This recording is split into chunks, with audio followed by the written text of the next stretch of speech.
Chapter 777. As time went by, Yuki Shozo and Sugo Nobuyuki became more and more restless.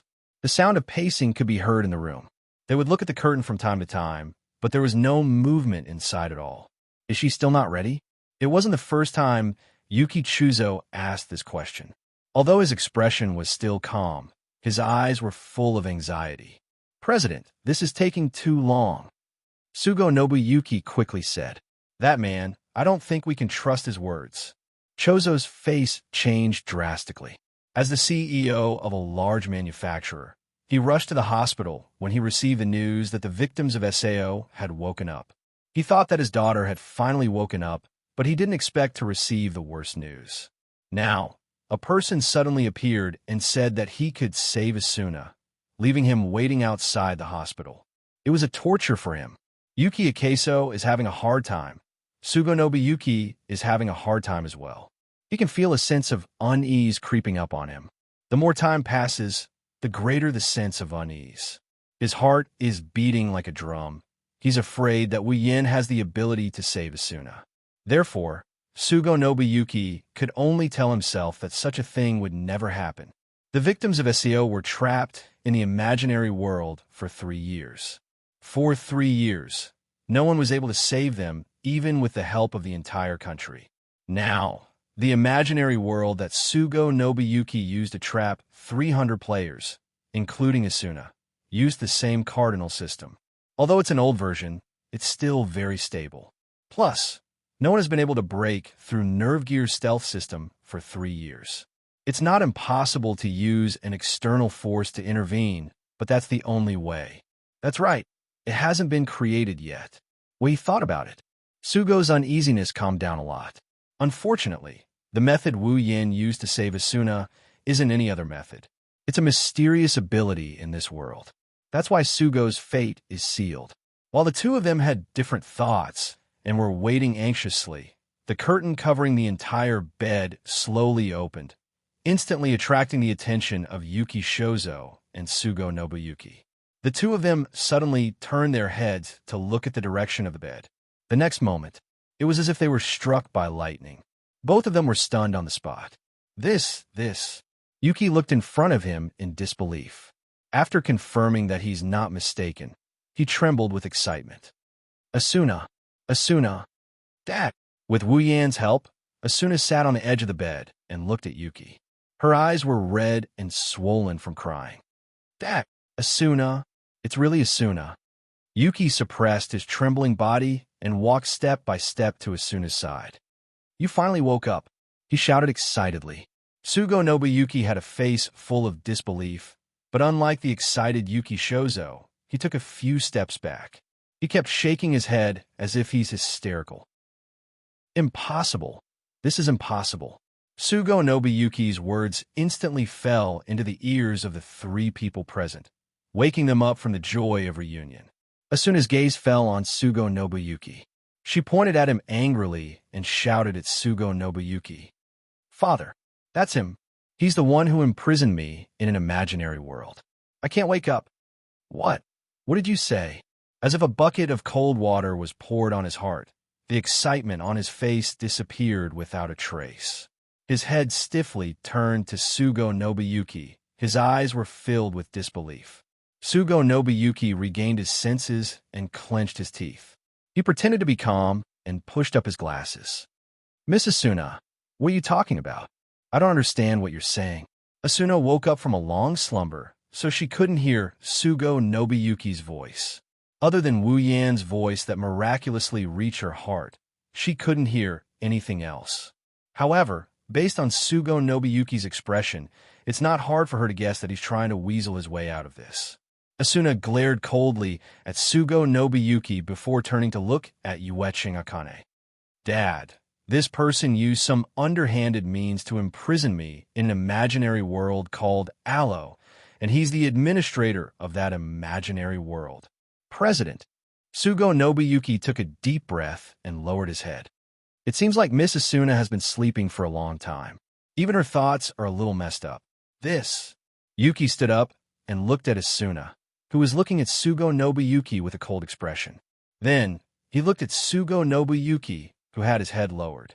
He couldn't see Sugo Nobuyuki's expression and frowned. I think it's better to let Asuna rest for a while. Hearing this, except for Asuna, who couldn't hear anything for the time being, everyone knew that Yuki still chose to believe Sugo Nobuyuki. Sugo Nobuyuki grinned. Wuyin narrowed his eyes and glanced at Sugo Nobuyuki. He took the nerve gear from Asuna's hand. Yuki-san, I don't think there's a need for that. Wuyin weighed the helmet in his hand and smiled. Yuki paused. Sugo Nobuyuki's expression changed. He turned around and chose the stupidest way to deal with the situation. Run. However, just as he raised his foot, a figure suddenly appeared in front of him with a cold and bright smile on her face. Where do you think you're going? Sugo-san. You. Sugo Nobuyuki took a step back in fear. He looked at Wu Yin, who was sitting on the bed a second ago. His heart was filled with fear. President. Sugo Nobuyuki yelled at Yuki. Don't be fooled by him. He must have done something to Miss Asuna. President, you have to believe me. Don't be in a hurry to deny it. Wu Yin stepped forward and pursed his lips. Now, with Asuna as a witness, I believe there will be people investigating that ALO world very soon. Before that, it's better for you to stay here obediently. Don't jump around everywhere. Bastard. Sugo Nobuyuki was in complete despair. His eyes flashed with madness. He grabbed a fruit knife and stabbed it at Wu Yin. Yin. Asuna was scared out of her wits. Stop. Yuki Shozo exclaimed. Wu Yin raised his head. He didn't even look at the fruit knife coming for him. His wine-red eyes glowed red. Before the fruit knife could reach Wu Yin, he felt a force that could topple mountains and overturn seas raining down on him. As if he had hit an invisible wall, Sugo Nobuyuki flew back at a speed faster than when he had rushed over and smashed into the wall beside him. The impact made Sugo Nobuyuki dizzy. He howled in pain. Then, a foot appeared in front of his eyes. It was getting bigger and bigger. Bang! 2 streams of blood flowed down Sugo Nobuyuki's nose. His glasses were completely shattered and hung loosely on his face. A few teeth flew out of his mouth. His head tilted to the side and his eyes bulged as he fainted. Seeing this, Asuna let out a sigh of relief and a smile appeared on her face. On the other hand, Yuiching Akisen stared at Sugo Nobuyuki's ugly face.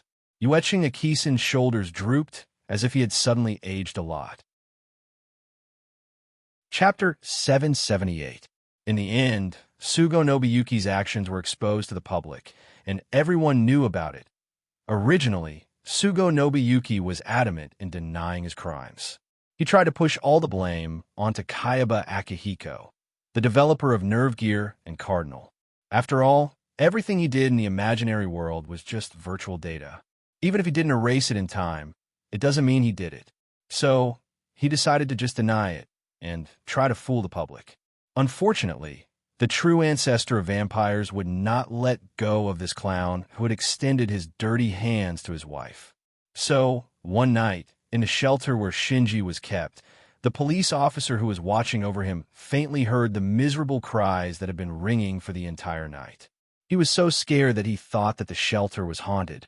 The next morning, when someone went to pick up Sugo Nobuyuki crawled to the police officers and pleaded for all his crimes. He repeatedly emphasized that he shouldn't be forgiven and that it would be best if he was locked up in prison for the rest of his life. The police officers were stunned. They thought Sugo Nobuyuki had lost his mind. They didn't know that not only was Sugo Nobuyuki not insane, he was actually very clear-headed. So, he clearly understood that if he were to appear under the sun again, everything that happened to him last night would be a nightmare that would haunt him for the rest of his life. If that were to happen, he wouldn't be able to die in peace, whatever the case may be. The incident with Sugoi Nobuyuki had come to an end. The 300 players who were trapped in the yellow and turned into experimental subjects had successfully escaped the calamity before the experiment began. They had awakened from the negative effects of the imaginary world. Slowly, they're going back to the surface. Of course, after the incident, the players found out what happened in SAO over the past 3 years. The name, Wu Yin, became the focus of the investigation. So, Questions of all sizes began to appear one after another, such as Wu Yan's identity, background, and so on. However, at this time, the investigators who couldn't find out anything about Wu Yan's identity and background were shocked to find out that one of the staff members accidentally found information about Wu Yan's identity. For a moment, all the investigators couldn't help but look at each other. Before this, no matter how much they investigated, Wu Yan's identity was like a mystery. They couldn't even find his name in the household register. But now, everything was clearly laid out in front of them. How could this not cause their brains to short-circuit? That's all for later. In short, after solving the identity problem, quite a number of people approached Wu Yan and tried to get information about SAO out of him. Wu Yan didn't want to be the first one to do so. He just brushed them off with a perfunctory manner. There were more things that needed to be solved in the future. Wu Yan is so famous in SAO that he can't do anything about it. He's going to be very busy. Just like that, time slowly passed by. The matter between SAO and ELO gradually calmed down during this period of time. One day, early in the morning, Daddy, get up. Amidst a tender and sweet cry, Wu Yan, who was still lying on the bed and had been idling around for quite some time, smacked his lips. He hugged the blanket and twisted his body. It's not dawn yet, Daddy. Yui, who was wearing a cute dress and had long, straight hair, couldn't help but pout angrily. She pulled Wu Yan's blanket and kept tugging at it. It's already dawn. Mommy is still waiting for you. Get up. Unfortunately, Yui's voice was like a stone sinking into the ocean. She didn't get a single reply. What she got in return were a few strange murmurs and the sound of heavy breathing. Ma. Yui's small face was swollen. Her big watery eyes were full of anger. Yui rolled her eyes, and she climbed onto the bed. She poked Wu Yan's cheek, and she called out to him. Hey, Wu Yan, Mommy is about to be taken away. Let's see who dares. Wu Yan's body shook and like a spring. He jumped up and landed on top of the bed. His face didn't have the slightest trace of confusion. It's filled with killing intent. He even struck a Thai boxing pose as if he's going to use a sure kill skill that will empty his HP bar. Even his eyes turned ferocious. Wu Yan quickly realized something. His expression stiffened and his neck stiffened as he slowly moved downwards. Then, he saw Yui tilting her head with an adorable smile as she meowed in a sweet voice. Good morning, Daddy, Yui. Wu Yan's eyebrows twitched and his mouth twitched. He cursed in his heart. His shoulders drooped, and he said weakly, Good morning, moi, Daddy, wake up. Yui put her hands on her waist like an adult and said with dissatisfaction, Mommy is going to be out of school soon. Let's go pick her up. Yes, yes, yes. Wu Yan smiled bitterly and glanced at Yui. I say, my daughter, can you not wake me up like this in the future? If I don't call you like this, Yui won't be able to wake up my super lazy daddy. Yui tilted her head as if thinking about something. She finally came to a conclusion. It's Daddy's fault. Wu Yan chuckled awkwardly. He shrugged his shoulders and started washing up helplessly.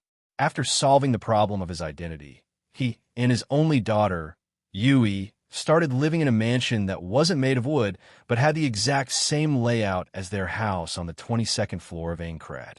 They started to settle down in a mansion that wasn't made of wood but had the exact same layout as their house on the 22nd floor of Aincrad.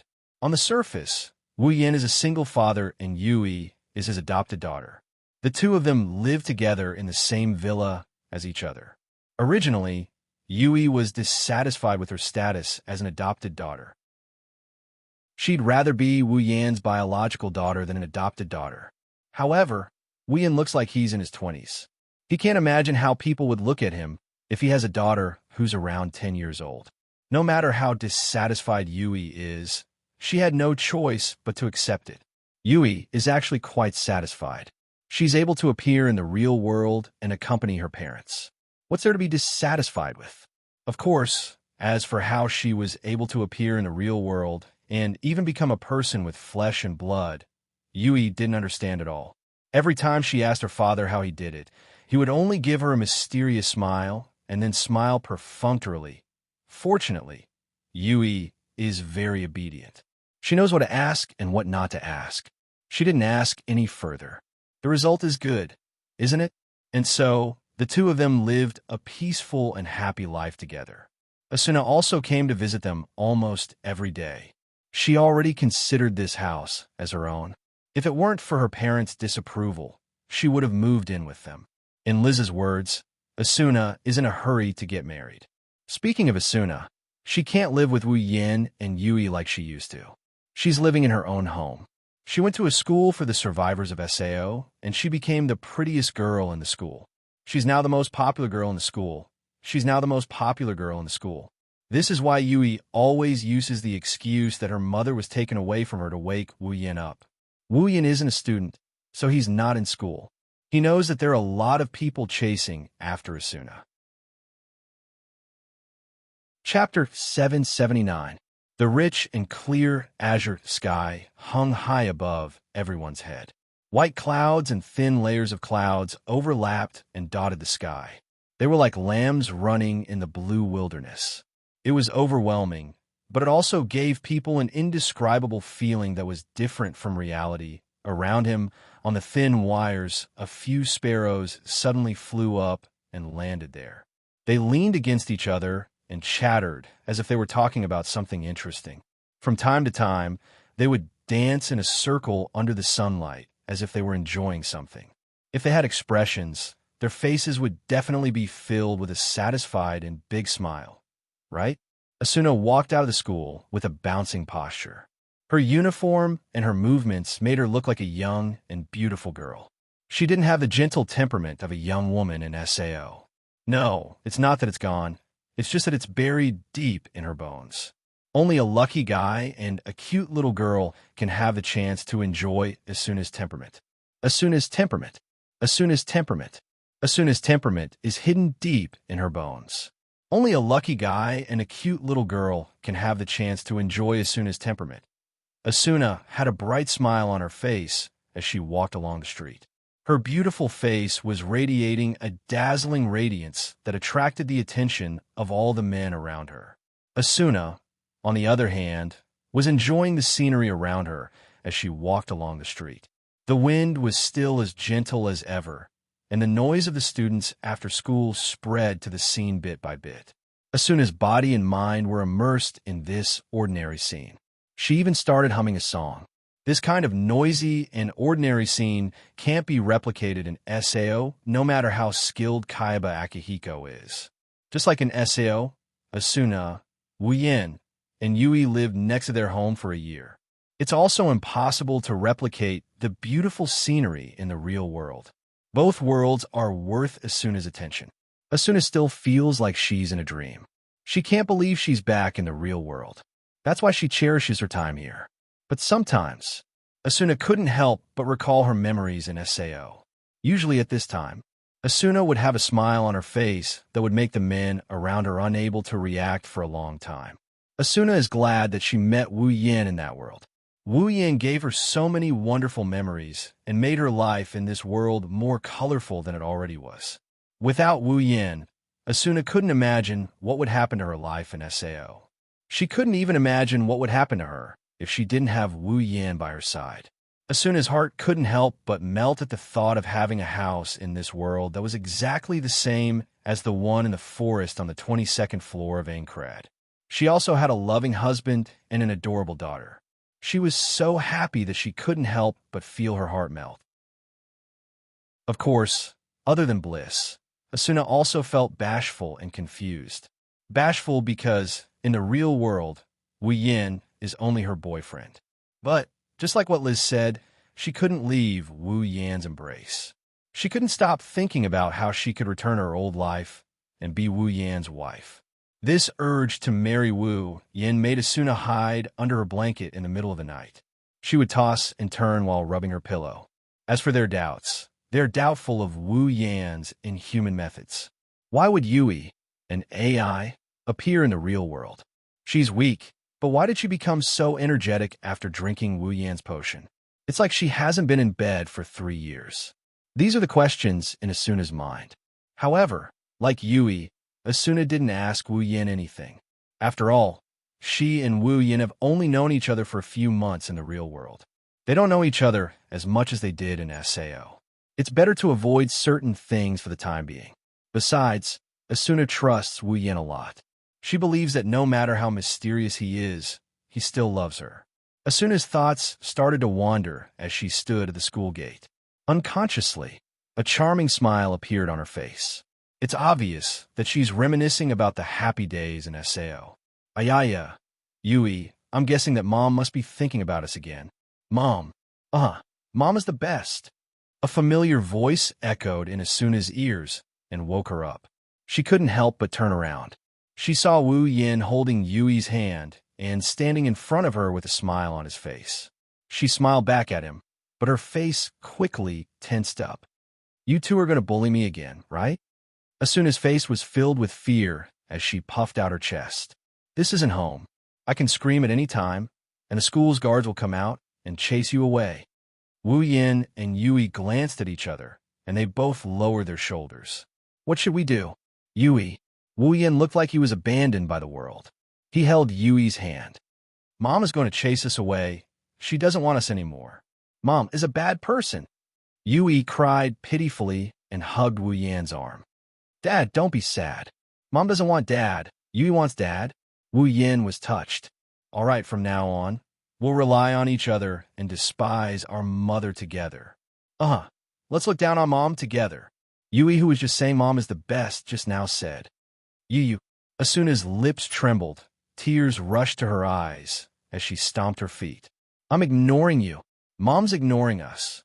Yeah, why don't we stop looking down on our poor mom? Poor mama. Asuna closed her eyes in exasperation, causing Wu Yin and Yui to laugh. Asuna was angry and amused at the same time, but she couldn't hide the happiness in her eyes.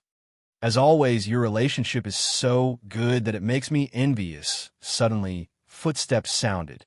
Kirito, Liz, Sachi, Cheyenne, and Silica walked over with smiles on their faces. As expected of a model couple. Kirito raised an eyebrow while carrying a backpack. When are we going to have an earth-shattering wedding in the real world?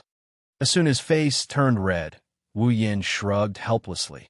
I want to, but there's no garden of flowers here, and I don't have as much money as I did in the game. Don't worry.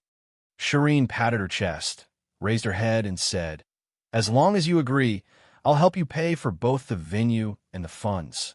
Hearing Cheyenne's words, everyone laughed helplessly, but they didn't have the slightest doubt. This little girl in front of them was a real rich girl. Even Asuna's family background couldn't compare to her. She could be considered as a super rich girl among the rich. It's worth mentioning that Cheyenne's real name is Yuki Cheyenne. She's also a distant relative of Asuna's family. Yuki Cheyenne's father has helped her a lot. Of course, the daughter of a rich family also had her own troubles. This could be seen from the two fierce-looking bodyguards who got out of a super luxurious car not far from her.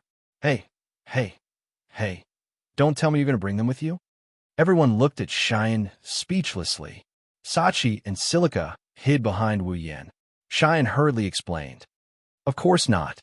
Cheyenne immediately said to the two bodyguards, you guys can go back first. Yes, miss. The two bodyguards respectfully saluted, then hid in the car and drove away in a whirring sound, stirring up a cloud of dust. Everyone coughed until they choked. When the dust dispersed, they looked at each other and couldn't help but laugh. Chapter 780. Oh, we're here. Arriving at the entrance of a bar, he looked at the signboard and turned around to smile at the crowd. This should be the place. Seriously, why did you open a bar in a place like this, Agile? Cheyenne held Sachi's hand and complained. It's like an alley filled with criminals. I'm a little scared. You're scared of criminals? Liz couldn't help but laugh. Then why didn't you think twice before leaving with Wu Yin? Hearing this, Shireen lowered her head awkwardly and muttered something under her breath. It doesn't matter. The result is good anyway. That girl, she thought I was a beta tester. That's why she followed me like a fool. Wu Yin grumbled. If she met Kirito, she would have followed you too. Hey. Why do you make it sound like I'm cheap? Cheyenne jumped up. It's not like I'm paying for it. Silica smiled embarrassedly. In a way, you're paying for it. It's okay. Sachi comforted her when she saw that Cheyenne was about to go crazy. Isn't that great? If it wasn't for that, we wouldn't have known each other. Cheyenne's expression softened a little when she heard Sachi's words. She snorted and turned her head away. Everyone chuckled. You guys, is it fun to chat at the door? The door in front of them was pushed open. A man with some stubble on his chin and a headband on his forehead, who looked a little old, held the door handle and teased. Could it be that because you're a minor, you don't even dare to enter the door of the bar? Klein, you bastard. Wu Yin and Kirito bumped fists with Klein, who they haven't seen in a while. I'm an adult. Wu Yin smiled and said, don't put me in the same boat as Kirito. Hey. Kirito's mouth twitched. I got married in the game. Don't make it sound so bad. Klein laughed loudly. He patted Kirito's shoulder. Reality and the game have nothing to do with each other. Look at Suda.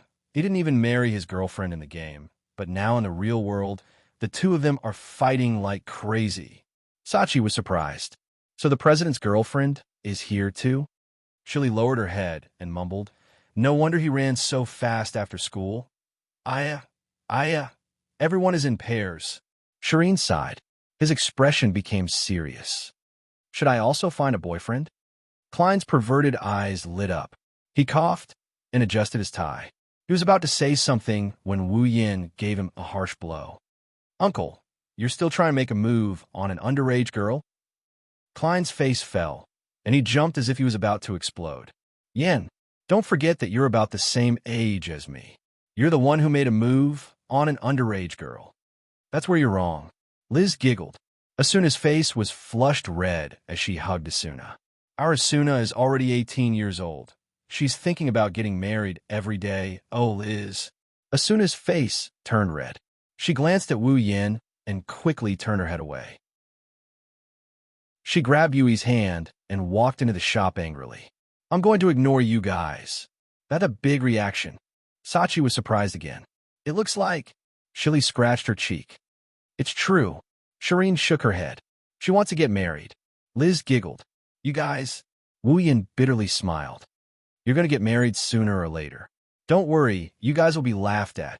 Sachi, Shili, and Shireen looked at Wu Yin with a yearning expression.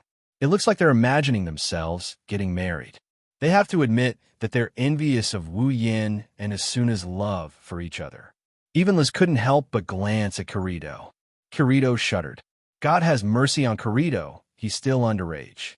As the group of people walked into the shop, the whole picture of the shop appeared in front of everyone.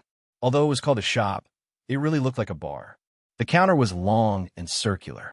In front of the counter, there were a few tables scattered together. One after another, people gathered around the tables to celebrate, shouting frequently. However, when Wu Yin and Ko entered the arena, the crowd quieted down and they started cheering even more fervently. Our hero is here. Face Swordsman, we've been waiting for you. Girls, welcome. Do you only look at girls? Haha. Cheers after cheers entered the group's ears, causing them to laugh. After that, an offline party for the survivors of SEO began. Yo, winners in life. Agile stood on the counter with one hand on his waist. He grinned at Wu Yin and Kirito. I thought you guys didn't want to show up because you're trying to please your lover. Agile, you're the least qualified person to say that. Kirito mocked him. You're the only one among us who's married. Well, I guess I'm the weakest. Agile pursed his lips and said, some people who aren't even married already have a daughter. Kirito, Klein, and Agile glanced at Yui, who was happily chatting with the girls at the same table as Asuna. They couldn't help but be curious about the girl's background. It's not that they know Yui's true identity. Only Wu Yin and Asuna know Yui's true identity. That's why they're not surprised to see Yui in the real world. What they're curious about is why Yui's biological parents didn't come and take her back. Instead, they let her live with Wu Yin. They knew Yui became Wu Yin's adopted daughter and lived with him. They just don't understand how things developed to this point. Did Yui's parents abandon her? Or is Yui an orphan? But where would an orphan get a helmet to play games? Dense doubt settled in the hearts of the three men and immediately turned into curiosity.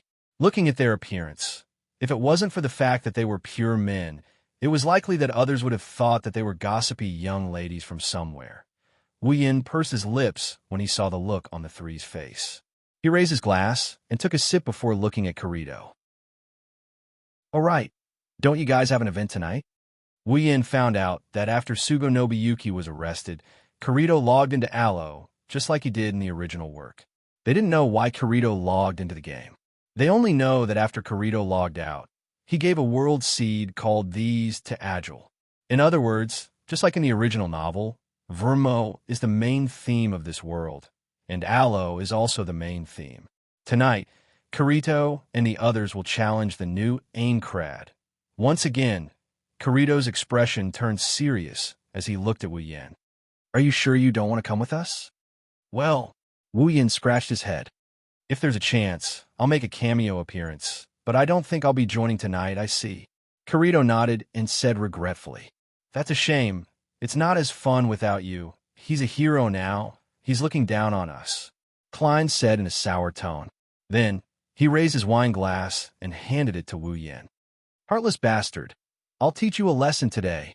Kirito and Agile nodded in agreement. Wu Yin didn't know whether to laugh or cry at this. Chapter 781.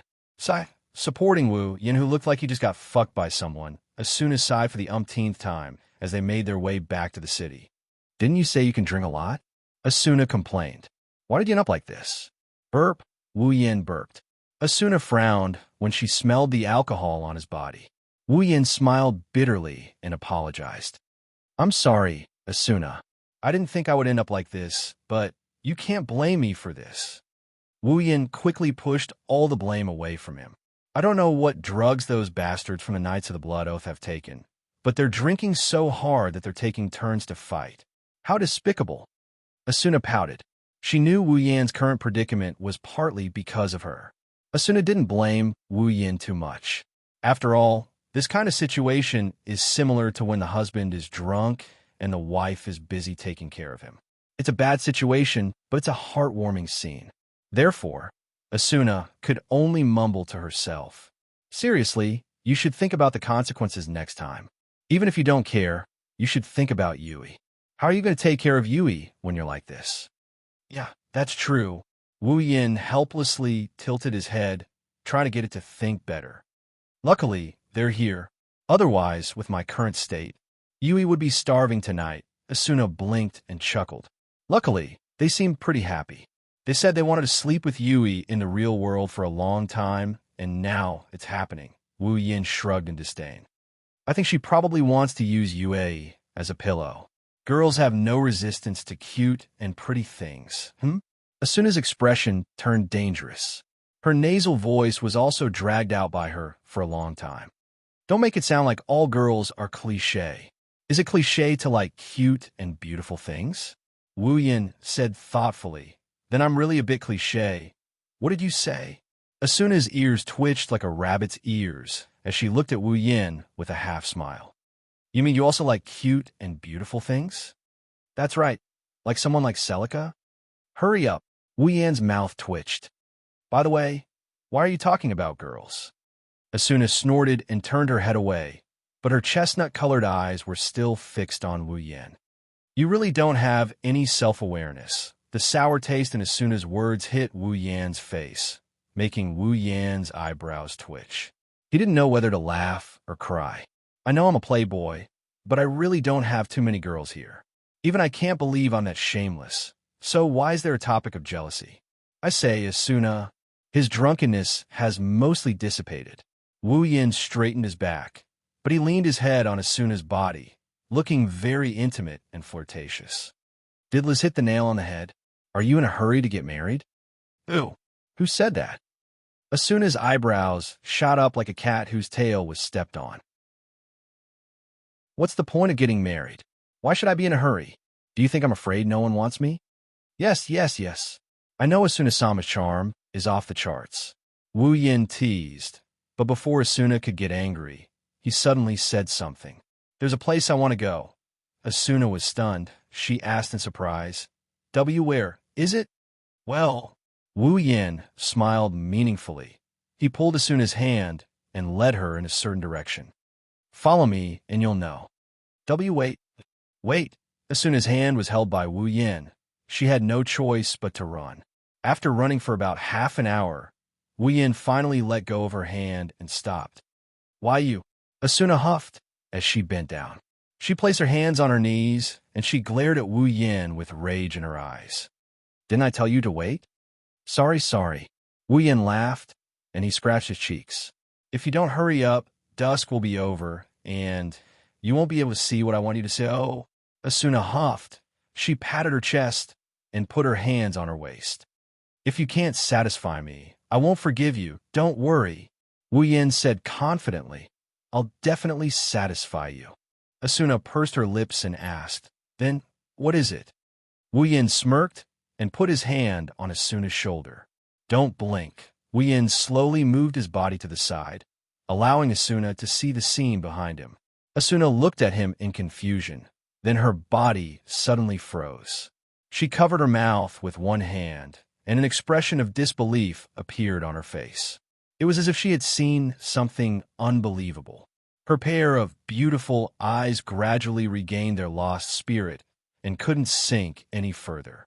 In Asuna's eyes, half of the sun had already set, and the remaining half was still emitting a dazzling light that shrouded every corner of the place.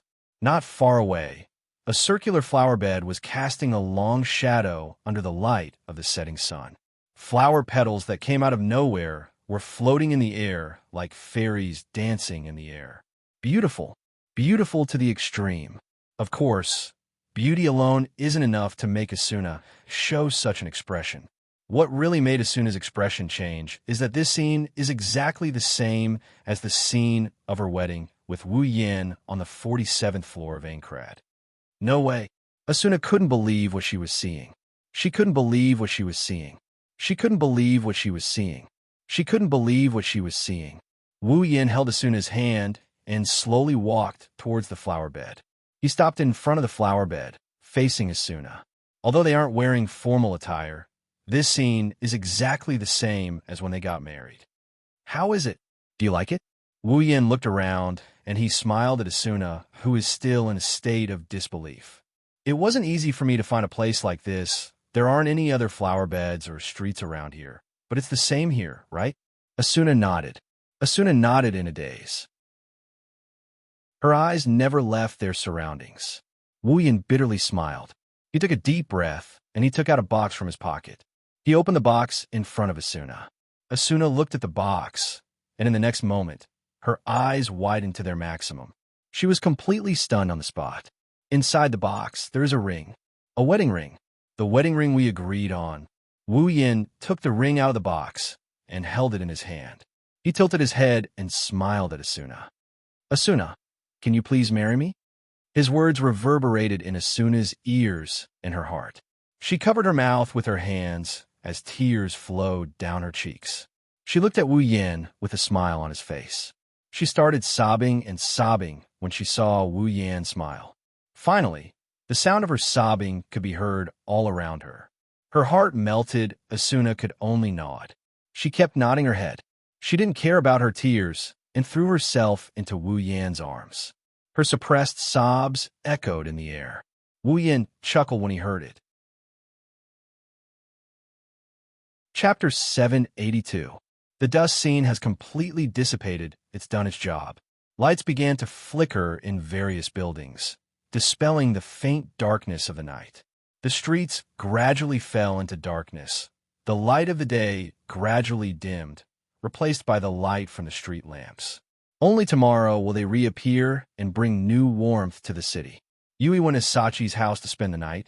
Cheyenne, Silica, and Liz also followed her. Originally, Wu Yin was supposed to be the only one in the mansion, but when the door opened and Wu Yin walked into his house, there was a beautiful figure following behind him. Walking on the other side of Wu Yin, Asuna felt a little uncomfortable. She didn't even know where she should go. She looked up and glanced at Wu Yin, but she quickly lowered her head as if she was startled. Her cheeks turned red, and her heart was filled with shyness. Asuna didn't know why she wanted to go home with Wu Yin. She only knew that after wearing Wu Yan's wedding ring, she didn't want to leave Wu Yan's side anymore. Asuna didn't even think about it. When Wu Yin offered to take her home, she blurted out, "I'll go home with you." She even secretly sent a message to her family, telling them that she won't be going home tonight. Don't tell me. Asuna suddenly thought of something and blushed all the way to her ears. She quickly covered her face with her hands and shook her head shyly. What Asuna didn't know was that her actions were being watched by someone next to her. Not a single detail was left unnoticed by the person next to her. Wu Yin didn't know how many times he chuckled in his heart. He coughed and sighed as if he wanted to dispel Asuna's shyness. If only it was the same as the time in Aincrad, the proposal would have been great. Whenever I want to get married. Wu Yin wasn't pretending to have such thoughts. After all, Asuna still has her parents in this world. Even though she accepted his proposal, her parents still haven't talked to her yet. Asuna's father, Yuki Shozo, knew a thing or two about Wu Yin. He saw how Wu Yin used some unknown method to wake Asuna up. He also saw how Wu Yin healed her in one night. Yuki Shozo viewed Wu Yin as a hidden VIP. If Asuna asked to marry Wu Yin, Yuki Shozo might not agree immediately, but he would definitely consider it. I believe that the next time they meet, with Wu Yan's heaven-defying skills, it wouldn't be hard to get Yuki Akeso to agree to his request. The problem is Asuna's mother. Asuna's mother isn't as gullible as Yuki Shozo. As a university professor, she has a better eye than Yuki Shozo. Otherwise, she wouldn't have rejected Sugo Nobuyuki, who didn't show any flaws. However, she's a bit snobbish. If you want to marry Asuna, you don't have a good personality or a good family background. Asuna's mother won't easily agree if you don't have a good background. Of course, with Wu Yan's capabilities, he can easily create a background that is on par with the ruler of a country. His family background isn't a problem either. Asuna's mother won't object to this, but she won't agree to it right away either. Even though she's a snob, Asuna's mother still values Asuna in certain aspects. At the very least, they have to spend some time with each other. So, if he really wants to marry Asuna, he won't be able to do it without a certain amount of time. Wu Yan's words successfully diverted Asuna's attention. She looked up and saw Wu Yan's regretful expression.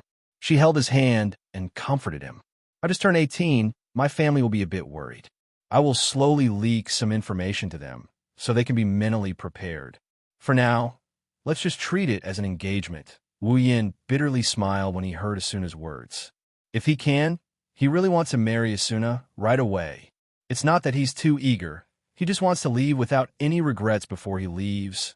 Wu Yin suppressed his thoughts and maintained a regretful expression on his face.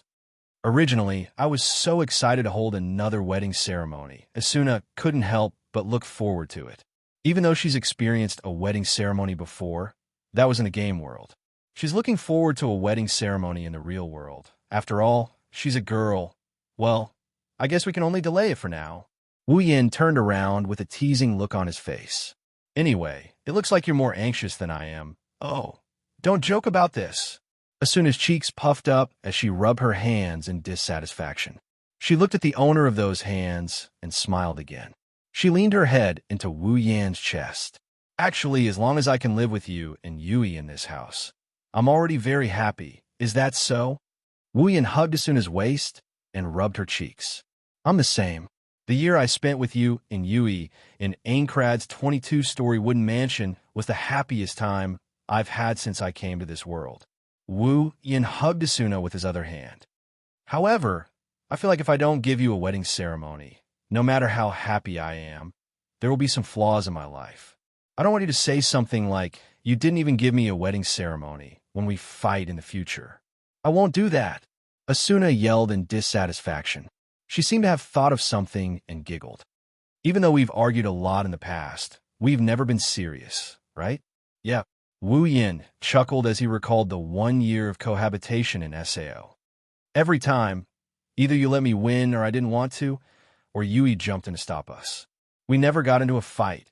Wu Yin giggled as he lowered his head to look at Asuna's face. It seems like our life from now on will be very harmonious. I don't think so. Asuna snorted and said, who knows if you'll go out and flirt with other women? Wu Yin raised an eyebrow and rubbed his chin. According to what you said, it seems like my wish back then was to open a huge crystal palace. Asuna raised her eyebrows, and a meaningful smile appeared on her face. Then, When the time comes, please let me help you. Wu Yin shivered as he looked at Asuna's beautiful smile. His heart was beating like a drum. He didn't think that Asuna meant what she said. No. Anyway, Wu Yin smiled and said, "We'll definitely have a wedding ceremony in the future. When the time comes, let's call all the guests who came to our wedding ceremony." Asuna's eyes widened when she heard this proposal. Are you serious? Don't forget, when we got married, there were countless people who came to our wedding ceremony. It doesn't matter. Cheyenne said she's going to help us fund it. We'll help her. Wow, how dare you bring this up? Even if Shireen agrees, back then, even Commander Heathcliff came to participate. Do you want him to be there as well? Don't make it sound so ominous. It's a wedding ceremony, not a summoning ceremony. Just like that, the two of them hugged each other and exchanged glances. As they talked, the two of them laughed together. They didn't say anything. There's no need for words. Wu Yin hugged Asuna tightly and felt her soft body. Asuna also snuggled into Wu Yan's body and closed her eyes. They both felt each other's presence, the other's presence. Chapter 783. Under the light, the two of them hugged each other in silence. Neither of them said a word. At this moment, they could feel each other's presence, and their hearts were at ease. Perhaps Asuna subconsciously wanted to seek this feeling. That's why she came back with Wu Yin. Wu Yin could feel her soft and slender body all over his body. Smelling the fragrance on her hair, Wu Yin couldn't help but feel intoxicated. Asuna, Wu Yin called her name in a low voice. He buried his head in Asuna's silky hair that exuded a faint fragrance. His hands became stronger and stronger, as if he wanted to squeeze her into his body. This isn't the first time Wu Yin hugged this seductive body. He hugged her almost every day. They even slept together until dawn. He fully enjoyed her body, but that's only an SAO. At the end of the day, no matter how realistic that world is, it's still an imaginary world. Everything in the game world is programmed. Even the players' bodies are virtual.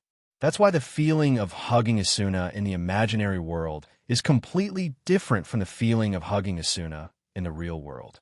Asuna in the imaginary world is also very seductive, but it doesn't feel real. Her skin isn't as hot as it is in the real world. Her scent isn't as intoxicating. Even her breath isn't as hot.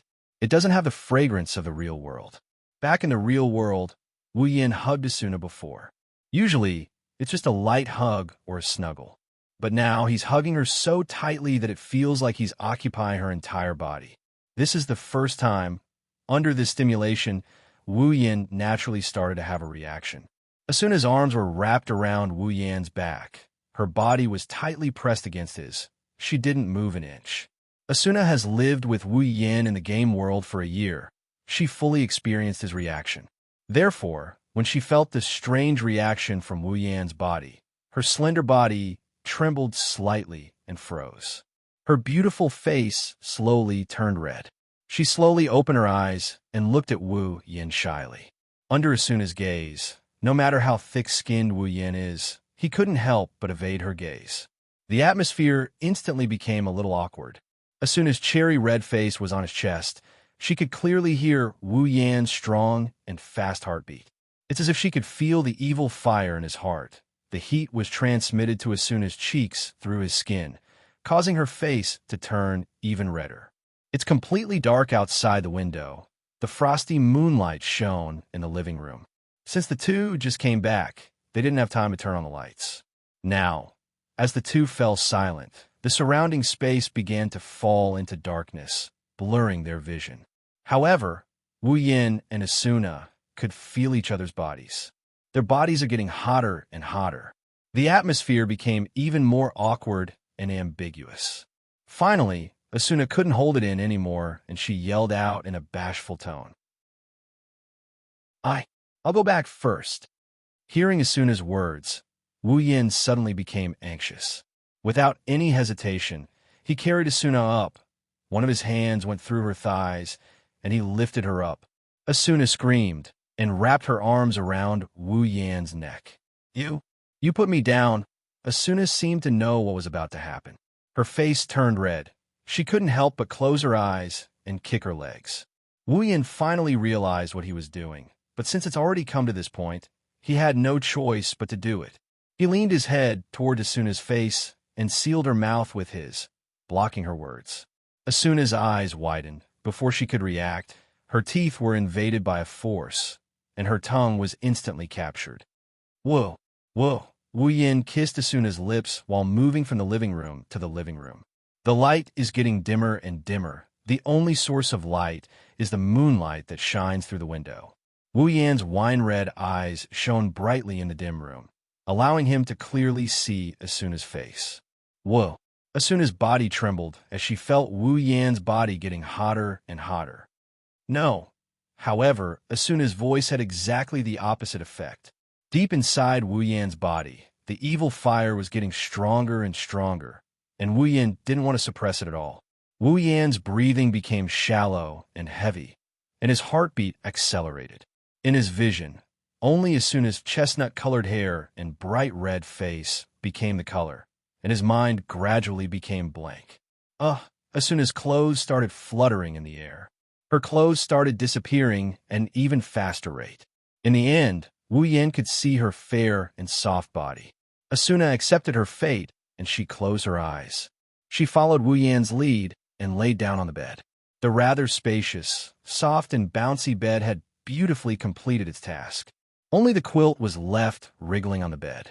The sound of panting and moaning intertwined in the air, lingering for a long time without fading away. When the wind and rain stopped, Wu Yan leaned against the back of the bed and exhaled a long breath of hot air. He then looked down at Asuna in his arms. The girl has already lost all her strength because of her lover's constant pouncing. She couldn't bear the heavy burden and fell into a deep sleep. Her breathing was heavy and uneven. Her beautiful face is flushed red, and Wu Yan could see traces of pleasure and pain on her face. Her body was covered in sweat, and a burst of fragrance was emitted from her body. Wu Yan could smell it, and at the corner of her eye, a teardrop was hanging on her face, and it didn't fall for a long time. Wu Yan's hand gently slid down her soft back. He looked at Asuna's face, and he felt a strong sense of reluctance. If he could, he really didn't want to leave like this. He didn't want to be with Asuna forever. However, the strong longing for the other girls kept urging him to go back. After all, the girls left him in the Spalier world for more than 10 days. Wu Yan hasn't seen them for 3 whole years. He misses them very much. That's why he has to go back. Wu Yan bitterly smiled and shook his head. He gently broke free from Asuna's embrace, got off the bed, and put on his clothes. The best way to get the best of both worlds is to summon Asuna and Yui when he goes back. That way, they can still be together.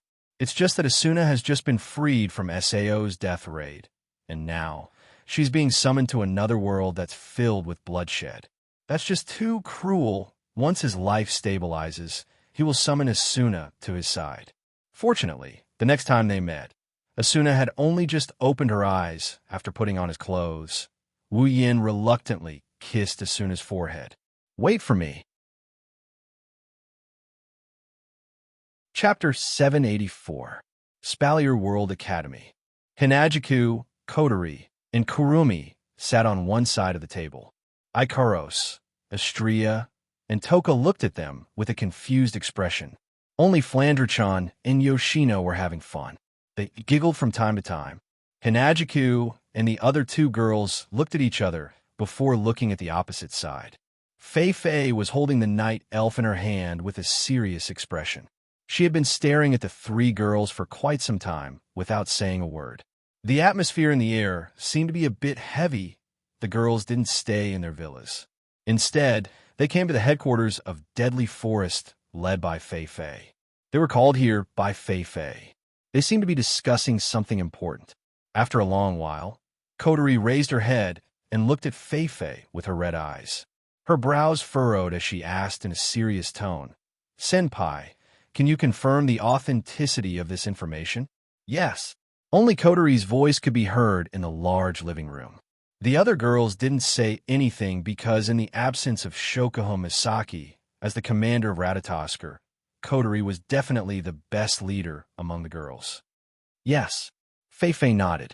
She looked at the red tea on the table, but she didn't want to drink it. Coterie and Chuju frowned when they saw Fei nodding. Why? It wasn't Coterie's voice. It was Kurumi. She had waist-length black hair, a pair of long bangs, and a pair of wine-red eyes. She had a casual expression on her face, and she looked like a high-class person. As far as I know, be it in the past or present, no matter how outstanding our performance is, the council doesn't seem to have any intention of restricting us, right? Kurumi glanced at Fei with her long and narrow wine-red pupils. She tilted her head and chuckled softly. Her eyes curved into crescent moons. She was so beautiful that it was suffocating. But Kurumi is behaving like this. However, Fei held her breath in her heart. She knows how this girl, who appeared in the group out of nowhere, tormented a male student who flirted with her to the point where he couldn't even bear to look at her. She's a girl who looks even more beautiful than Shokuho Misaki, the queen of the academy, a few days ago. She only showed a little bit of her true strength. Fei had always thought that Kwang-san was a very dangerous person. Fei took a deep breath. Her expression turned serious. In the past, the council's elders didn't know what to do with your group.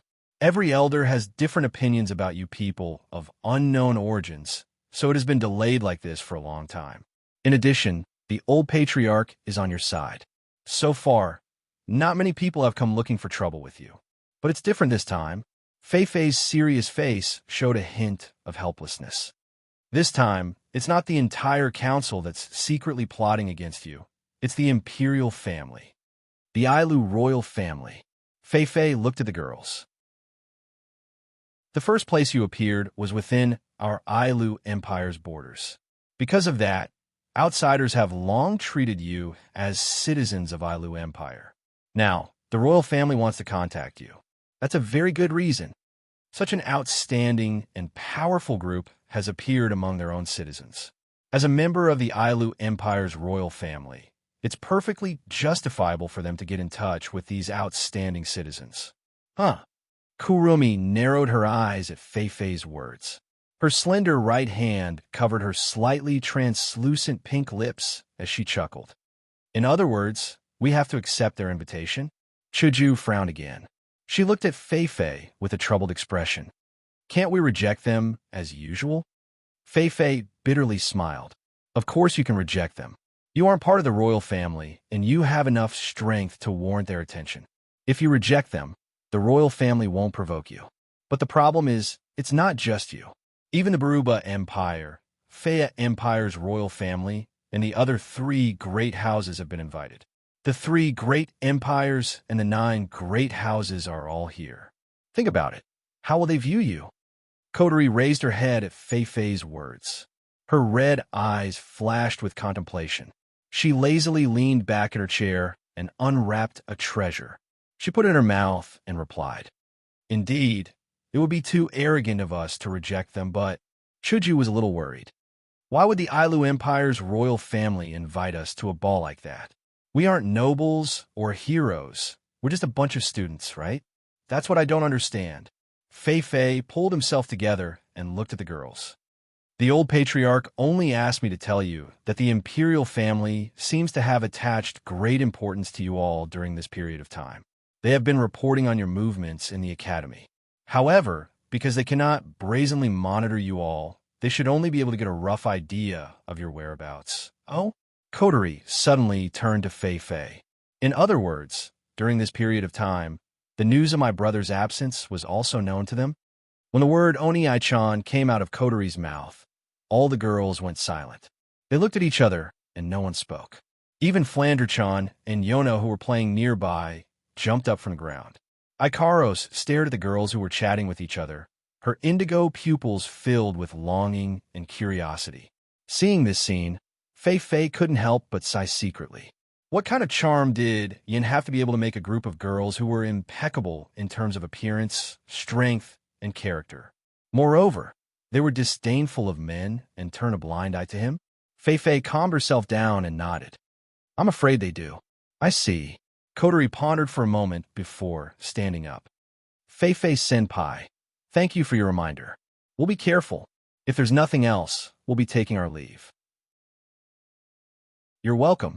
Feifei also stood up and smiled. No matter what, Yin, Chuju, and Makoto are my good friends. I might not be able to get any useful information, but I can give you a heads up so you can be prepared. Also, the old patriarch told me to do this, so you don't have to be so courteous. Thank you so much, Feifei. Chuju tugged at Feifei's hand. Feifei shook her hand. Kotori and Kurumi, who didn't know much about Feifei, lowered their guard. At the very least, they can confirm that this senpai named Feifei is trustworthy. After that, Chuju, Kotori, and Kumi left with Ikaros, Astria, Toka, Flandre-chan, and Yoshino. They said goodbye to Feifei and left the room. Looking at Hinajiku and the rest walking away, Feifei stood there silently until all the girls disappeared from her sight. Only then did she slowly sit back down. On the table, there were a few cups filled with red tea. The red color of the tea didn't decrease at all. The red color was still swirling in the cups. Feifei stared straight at the red tea in the cups.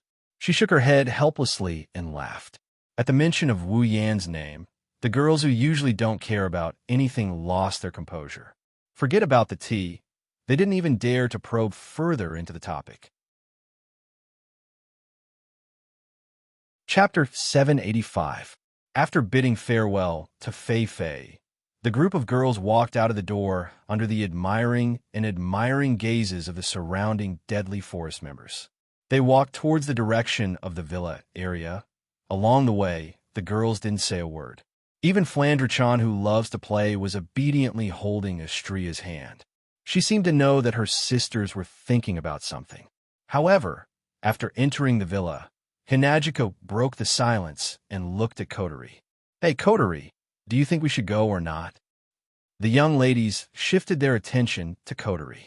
It was apparent that they had decided to let Kotori, who was a leader, make the decision. Kotori didn't hesitate. She lowered her gaze and grabbed the pearl in her mouth. Of course we have to go. Otherwise, we might get into trouble. The problem is... Kotori looked around at the girls. If we are going, it would be best if we can verify Feifei Senpai's information. We need to know why the Ailu imperial family suddenly paid attention to us and why they invited us to the ball. Hinajiku and Kurumi both narrowed their eyes and nodded seriously. Hinajiko added, I have a feeling this ball won't be as simple as it seems. Kotori fell into silence. Along with her silence, the atmosphere between the young ladies fell into silence. Kotori pulled herself together and waved her hand when the entrance of her mansion appeared before her.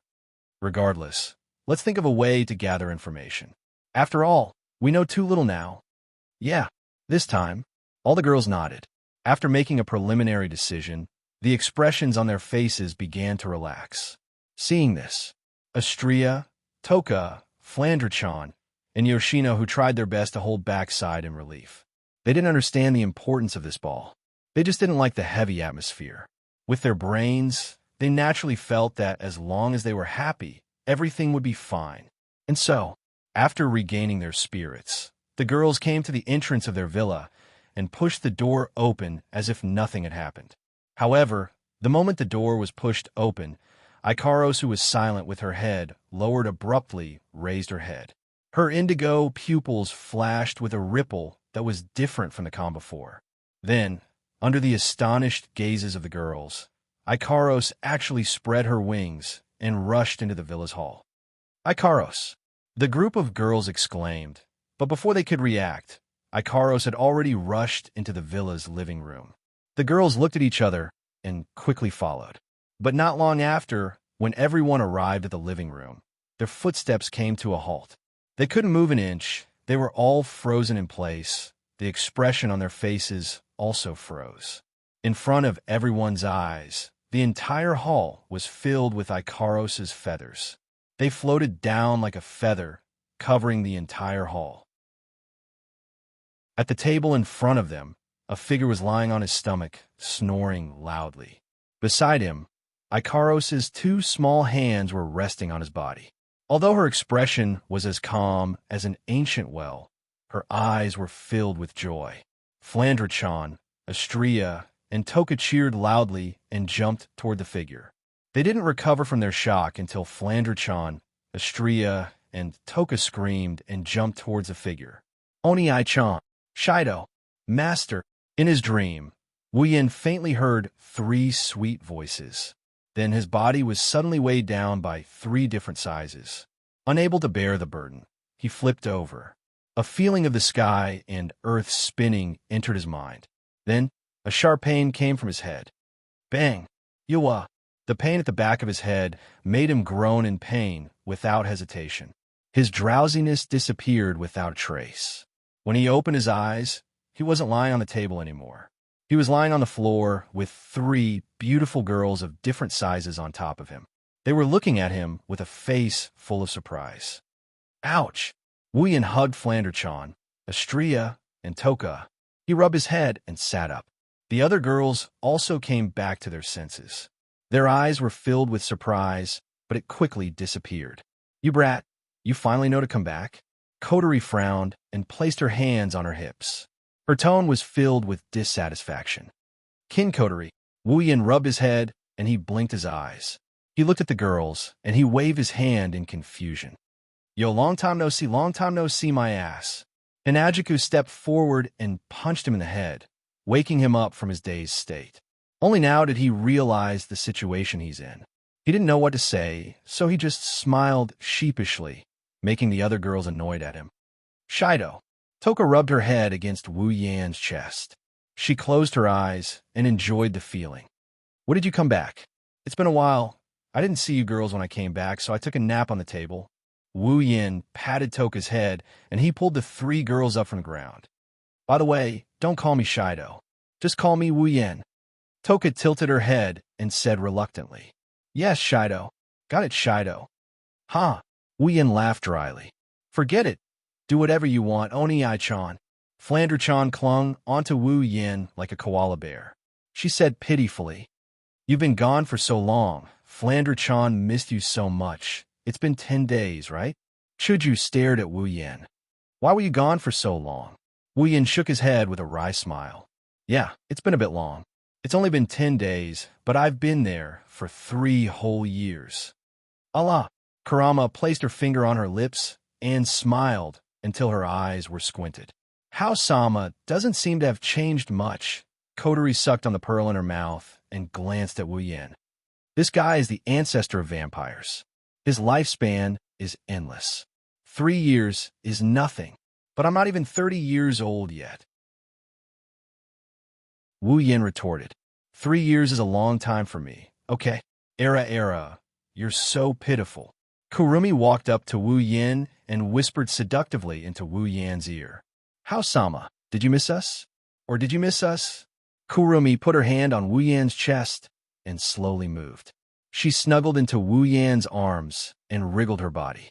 Wu Yan's face turned red and he swallowed. Seeing Kurumi seducing Wu Yin in front of everyone, the girls raised their eyebrows and their eyes burned. Toka jumped out and yelled, Don't get so close. Era, what a shame. Kurumi giggled. She whispered into Wu Yan's ear. Let's wait until nightfall and have a good chat. Kurumi laughed as she left Wu Yan's embrace. Wu Yin bitterly smiled as he felt a nefarious fire burning within him. She must be taking revenge on me for being away for so long. Are you reluctant to leave? While he was bitterly laughing, a cold voice came from behind him, making him shudder. He turned around and saw Hinajiku crossing her arms in front of her chest with an expressionless face. She continued expressionlessly. If you don't want to leave, then chase after them. Wu Yan's lips twitched. He glanced at Hinajiku and then at the other girls. His bitter smile turned into a bitter one. He thought they were getting along well. He didn't expect them to be jealous. Chapter 786. Recovering from the joy of the reunion, Wu Yin led the girls to their seats. Ikaros brought out a tea set and poured a cup of black tea for everyone. She also placed a small dessert in front of Flandre-chan and Yono. The 2 girls were very happy to be treated to such a treat. Looking at this scene, Wu Yin was a bit surprised. Ikaros didn't receive any orders from anyone, and she acted on her own by adding desserts for the two girls. Her actions are obviously more thoughtful than before. She's no longer the same as before where she would just follow orders from someone else. Chuju seemed to have read Wu Yan's mind and smiled at him. Ikaros, you've changed a lot. Wu Yan nodded and reached out to rub Ikaros' head. You've changed a lot. You're even cuter now. Ikaros blushed for the first time and started to squirm. Wu Yan couldn't help but laugh out loud. He grabbed her pair of ear-like wings and played with them, causing her to blush even more. Wu Yan's interest was piqued. Just as he was about to tease Ikaros, a piercing gaze landed on him, causing his smile to stiffen. Ahem! Wu Yan coughed in a serious manner before letting go of Ikaros' ears. He picked up a cup of black tea and pretended to drink it. All right. Wu Yan paused. Nothing should have happened during this period of time, right? Originally, the reason he asked was because the last time he came back, he encountered something strange in the behemoth forest. That's why he suddenly asked about the birth of the Beast King. After all, he was gone for less than a day, Spalier World time, and this time he was gone for 10 days. It's not strange for him to ask such a question. However, when Wu Yan finished speaking, the girls who were trying to impregnate Wu Yan with a single stare suddenly quieted down. They looked at each other and lowered their heads. Wu Yan furrowed his brows and placed his cup back on the table. What's wrong? Did something really happen? The girls looked at each other again before focusing their attention on Kotori. It was obvious that they wanted her to come out and explain the situation. Kotori stopped licking the pearl for a moment and glanced at the girls in annoyance. She looked at Wu Yan. Actually, it's not really. Kotori pondered for a moment. She seemed to be choosing her words carefully. Recently, the Ailu imperial family seems to have some ideas about us.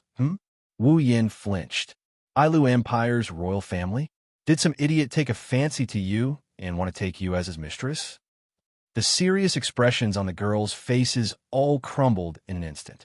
Kotori even bared her little canine teeth, grinding them fiercely as if she wanted to bite through something. His eyes, filled with resentment, kept glancing at Wu Yan's body. Wu Yan laughed dryly.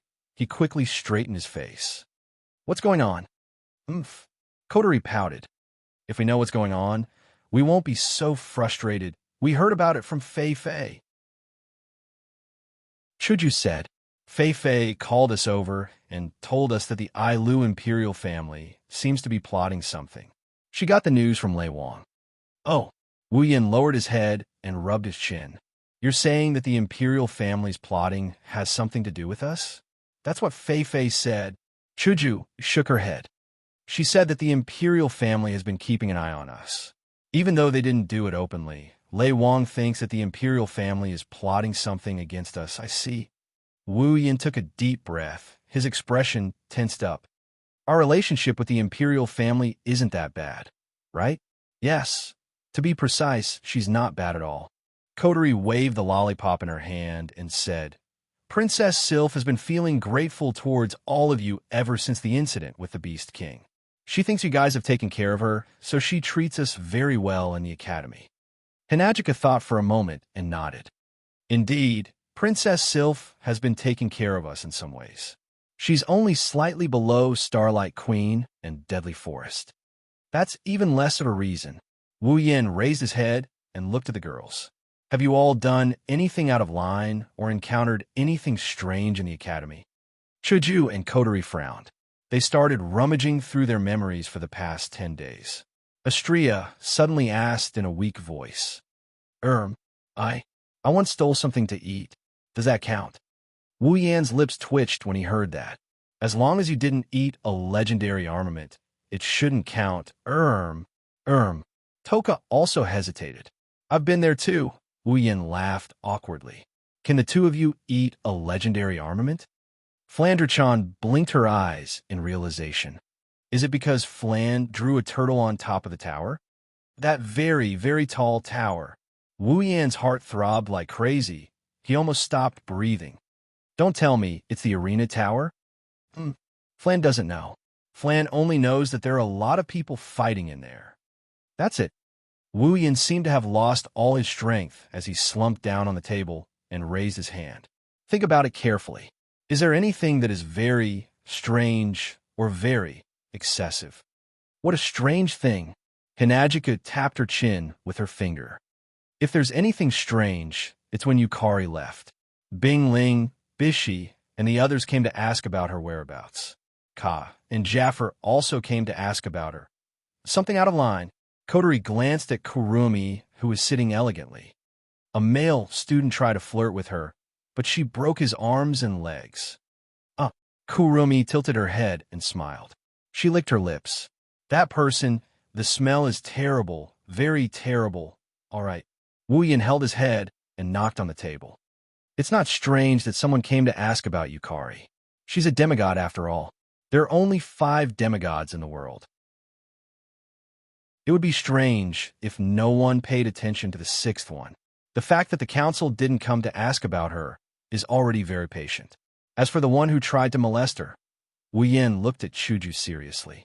Where's his address? What? Hinajika didn't answer, but instead asked, do you think the problem lies with him?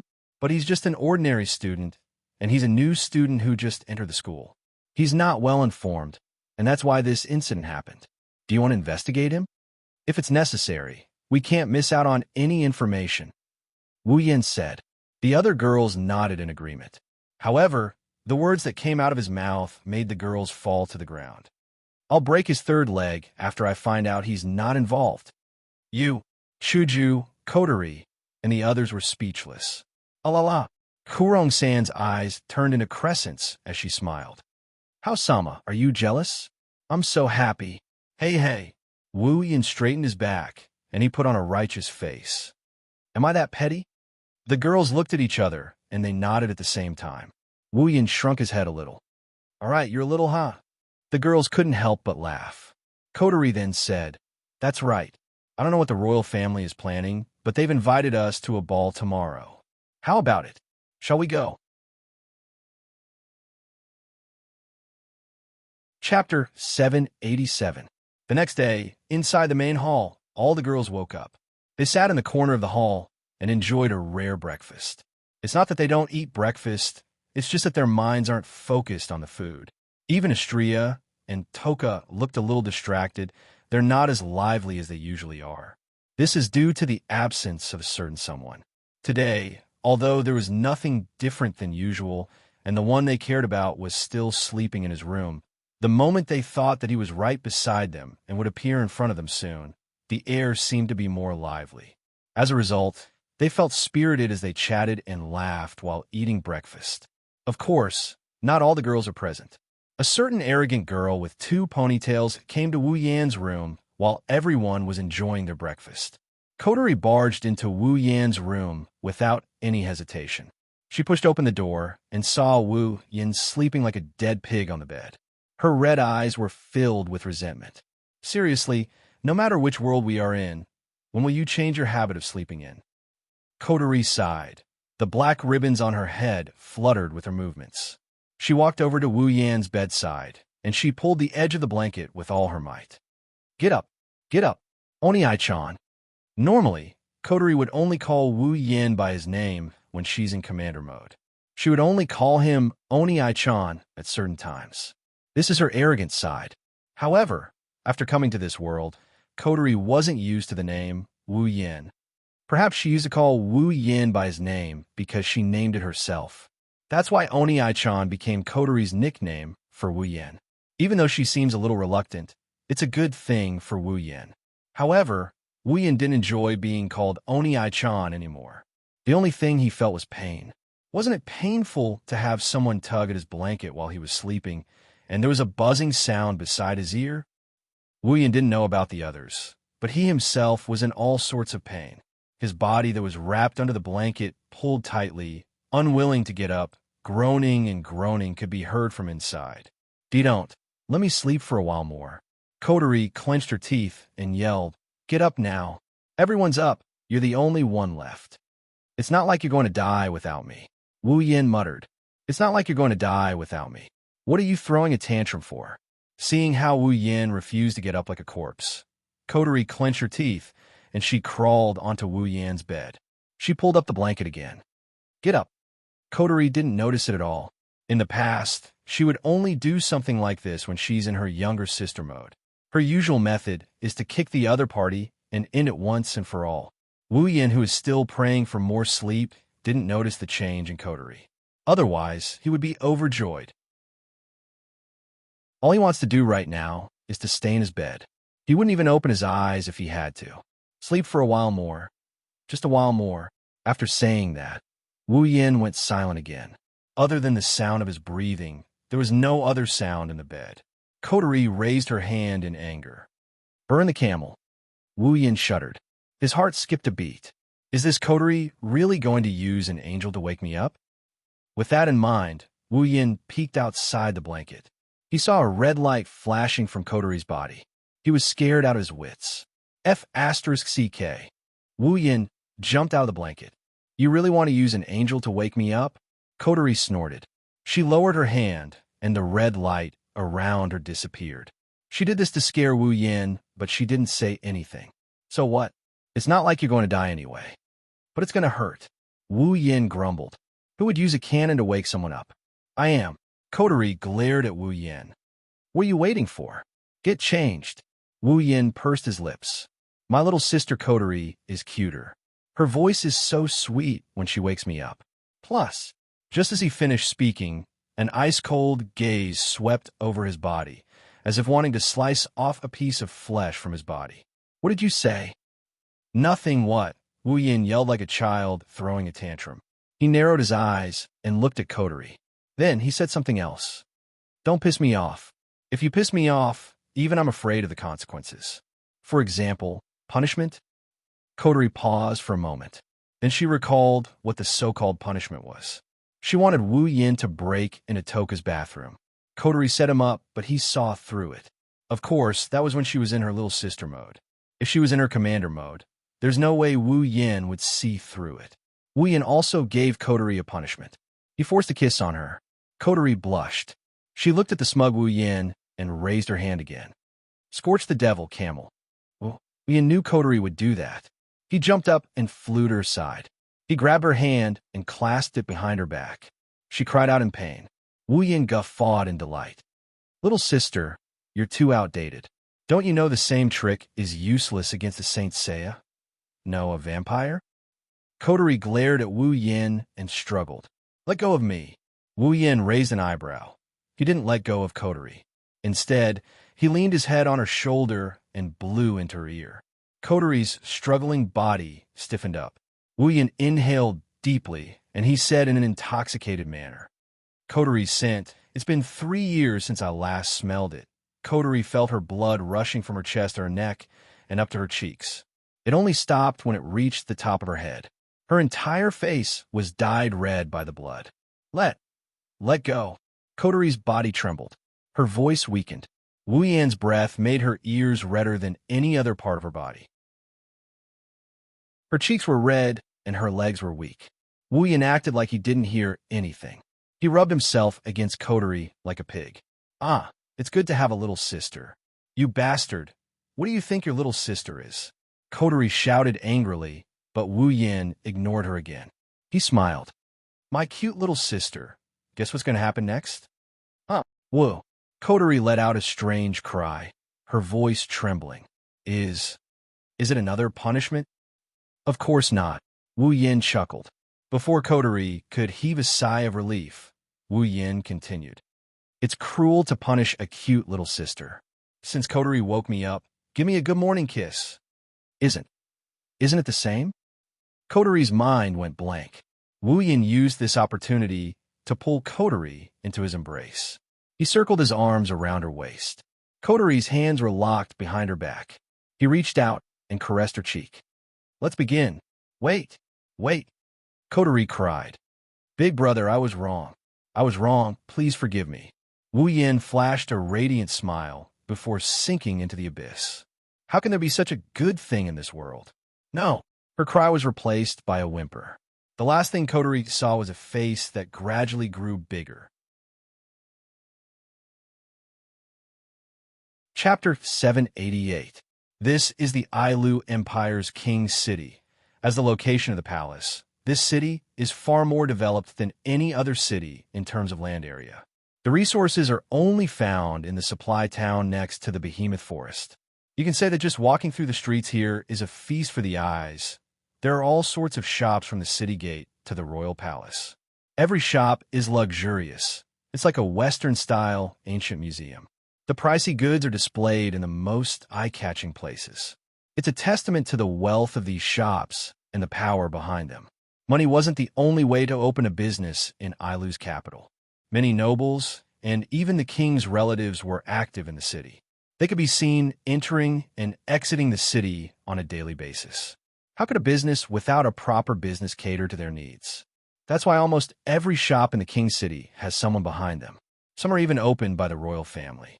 For example, the only auction house in the king's city is opened by the Ailu Empire's emperor himself.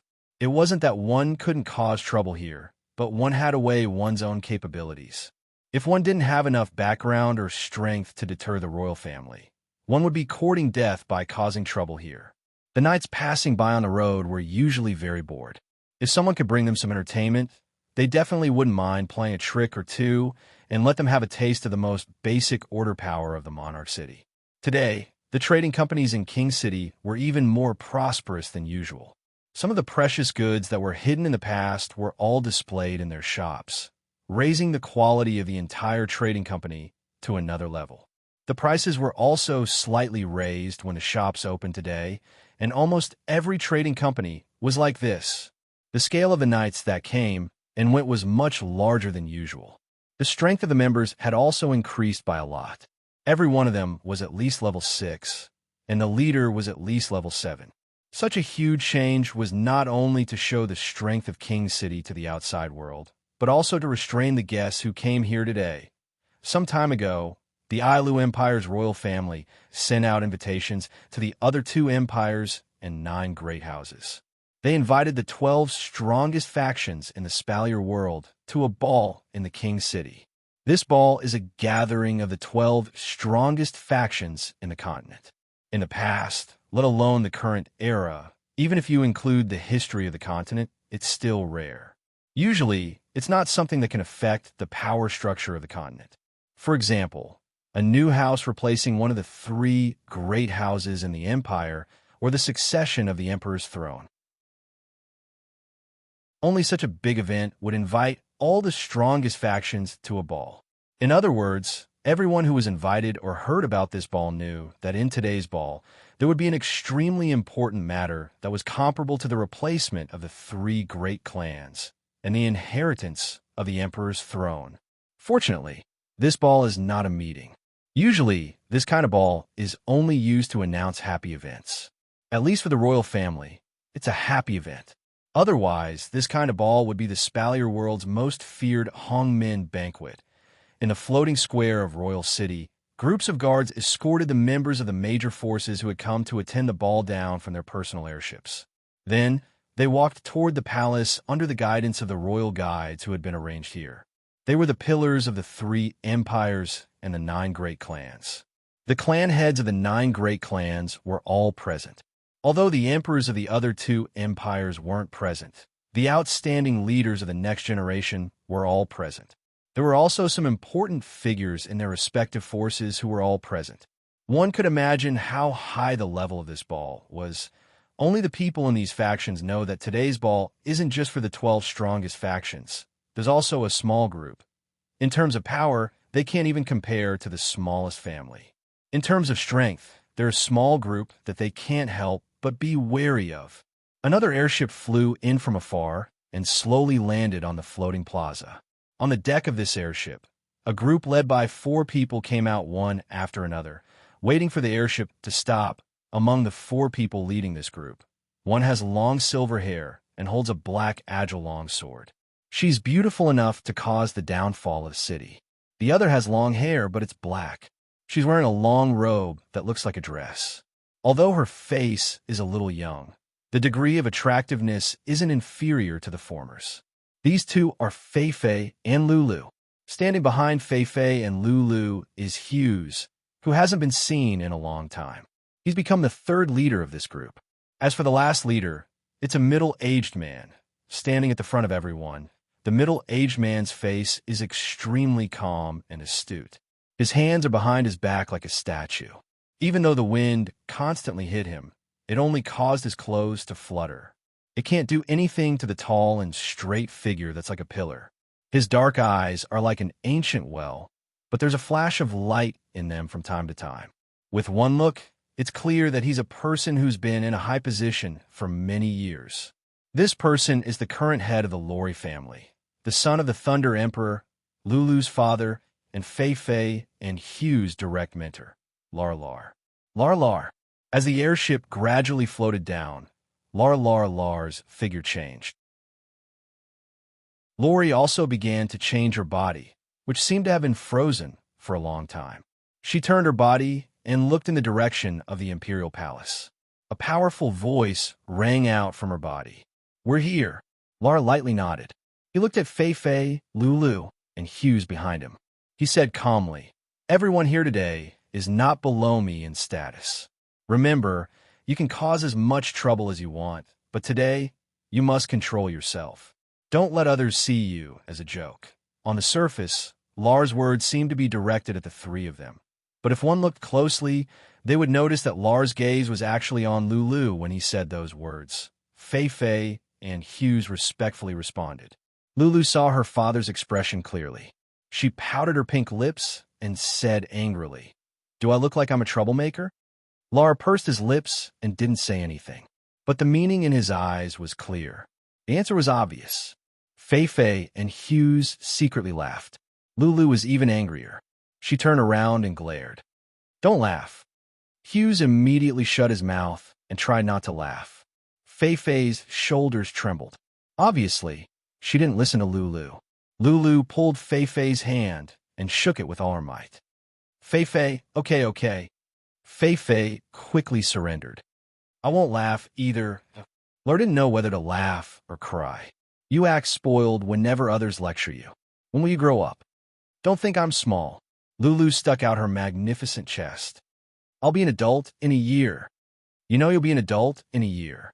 Lar smiled. "Before you become an adult, you're small. After you become an adult, you'll still be small." "I'm not small." Lulu angrily swung her feet. "Who says an adult is small?" "Lulu, no matter how old you are, you'll always be a child in my eyes." Fei smiled helplessly. "Unless you can change your personality." "Why do I have to change my personality when I grow up?" "I'm not going to change." Lulu put her hands on her hips and proudly said something that made people stumble. "When I become an adult, I'll find someone to marry. Let's see if you still think I'm small." Chapter 789.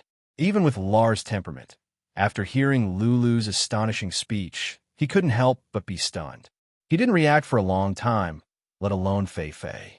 She had already covered her face, unable to bear to see Lulu's smug expression. No matter what, she is still Lulu's guardian. Only Hughes's eyes lit up when he heard Lulu's words. He took a step forward, straightened his back, and angrily made his presence known.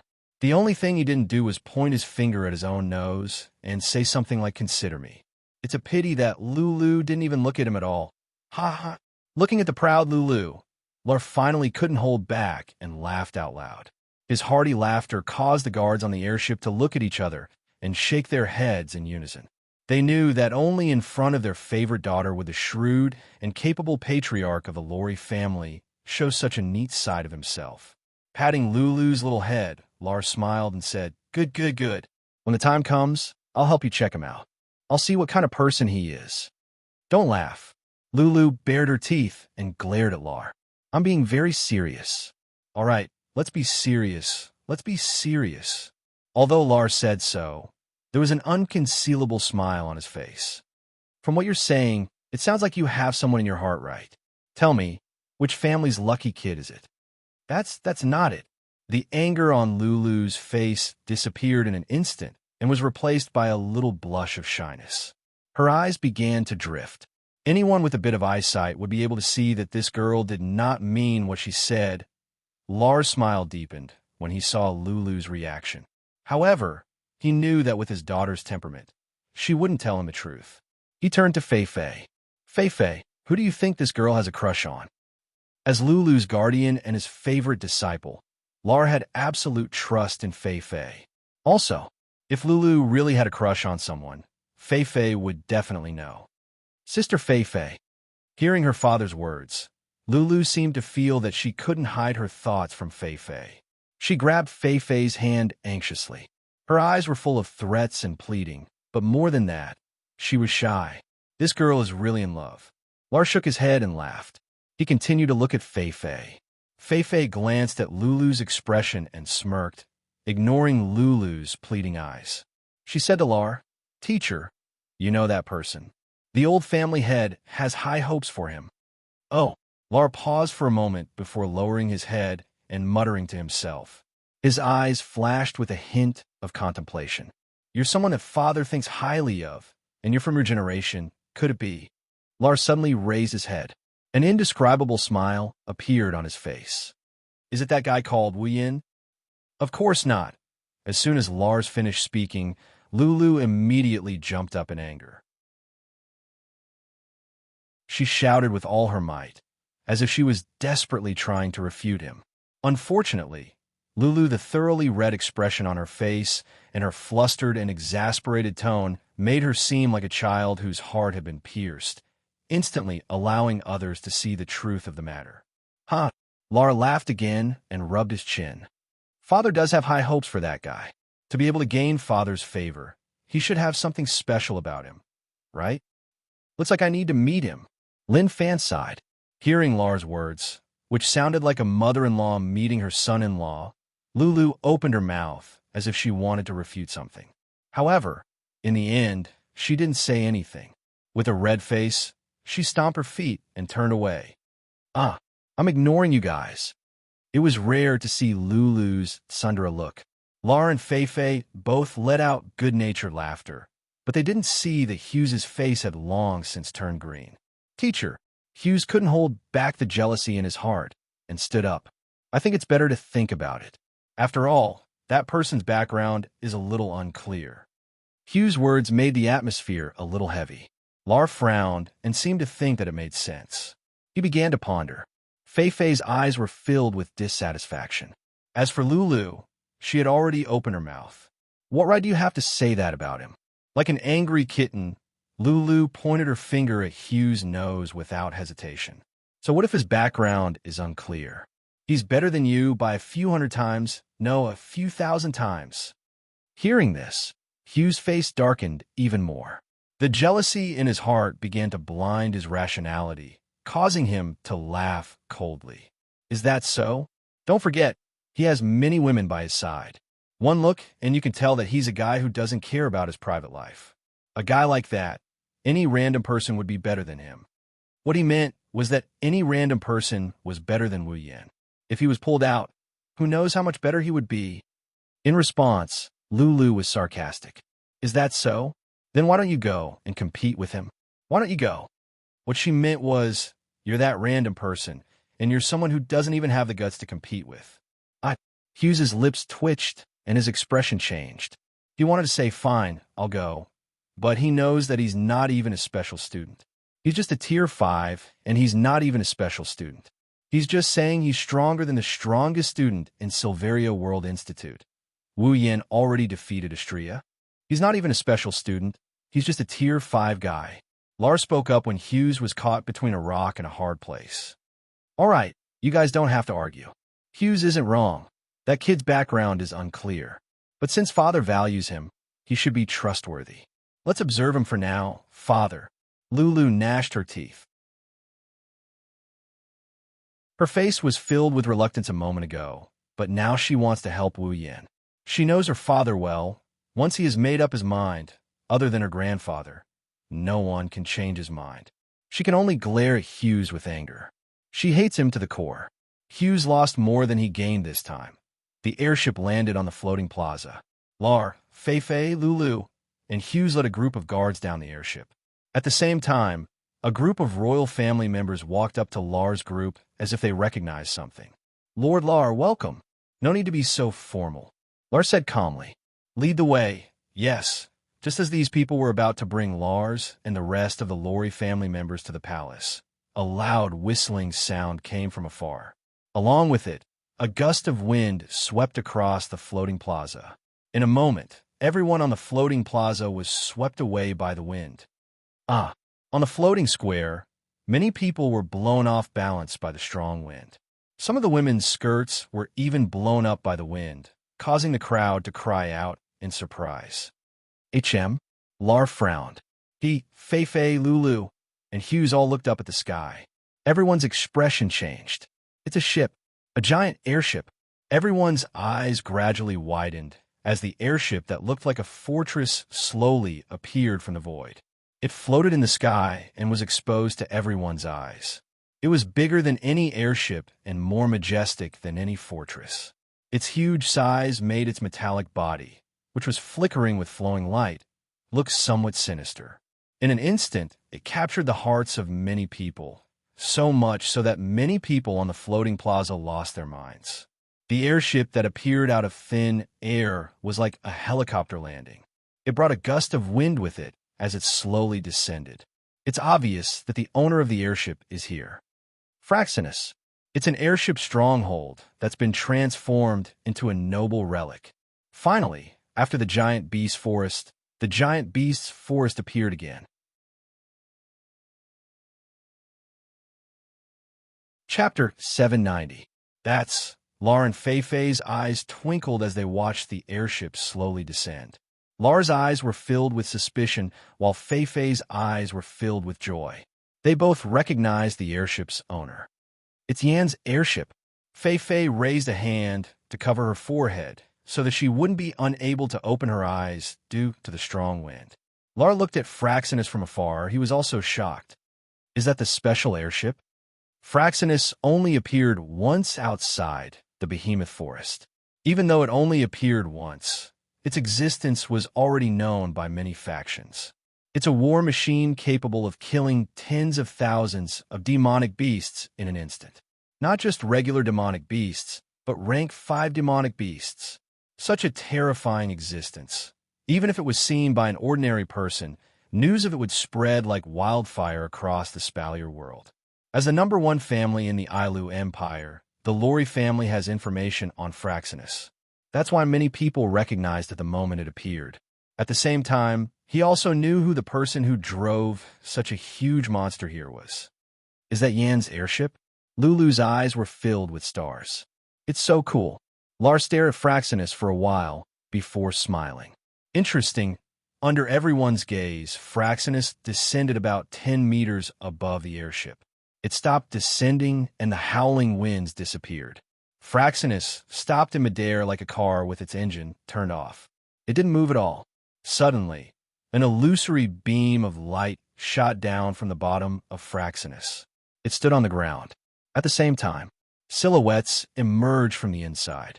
After the light beam dimmed, the airship that had attracted countless people's attention also quieted down completely. The full appearance of the few silhouettes was also exposed in front of everyone's eyes. They are none other than Wu Yin and Ko, who were here for the ball.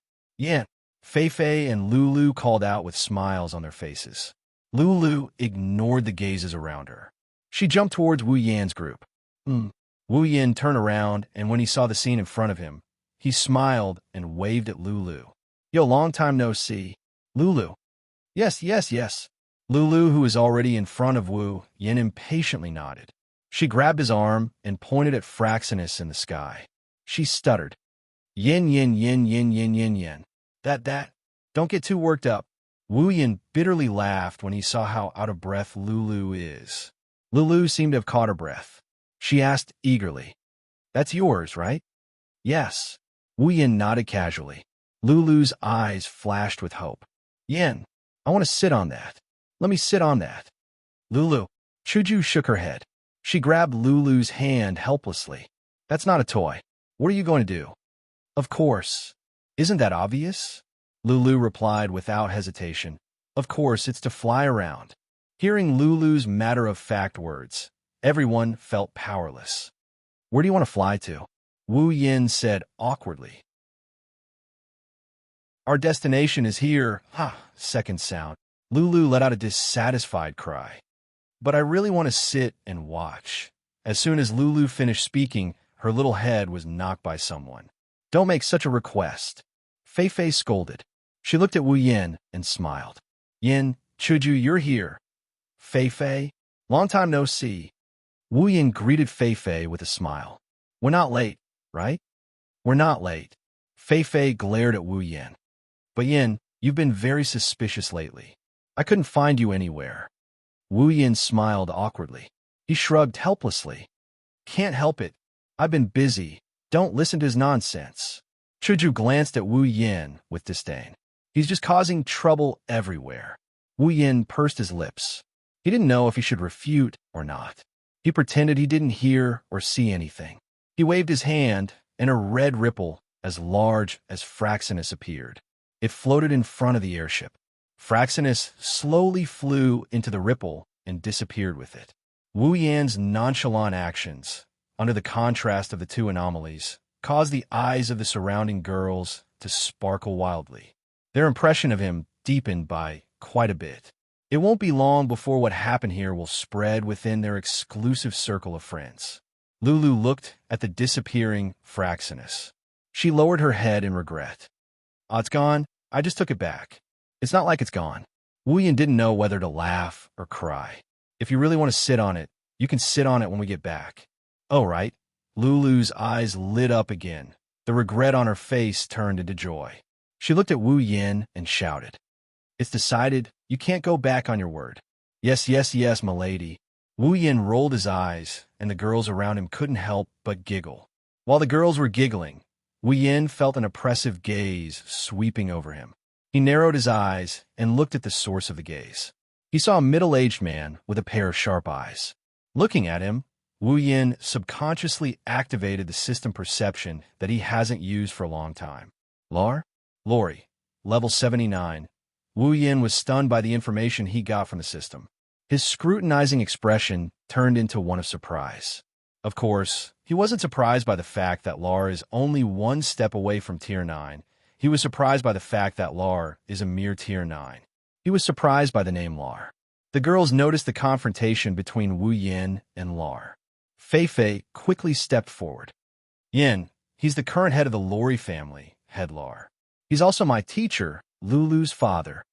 Wu Yin blinked. He looked at Lar again. This time, he wasn't scrutinizing him. He was sizing him up. So he's Lulu's father, Fei Fei's teacher, and the son of Grandpa Lei Wang? Musing for a bit, Wu Yin walked up to Lar. The other girls followed him, and they arrived in front of Lar. Daddy, Daddy. Lulu pushed Wu Yin's shoulder and introduced Lar excitedly. He's Yin, Wu Yin, Lars, and the others couldn't help but feel speechless. Only Lulu would be able to use such a method of introduction in this kind of situation. Greetings, head Lar. Wu Yan's expression turned serious. Lulu was rude. He couldn't be rude to someone he met for the first time. You're welcome. Lar said to Wu Yin the same words he said to the royal family members when they got off the airship. However, his tone was no longer indifferent. Instead, it was filled with curiosity. I've heard of your name for a long time. I've always wanted to meet you. Today, I finally get to meet you. Lar smiled at Wu Yin. As expected of the strongest student in the academy. Even I can't accurately sense your aura. It looks like your strength isn't below mine. I don't have a name. It's just a rumor. Wu Yin waved his hand with a wry smile. I've embarrassed myself in front of you. Not bad. Young man, you're strong but not arrogant. No wonder Father values you so much. Lar's lips curled up. Since you're here, let's enter the palace together. Wu Yin naturally couldn't refuse Lar's invitation. He nodded in agreement. Chapter 791. As time passed, it was getting closer and closer to the start of the dance party. In Royal City, in the streets and alleys, in the inns and hotels, the news of the ball had been leaked. Everyone who knew about it had sorted out what they knew and told them. Now, almost every place where people gathered would have discussions about the ball. Everyone was guessing what kind of influence would be involved in this kind of ball that would announce a big event. Under everyone's expectation, God seemed to have opened his eyes. Early in the morning, the originally not very sunny weather gradually became better. The sky was clear for thousands of miles, without a single dark cloud. The sun seemed to have risen, sprinkling its radiance over thousands of miles, as if it was heralding something. This could be seen from the satisfied expressions on the faces of those who walked into the palace. In fact, it wasn't just the general public. The people who came to the ball were also trying to guess the theme of the ball. No matter what happens later, at least for now, they're still in a good mood. Maybe it's because of the weather, or they're just keeping their thoughts to themselves. There were still a lot of people who went to the Imperial Palace to attend the ball. Although only a few forces were qualified to attend, these forces wouldn't just come themselves. For this kind of ball, they would usually bring the younger generation to see the world, meet other nobles, meet face-to-face, or show off the outstanding talents of the younger generation in front of others. It was a kind of communication. That's why Lar brought Fei, Lulu, and Hughes here. It was also to let them see the world, or to show off a little. Needless to say, Lar did have the ability to show off. Fei, for example, broke her own barrier after her trip to the Behemoth Forest. She's not even 25 years old yet. Isn't it enough to show off that she's a rank 8 powerhouse? The Spalier World Academy is a gathering place for geniuses from all over the world. Excluding Wu Yan's group, the only ones who can become a rank 8 powerhouse before the age of 25 are Sylph, Kaya, and Jaffer. Right now, Fei was the only tier 8 powerhouse under the age of 25 other than the royal families of the 3 empires. This kind of capital was enough to show off in this kind of world-class ball. Of course, this doesn't include Wu Yan's group. Their appearance has caused chaos in the Spalier World Academy. Prior to this, no one in the Spalier World Academy had more than 3 rank 8 powerhouses. As for Lulu, she's ranked less than 100 in the Spalier World Academy. She's a super genius who became a special student through her talent alone. There was still a year before he would reach adulthood. He was 17 years old this year, and he was already a 6th grade magician. With Lulu's talent, it shouldn't be hard for her to reach rank 7 by the time she's 20. At that time, if she can reach rank 8 before the age of 25, she'll be another Fei. Although Lulu's current strength isn't enough to catch the eye of others, her talent is outstanding even among the top 100 special students. Her talent is also one of the best. In this ball, she and Fei are the main characters of the Lori family. Hughes, on the other hand, was only an elite student. His talent couldn't compare to Lulu's, and his strength couldn't compare to Fei's. He couldn't even compare to Lulu's. However, he was almost at the peak of the 5th order, and he had just turned 18. He should be able to reach the 6th order by the age of 20, and the 7th order by the age of 20. In this kind of situation, he should be able to make a name for himself. However, compared to Wu Yan's group, they're more than a level lower. All of them are rank 8 and above. Ikaros and Flanderchan are rank 9 powerhouses. On top of that, there's also Wu Yan, whose strength is constantly changing. They don't know why they're invited to this ball, but they're definitely qualified to participate. In front of the palace gates, the guard stopped here and didn't continue forward. The nobles who came to participate in the ball all left their subordinates behind. Those who were familiar with each other walked in while chatting and laughing with each other. Those who weren't familiar with each other just greeted each other before being led to the ball by the guide. For a moment, the scene was quite lively. Lord Lar is here. When Lar and Wu Yan appeared with the girls, the nobles and ministers in front of the palace warmly welcomed them. Some came to get acquainted with them, while others came to get acquainted with them. There are quite a number of such people at the palace gates. When Lar saw them, he couldn't help but frown. Let's go in. Lar didn't even look at those nobles. His body naturally emitted a wave of Do Chi like a gentle breeze. Although the Do Chi wave was small, it directly forced the surrounding nobles and ministers back. Moreover, it didn't hurt them at all. Then, those nobles and ministers looked at each other in shock as he walked into the palace. Wu Yan, who saw the scene just now, was stunned. He looked at Lar with admiration. As expected of the head of the number 1 family, not only is he only a step away from reaching rank 9, his control over his strength is already at the microscopic level. In terms of control, He's on par with Wu Yin, who has infinite martial refinement. Lar isn't Wu Yin, who can directly exchange abilities with the system. His control over his strength must have been honed through countless trials and tribulations. Unlike Wu Yin, who has a golden finger, his methods are brilliant. Of course, it's hard to say who will win in a real fight with Lar. Wu Yin didn't just play games and fall in love during the 3 years he spent in Sword and Saber Dominion.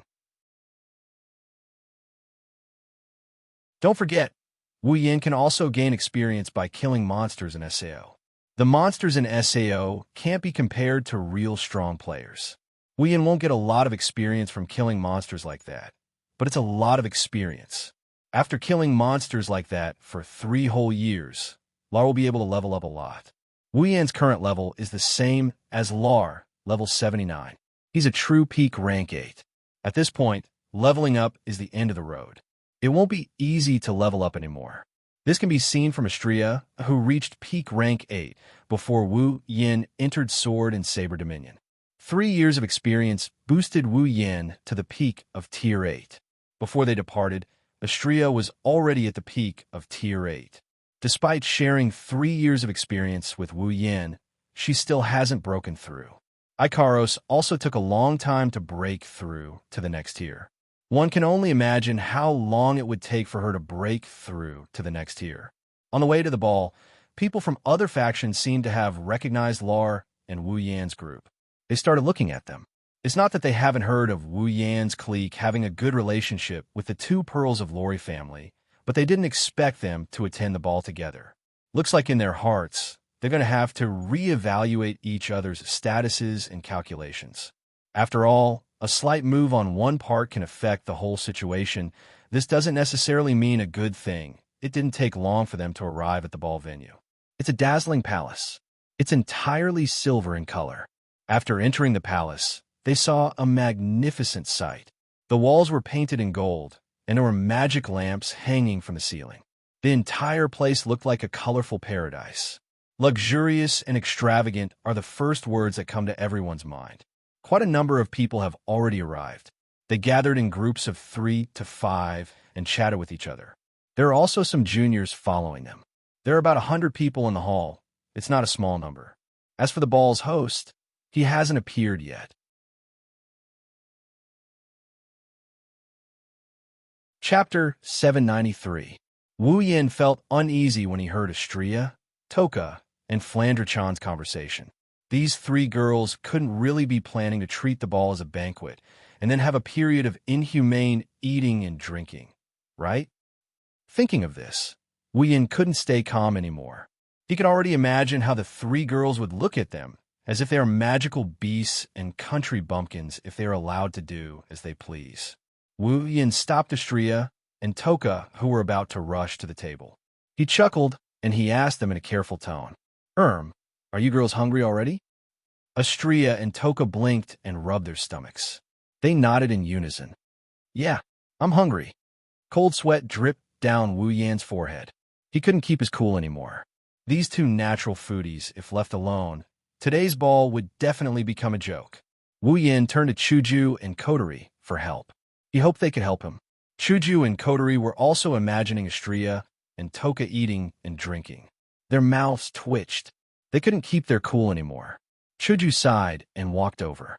She pressed down on Astria's shoulder. "Astria-chan, can you bear with it for the time being?" Sigh, Astria complained. Why? There's no reason," Chuju said with a troubled expression. "But if you do this, Yin will be troubled." "Is that so?" Astria flinched, and she looked at Wu Yin with a pitiful expression. She looked like an abandoned puppy. "Master, am I bothering you?"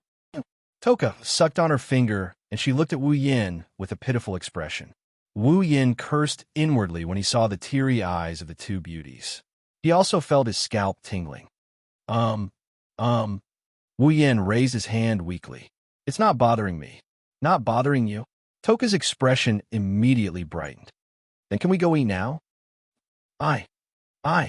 Wu Yan's back was drenched in cold sweat. He didn't know what to do. Kotori turned around and smiled. "What Oni-san means is, since you 2 are hungry, he wants to cook for you when we get back." Kotori grinned. The eyes of the two gluttons lit up as they looked at Wu Yin in anticipation. Really?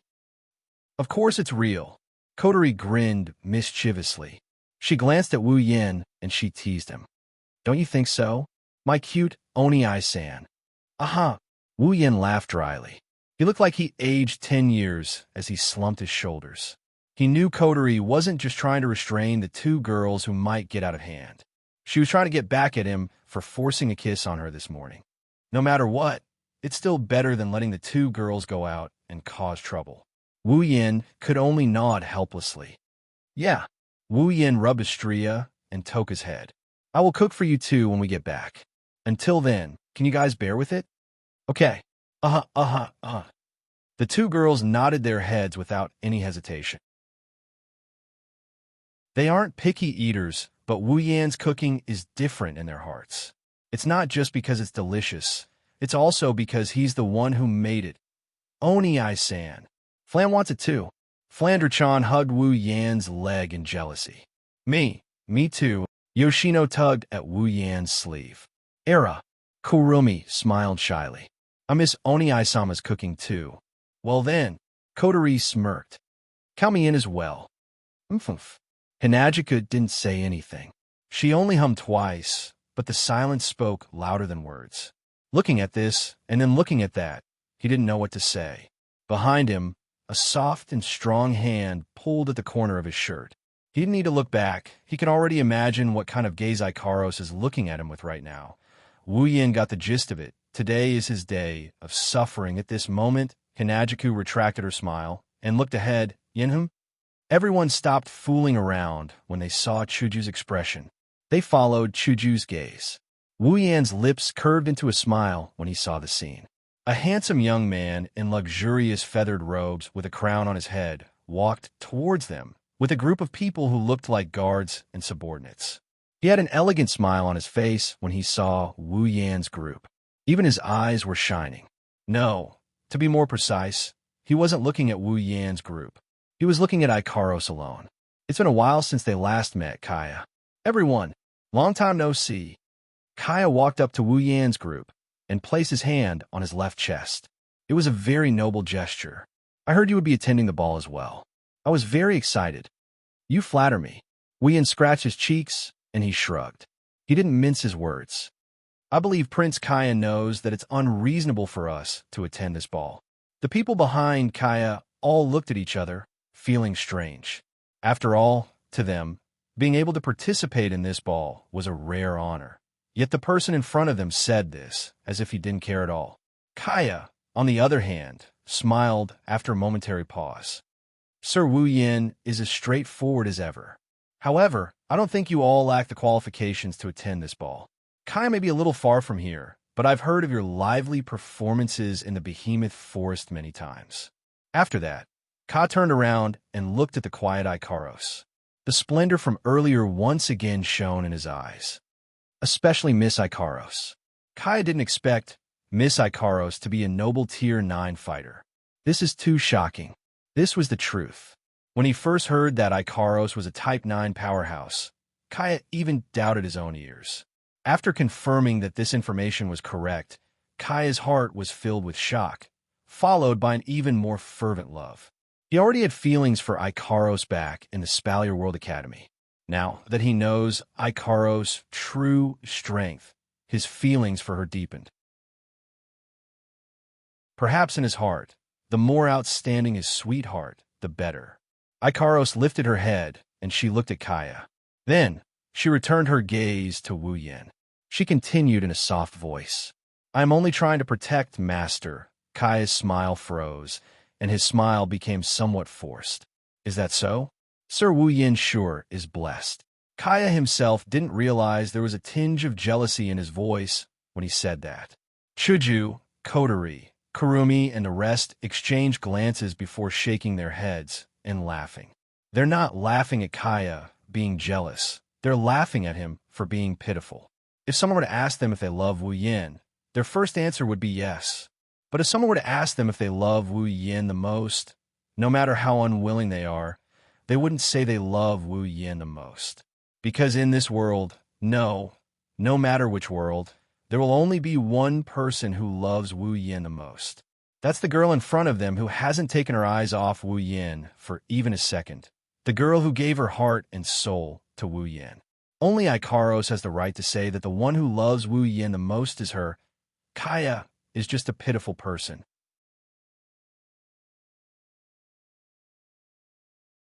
Chapter 794. Ka didn't express his intentions too obviously. He suppressed his urge to talk to Ikaros and started chatting with Wu Yan's group. Not only Ka, even Bingling, Bishi, Jaffer, and other youngsters from major factions came over to chat with Wu Yan. It's not because they are familiar with Wu Yan's group, it's mainly because of Ikaros and Flandrechan's relationship with this small group. They wanted to make friends with them, they wanted to test them, they wanted to come over and greet them. Wu Yan is very impatient with these people coming to find him. After all, he doesn't like this kind of hypocritical pleasantries. But he didn't go overboard. After all, it's a ball after all, it's necessary to have some exchanges. Luckily, this isn't the first time Wu Yan has experienced this kind of situation, so he handled it with ease. He said what should be said and didn't say what shouldn't be said. His choice of words was also quite appropriate. Chuju, Kotori, and Kurumi were surprised to see Wu Yan like this. In their minds, Wu Yan wasn't someone who couldn't appear in big events, but he wasn't good at it either. They didn't expect him to look like this. It seems like the 3 years of dungeon exploration didn't just change his strength. Of course, the girls didn't just stand there and do nothing. Each of them is famous in Silverio World Institute. With their outstanding looks and strength, there were plenty of people who came to chat with them. Other than Ikaros, Astria, Toka, Flandrechan, and Yoshino, Hinajiku, Kotori, and Kurumi are all doing the same thing as Wu Yan. They're all here to chat with the girls who came to chat with them. In a short while, it actually caused this place to become unusually lively. It has to be said that the 3 girls' performance in this situation is in no way inferior to Wu Yan's. Hinajiku is the student council president of Hakuo Academy. As the king of popularity in a noble academy, her magnanimous temperament won the praises of many. Kotori was the commander of Ratatosker. She was even more at home than Chuju in this situation. The nobles who looked down on her due to her petite appearance were surprised. They even looked at Kotori in a different light. As for Kurumi, needless to say, even though her heart was as pure as an elf's, her nature was much closer to that of a human's due to her dark experiences. Moreover, her elegant cultivation made her seem like a rich young lady. She spoke with ease and became a rare sight at the ball. After the ball, the girls had already become the focus of attention. The surrounding male participants frequently shifted their gazes towards them, and groups of them tried to strike up a conversation. Perhaps, in their hearts, the young girls had already become the target of their pursuit. However, it's fine if they think about it, but if they want to put it into action, they'll have to consider how important they are. While the ball is in full swing, a bright light flashed across the room. At a certain moment, a dazzling magical light shone at the front of the entire ball and shone on a staircase. At the same time, the surrounding lights gradually dimmed. Along with that, everyone's voices became calm and gentle.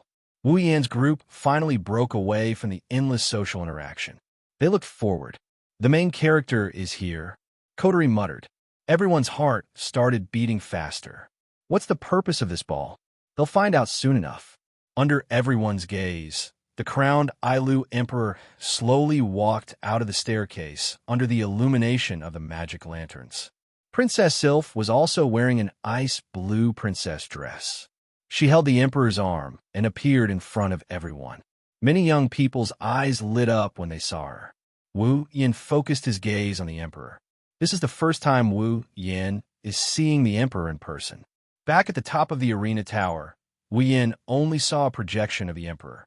Now that the Emperor is standing in front of him, Wu Yan couldn't help but activate the system's perception. Kate, Ailu, level 85. As expected, Wu Yan took a deep breath. Level 85. Aside from Yukari, this is the highest level player Wu Yan has seen so far. The Emperor of Ailu, Carter, seemed to be in his 40s. Judging from his appearance, he was only a few years older than Lar, which made him quite young. To be able to reach the 9th rank at such a young age, it was no wonder he was the emperor of an empire.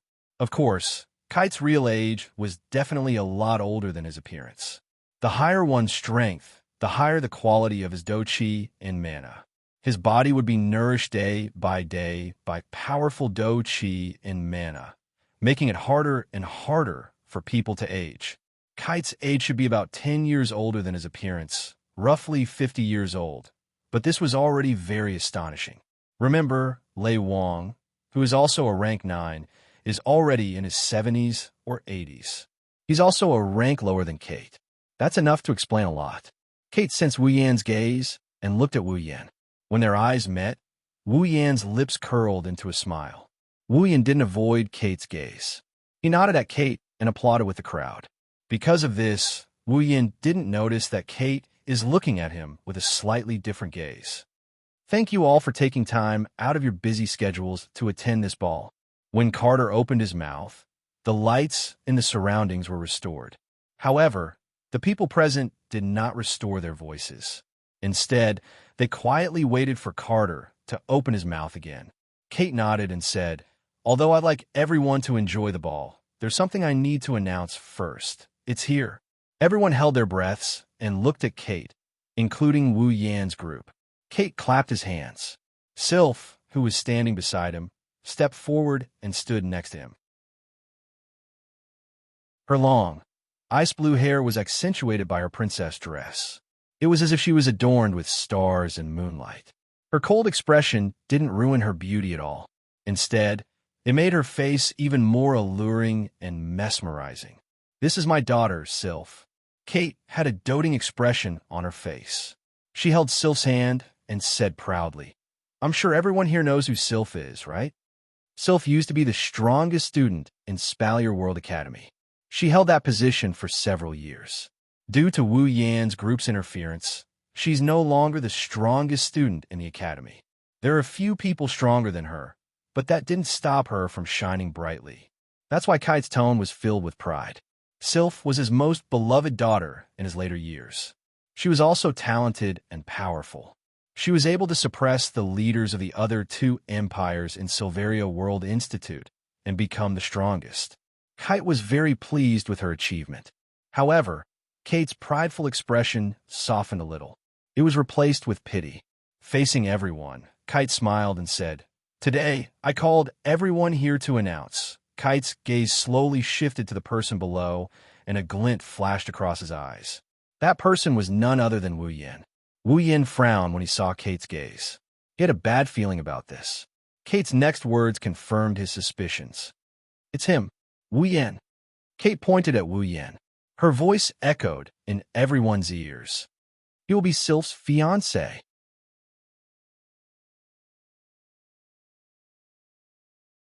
Chapter 795.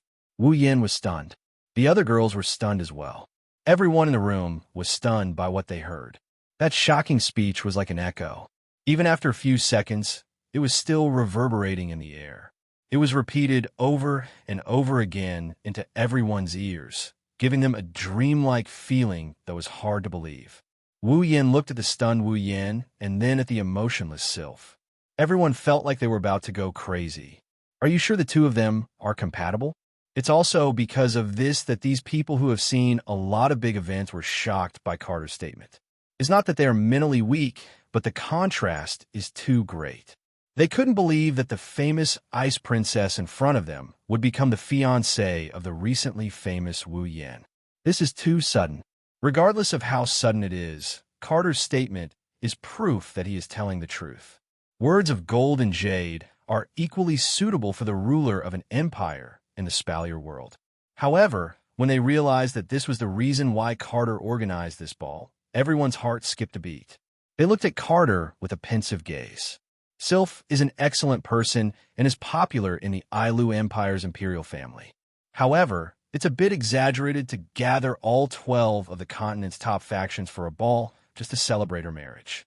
In the past, a ball of this nature was supposed to announce something. At the very least, the emperor of an empire or one of the 3 great houses was replaced. Only then would a ball of this nature be held. The ball was supposed to announce the change in power structure to the entire world. The marriage of an empire's princess is a big deal. Isn't it a bit too much to make an announcement at a ball like this? Unless, of course, Wu Yin becoming Sylph's fiancé has other implications. For example, Kate is planning to marry Sylph to Wu Yin in order to pass the throne to Wu Yin.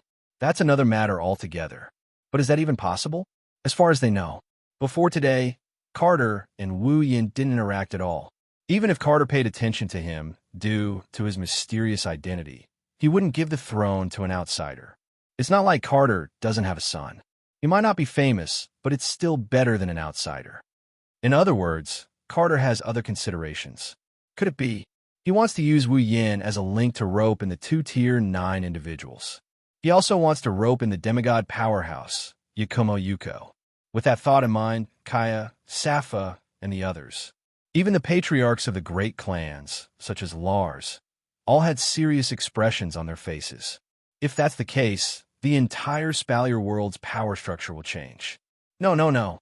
Absolutely not. On Lars' side, Lulu's small face was filled with panic. Even her face was somewhat pale, and there was a teardrop in the corner of her eye. How can this be? This is too sudden. Fei-Fei's brows furrowed tightly. She looked at Wu Yin and the others who were still in a daze. Her expression darkened. Fei-Fei. Lulu grabbed Fei-Fei's hand. Her pale face was covered in sweat. What should I do?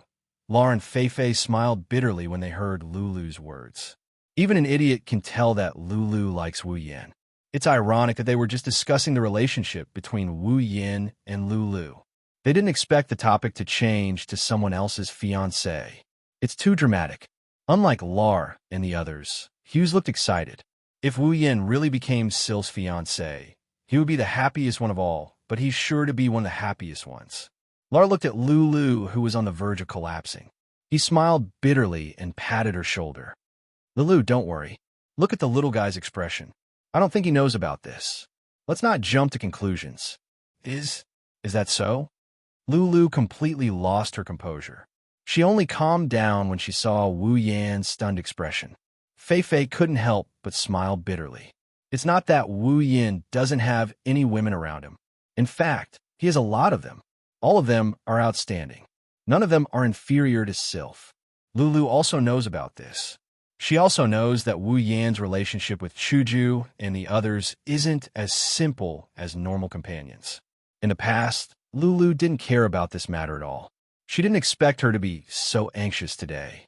Perhaps in Lulu's naive heart, she can accept it because she has a good relationship with Chuju and the others. However, Sylph is just a stranger to Lulu. That's why her reaction is so big. Fei-Fei can only think of it this way. She also needs to use this excuse to hide her irritation. On the other hand, Wu Yin finally reacted to the murderous glares of the women. His forehead was covered in sweat. Aren't you going to explain yourself? Hinajika's face was as black as charcoal. Not just her, even Kotori's face was a little unhappy. Ikaros's eyes were also a little shaken. As for Toka, if Kurumi didn't cover her mouth, she would have already made a scene. Wait. Let me clear my thoughts. Wu Yin shook his head in confusion. I don't know what's going on either.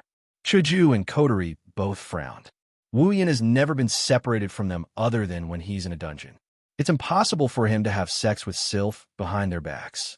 Even if it's possible, Sylph's cold personality wouldn't do such a thing. Kotori's expression changed. It seems like Senpai Fei-Fei was right. The Ailu Empire has other intentions towards us. Sylph is probably just a cover. Chuju gritted her teeth and looked at Wu Yin. What do you plan to do next? Wu Yin rubbed his brows. He looked around. Kate's words made him the center of attention. Everyone is looking at him, including Kate and Sylph. They are waiting for him to make a decision. Carter looked at Wu Yan's disheveled appearance, and he smiled before opening his mouth again. I know this announcement is a little sudden. I didn't discuss it with the person in question. Many people cursed in their hearts. How dare you announce it without discussing it with the person in question? Aren't you afraid of losing face? Little fellow, although my daughter's temperament is a little cold, but in other aspects, it shouldn't be to the extent that you don't like her, right? Kite smiled and said, "Before this, there were many people who proposed marriage to me, but I couldn't bear to agree. Now that I've decided to marry her to you, my heart is still aching. So, little fellow, give me an answer here. Are you willing to be Sylph's fiancé?" Carter's words caused everyone to look at Wu Yin again. Wu Yin smiled bitterly when he sensed the mixed emotions in their gazes. Kite was a sly old fox. How could she refuse him when he said that she was in pain? Wouldn't I be offending the entire Ailu Empire if I refuse? Wu Yin could feel his brows starting to hurt, but he still took a step forward after thinking for a bit. "Your Majesty." Wu Yin took a deep breath to calm everyone down, including Chuju and the others. Should I agree or not? Should I agree or not? Many people already had an answer in their hearts.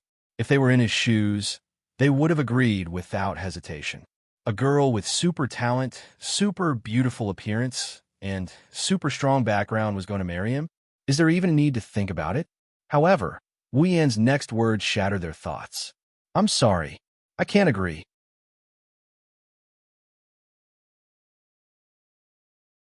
Chapter 797. And so, the ball came to an end amidst the cheers of the guests. At least, that's what it looks like on the surface. After Kate's announcement, it was up to the participants to decide what to do after they returned home. That was their own business. In their minds, Wu Yin and Sylph's engagement is just a way to rope in Yakumo, Ikaros, Flanderchan, and the others. They believed that Wu Yin and his party would be tempted by any faction. Even though the ball is over, Wu Yin, the main character of the ball, stayed behind. It's not only because of Kite's invitation, but also because he has a lot of questions in his mind. In the palace, Kite sat on a chair at the front of the room. Next to him is Sylph, who has changed into an ice blue robe. Wu Yin, Chuju, Kodori, Kurumi, and the others are facing each other in silence. They've been like this for quite some time now. Kite sipped his tea leisurely and smiled at Sylph, who was pouring tea for him. He glanced at the silent Wu Yin and the others and shook his head. He finally opened his mouth. "I know you have a lot of questions." Kite lowered his head. He sighed and said to Wu Yin, "Ask me anything you want. I will answer you if I can." Wu Yin lowered his head and he exchanged glances with Hinajiku and Kodori. The two girls nodded and he looked at Kite, who had an indiscernible expression on his face. He took a step forward. "If that's the case, I won't hide it any longer." Wu Yin pursed his lips. He looked at the expressionless Sylph and asked Kite in a serious tone, "Your Majesty, can you tell me why Princess Sylph is engaged to me? I didn't think you'd ask me that directly. Don't tell me you're not attracted to Sylph at all." Kate chuckled. "Well," Wu Yin scratched his cheek. "It's not that I'm not attracted to her. It's just that I've never wanted to be with Princess Sylph. After all, we haven't interacted much." "That's not a problem at all," Kite said nonchalantly. "How many marriages do you think there are in the upper echelons of society? If it was someone else, they would have accepted regardless of whether it was a good thing or a bad thing. Sylph's looks were outstanding, and her strength was outstanding. She's also the pearl of an empire. Her appearance, power, and background are all amazing. Indeed, if it was someone else, they would have accepted Kite's proposal. Even if they had nothing to do with Sylph, they would have accepted it with joy. Unfortunately, Wu Yin isn't one of them. He has no shortage of beautiful girls around him. All of them are girls he brought out from his favorite 2D world. In his heart, they are much better than Sylph. Not to mention their strength. None of the girls around him are weaker than Sylph. As for background, if he wants one, he can rely on the system and his own abilities to create one that is on par with Sylph. Although it won't be that easy, she won't be weak by any means." In short, what Kite is trying to say might be attractive to others, but not to Wu Yin. Indeed, there are almost no men in this world who would refuse such a good thing. Wu Yin shrugged. "Almost no doesn't mean there aren't any. I don't deny Princess Sylph's excellence, but that doesn't seem to be a good enough reason for your Majesty to agree to her marriage." "Why do you say that?" Kite calmly said. "I'm sure you understand your value. It's not strange for me to use a marriage to entice you, right? Wu Yin and the others are all above Tier 8. Ikaros and Flandrachon are even stronger. There's also the elusive demigod Yakumo Yukari, who has a close relationship with them. Who wouldn't want to rope in such a small group? Ikaros, Astrea, and Flandrachon are considered normal humans. Most importantly, they're all very young. Ikaros, Astrea, and Flandrachon are considered normal humans. Yet, all of them managed to surpass Tier 8. Ikaros, Flandrachon, and Flandrachon have a high chance of becoming demigods in the future. With such potential, if they could rope them in, then no matter which power it was, they would not hesitate to pay a huge price. But I don't think your majesty will agree to this marriage just because of that. Wu Yin raised his head and stared at Kite. I don't know Princess Sylph that well, but I don't think she will agree to a marriage without meaning. If she doesn't agree, your majesty, you won't force her, right? Of course I won't. Kate yelled without hesitation. Wu Yin and Co. had a weird look on their faces when they realized that their actions were a bit exaggerated. Seeing this, he coughed dryly and pretended to be serious as he took a sip of tea. If Sylph doesn't agree, I won't force her no matter what. Wu Yin went silent again. Sylph's cold expression thawed a little. She looked at Kite with more respect. Coterie, who was standing behind Wu Yin, suddenly spoke up when the crowd was about to descend into another round of silence. In that case, can we assume that Princess Sylph was the one who agreed to the marriage and even suggested it herself? Wu Yin, Kate, and the other girls' expressions changed. Wu Yin had a look of disbelief on his face. Kate looked at Coterie with admiration. The other girls looked at Sylph with caution and disbelief. Sylph was the only one who didn't show any signs of disbelief. Not bad, little girl. You're quite quick-witted, Kite said with a smile. Coterie was a little annoyed when Kite called her a little girl, but she remained patient. Then, it's about time you tell us your true intentions, right? Coterie's impolite words froze the air around them. Kite and Sylph looked at Wu Yin and the others. After a while, Kite sighed. Little guy. Kite looked at Wu Yin with an indecipherable gaze. He then looked down at Wu Yan's hand. Can you let me have a look at that ring? Ring, Wu Yin and the others asked in unison. They then looked down at Wu Yan's hand. There's indeed a ring on his hand. It's a pure white ring. It's the ring he obtained from the treasure hunt. It's the ring that represents authority. Wu Yin recalled Sylph's strange reaction towards his ring when he was investigating the Beast King in the Behemoth Forest. Since then, Sylph treated him like a stranger, but now, her gaze towards him has changed. Could it be that all these changes are due to this ring? If that's the case, Wu Yin looked at Kite and Sylph, who were still staring at the ring. He narrowed his eyes. If Kate and Sylph's strange behavior and today's wedding were all because of this ring, then he's about to come into contact with a very big secret. Wu Yin didn't forget the description of the 3 rings he got from the treasure hunting ground, including the Ring of Authority. The box containing the rings described the 3 rings to him. You can get as much gold as the whole world. You can get as much power as the whole world. You can get as much power as the whole world.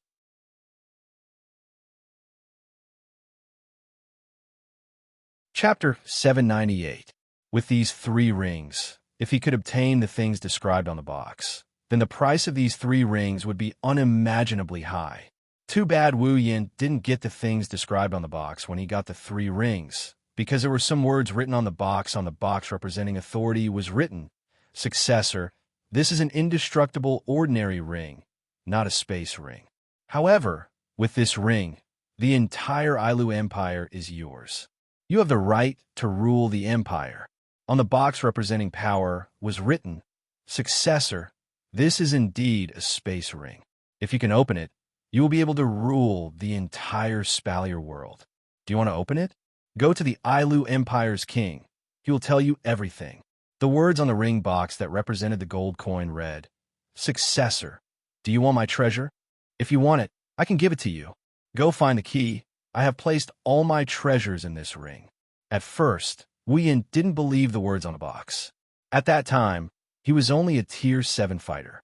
Even though he could be considered a strong fighter in the Spalier world, he was still at the bottom of the strong fighters list. The things written on these 3 rings were too far away for him, but now, touching the ring representing authority on his finger, Wu Yan's mind raced. From Carter's words, it's obvious that he knows about this ring. In other words, what was written on the box that contained the ring was most likely true. Then, the implications are huge. Just the fact that the Ring of Authority can give him the right to rule the entire Ailu Empire is already a big deal. Even though Wu Yan didn't think Carter would give him the right to rule the entire Ailu Empire with just one ring, Wu Yan didn't really care about authority. What he really cared about was if the words written on the box were real.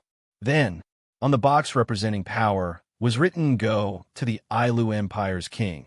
He will tell you everything." What does that mean? He pondered for a moment.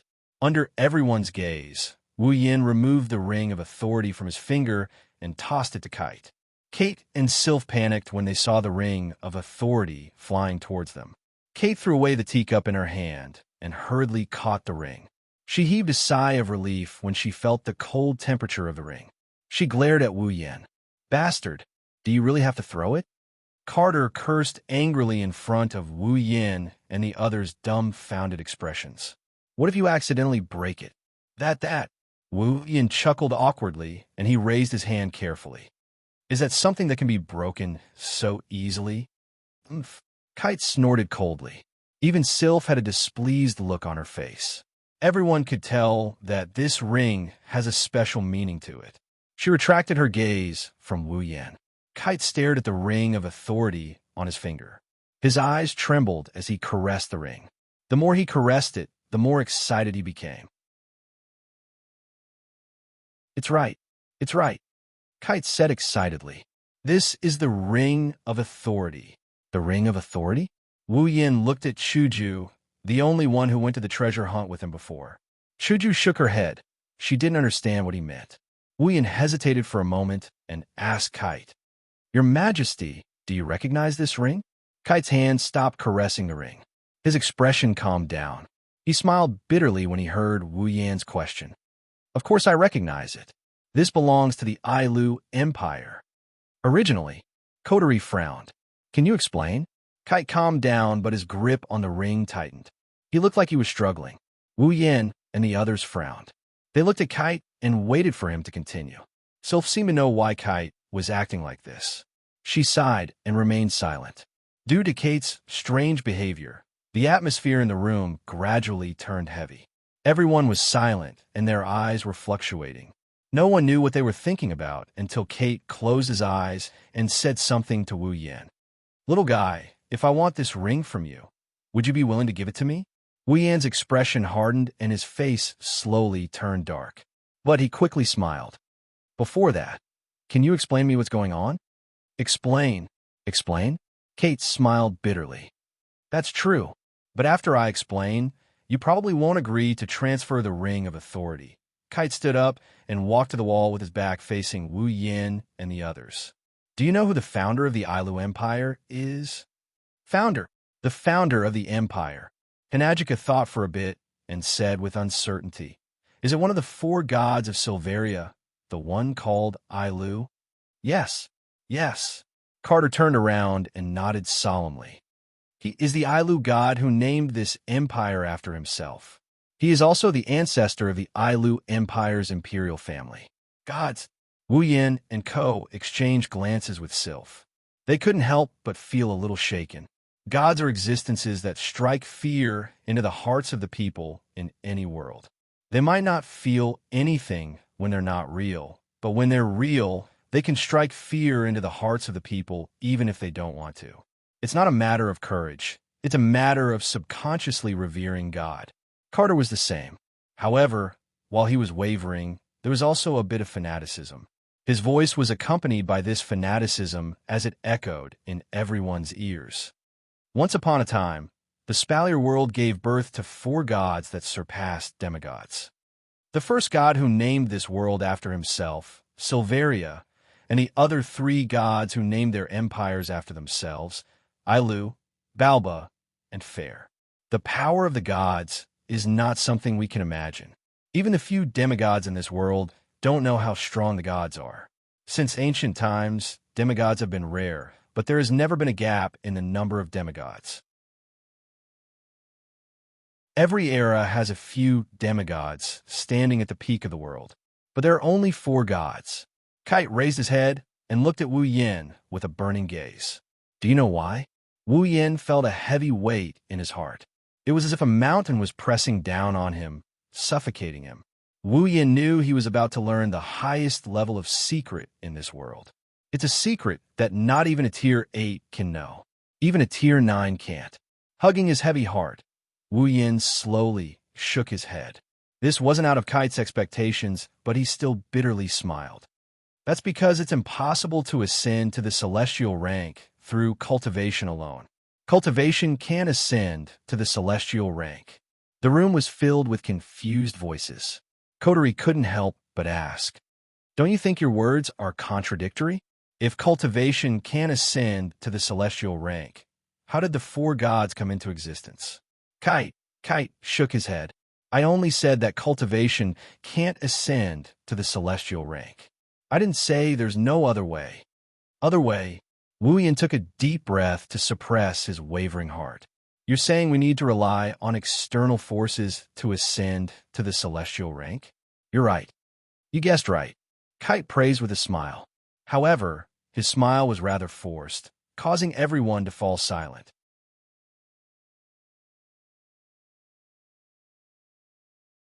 Chapter 799. There are all sorts of reasons why humans are so ambitious, but at the end of the day, there's only one goal: to become stronger.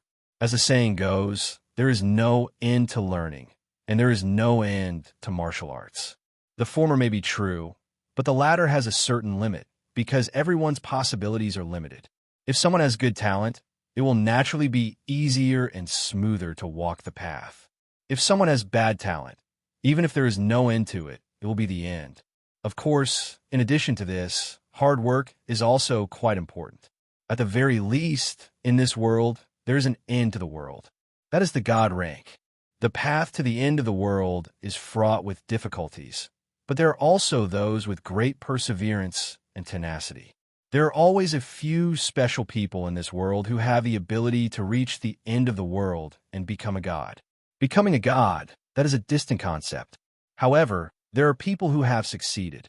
This proves that it is not impossible.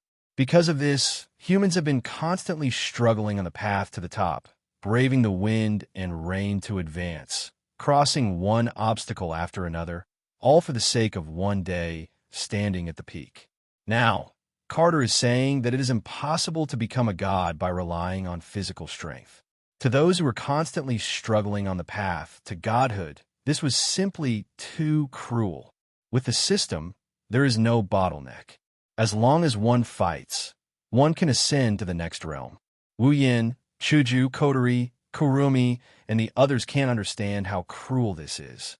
However, looking at Carter and Sylph's resentful faces, they know it is painful.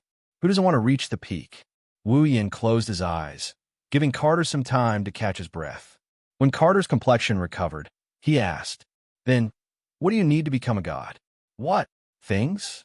Carter panted and said absent-mindedly, "It's not impossible to call it things." "What do you mean?" "What I mean is I don't know if it counts as a thing or not." Carter said in an annoyed tone, "My ancestor left some things in the Ailu Empire's imperial family, but there are only 3 words to describe the necessities of becoming a god. The power of a god, the power of a god." Wu Yin and the others were stunned. Kite nodded. According to the records, one must first reach the end of the demigod level, which is the pinnacle of the demigod level. In other words, the peak of the demigod level. After reaching the pinnacle of the demigod realm, the human body can begin to contain the power of divinity. Through absorbing the power of divinity, along with the body's metamorphosis, the barrier of the realm will begin to melt. At that time, the pinnacle of the demigod realm can attempt to break through. Once I succeed, that is to become a god. If it fails, the divine power will dissipate completely. And without the power of God, Kite shook his head and sighed. In that case, becoming a god is a luxury. Hearing this, everyone couldn't help but sigh. Kotori had already sucked on the jewel. Usually, she would either be bored or use the jewel to stimulate her brain. Obviously, The latter was the case right now. She said, "Is it because there is no more divine power in this world, because there is no more divine power?" Unexpectedly, Kite shook his head in denial. "No, I can't say that the divine power is gone." Kite returned to his seat and picked up his teacup, but he didn't drink it. He looked around at Wu Yin and the other girls and slowly began to explain. As it turns out, the divine power didn't exist in the first place. Legend has it that many years ago, the first demigod in the Spalier world, Silveria, discovered a place by accident when he was still a demigod. In that place, there existed something that he had never seen before in all his years of roaming the continent. Out of curiosity, he carried this thing with him and continued his journey across the continent, until one day he reached the peak of the human realm, which was the peak of the demigod realm. Perhaps it was because of his intuition, but Silverier knew that at this point he would not be able to advance any further. This was the end of his life. In fact, the peak demigods before him were all like this. Reaching the peak demigod level was the limit. Silveria also accepted his fate. There was nothing he could do. This was the limit of what a human could reach. Even if he wanted to reach a higher level, his growth had already stopped. No matter how hard he tried, he wouldn't be able to make any progress. Without the possibility of growth, how could he reach a higher level? It was at this moment that the unknown existence on Silveria's body that he carried with him caused his own realm to begin to stir. Perhaps it was an accident, or perhaps it was a gamble, but Silveria absorbed the unknown existence into his body. With that, Silveria surpassed human existence and became the first demigod in the Spalier world. Since then, the thing that could help a demigod realm expert reach the demigod realm was named divine power. For some reason, the existence of divine power started to leak out. Other demigods realm experts came to the place where divine power was found, but they all returned empty-handed. They didn't find divine power at all. Of course, there were also lucky people who discovered divine energy. However, obtaining divine energy didn't mean that one would definitely become a god. It only meant that one had a chance to break through. Whether one could break through or not still depended on oneself. Even so, having a chance was better than never being able to break through. Therefore, once someone reached the peak of the demigod realm, they would come here in search of divine energy. After that, Ailu, Balba, and Phil, the three peak demigod realm experts, followed Silveria and came to this place. By chance, they obtained the power of God. With the help of the power of God, they successfully broke through and became God realm experts, reaching the true end realm. Thus, the four most famous demigods in the Spalier world were born. The three empires of the Spalier world were also born. It didn't matter if they could break through or not. It was a fact that divine power could give humans a chance to reach the demigod realm. After all, there were already 4 living examples. Those demigods realm experts who couldn't break through became crazier and crazier. Just like that, divine power became the most valuable treasure in the Spalier world. As the saying goes, there is no limit to a person's greed. It was the same even after becoming a demigod. One of the demigods in the Spalier world became greedy and tried to take divine power for himself. He wanted to cultivate a demigod realm expert for his own faction. The other 2 empires couldn't just let him do as he pleased. Thus, a conflict began. In order to fight for the right to own divine power, the demigods of the 3 empires fought. In the end, the only demigod without any faction, Silveria, was dragged into the conflict. The 4 demigods started a chaotic battle. What kind of concept was this? Every demigod was terrifyingly powerful. In that kind of situation, the place where divine power existed was naturally destroyed. It was also at this time that they dug out a secret. The place that lost divine power didn't lose divine power because the real source of divine power didn't come from that place. It was buried under that terrain. It was a weapon that was born from the heavens. It had super strong power. It could turn a one-on-one battle between demigods into a one-sided battle. The demigod who had it could easily defeat another demigod. It could even withstand the combined forces of the remaining 3 demigods. It could even produce divine power. After discovering this, the four demigods went crazy. That battle between demigods lasted for an unknown period of time. They only knew that after it ended, the four demigods fell. The powerful weapon also disappeared, because it had more power than the strongest legendary armament that humans could create, and it could also produce divine power. Thus, this weapon that was born from the heavens and had only one surname was called Legendary Armament.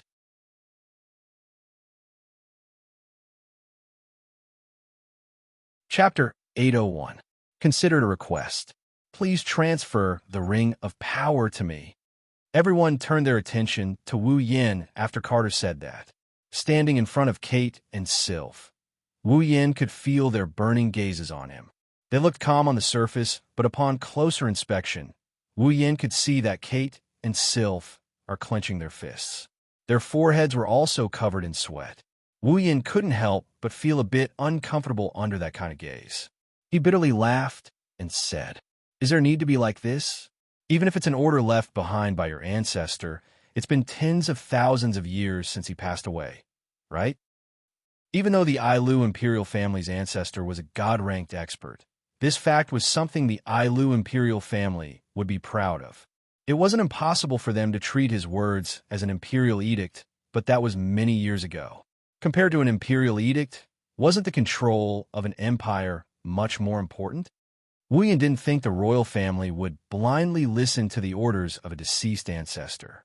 He also didn't think Carter would give up his throne just because of an order and a ring. Give it up. Carter and Sylph seemed to have understood what Wu Yin meant. They lowered their heads in silence. After a long time, he said in a low voice with some helplessness, "Indeed, a deceased ancestor, no matter how great and how outstanding his achievements were, at this point in time, a verbal order doesn't mean anything. However, the Ring of Authority is still necessary." Wu Yin furrowed his brows. "Is it just to get a proper verbal meaning?" "No, it's not like that." Carter shook his head and sighed. "You don't know how complicated an empire's royal family is. The Ailu Empire's royal family doesn't only consist of our branch. There are many other distant branches. They might not be as important as the direct imperial family, but they still have the blood of the imperial family flowing in their veins." Wu Yin sensed Kite's dejection at this point. He continued in a low voice with an expressionless face. "The throne of the Ailu Empire is coveted by every member of the royal family. Of course, there are many ambitious people. This time, the throne is mine, but when did I get dragged down and get replaced by someone else? It's not surprising." Coterie stopped licking the jewel when she heard Kite's words. She looked at Carter and asked with uncertainty, "Is someone trying to use this order to take you down?" Carter's expression changed, and he closed his eyes. "Yes. Although the ancestral edict no longer has much binding power, it is a very good excuse for those who covet the throne. If they use it well, even if they can't achieve their goal of sitting on the throne, they can at least let the next successor fill in the name of their descendant." "That's not possible," Coterie retorted bluntly. "By doing so, won't they be pushing the throne that they've been dreaming of onto the owner of the ring? That's still better than what's on my body." Kite sneered, expressing his disdain for the petty tricks of an ant. "They should know that as long as I'm on the throne, they have no chance of winning. However, if the throne is in the hands of a lucky person, their chances of winning are much higher." Wu Yin was taken aback. He shrugged helplessly. "Looks like we're being underestimated." "More or less." Kite smiled and said, "However, with that Lord Z around, they won't lay a finger on you. I'm sure of that. I wish they would come knocking on our door." Wu Yin said casually. He glanced at Carter. "We received news that the Ailu imperial family is paying close attention to us. I think it's their little trick, right?" "Yes. Part of it is mine," Carter admitted with a nod. "I don't know when the news about the Ring of Authority leaked out. Even though we couldn't confirm it because you weren't around, some things can't be hidden forever." Kate pondered for a bit before meeting Wu Yan's gaze. "I know my request may be overboard, but please understand that I have my reasons. Of course, I won't ask you to transfer the Ring of Authority without any conditions. Wu Yin isn't sure if it's just his imagination, but Carter's next words seemed to carry a strong sense of unwillingness and resentment with him. To make it up to you, we decided to hold this ball to announce your engagement with Sylph. Huh? Wu Yan's eyebrows twitched. He forced a smile. So this so-called compensation is marrying Sylph to me? Impossible, Kate said angrily. The only reason I want you to marry Sylph is so that you can become a member of the imperial family. Carter's explanation didn't clear up Wu Yan's doubts. In fact, it only made him more confused. What's going on now? Carter lowered his head and turned around with his hands behind his back. When the ancestor passed away, he left behind some things in the Ailu Empire's treasury. Only members of the Ailu Empire's royal family are allowed to enter the treasury. Wu Yin blinked. He glanced at Sylph and the other girls. Then he asked Kate, "You mean?" "That's right." Carter tilted his head. "I can give you those things." Wu Yin clicked his tongue. "Then why don't you just take them from me?" "Take them? How am I supposed to take them?" Carter said in a bored tone. "Inside are the most important things of the Ailu Empire's royal family. If you want to take anything from there, not only do you have to be a member of the Ailu Empire's royal family, you also have to get permission from the Ailu Empire's guardian deity. Otherwise, even I won't be able to take anything from there." Surprised, he didn't ask about the national treasury. Instead, he asked, "Guardian deity?" Carter hesitated for a bit before continuing. "It's fine to tell you. In the Ailu imperial family, the one with the highest status isn't me. It's the guardian god. It's not just the Ailu imperial family. It's the Baruba and Fea empires as well.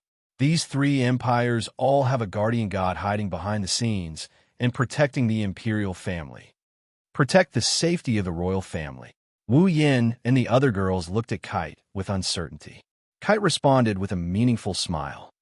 Normally, the guardian god doesn't care about the Ailu Empire's royal family or even the Empire's affairs. His only job is to cultivate and guard the treasury. Unless something big happens to the Empire or the royal family, he won't appear.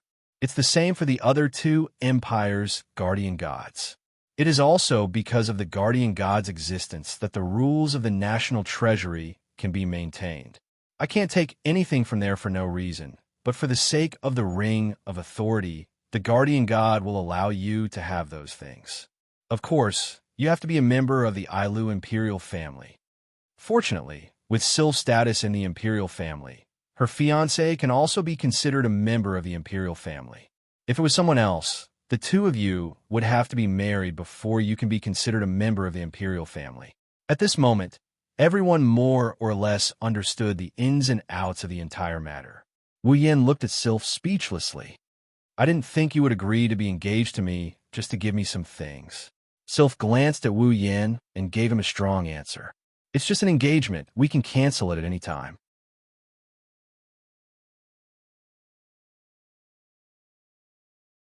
Chapter 802. This was the deepest part of King City's imperial palace. Wu Yin checked out his surroundings as he walked down the path leading to the palace. There were huge magic lamps embedded in the walls. The faint glow of the magic lamps illuminated the path to the palace. However, the lighting was a bit hazy. It felt like he was in a dream. The corridor was silent. Only the sound of footsteps could be heard. Wu Yin looked at his surroundings. He looked at Kite, who was leading the way, and then at Sylph, who was walking beside him. He felt a little nervous. Kite said that only members of the Ailu imperial family can enter this place. Outsiders will be treated as enemies and killed by the guardian deity. Wu Yin and Sylph's engagement is just a formality. The guardian deity should know about it, but he didn't stop Wu Yin from entering this place.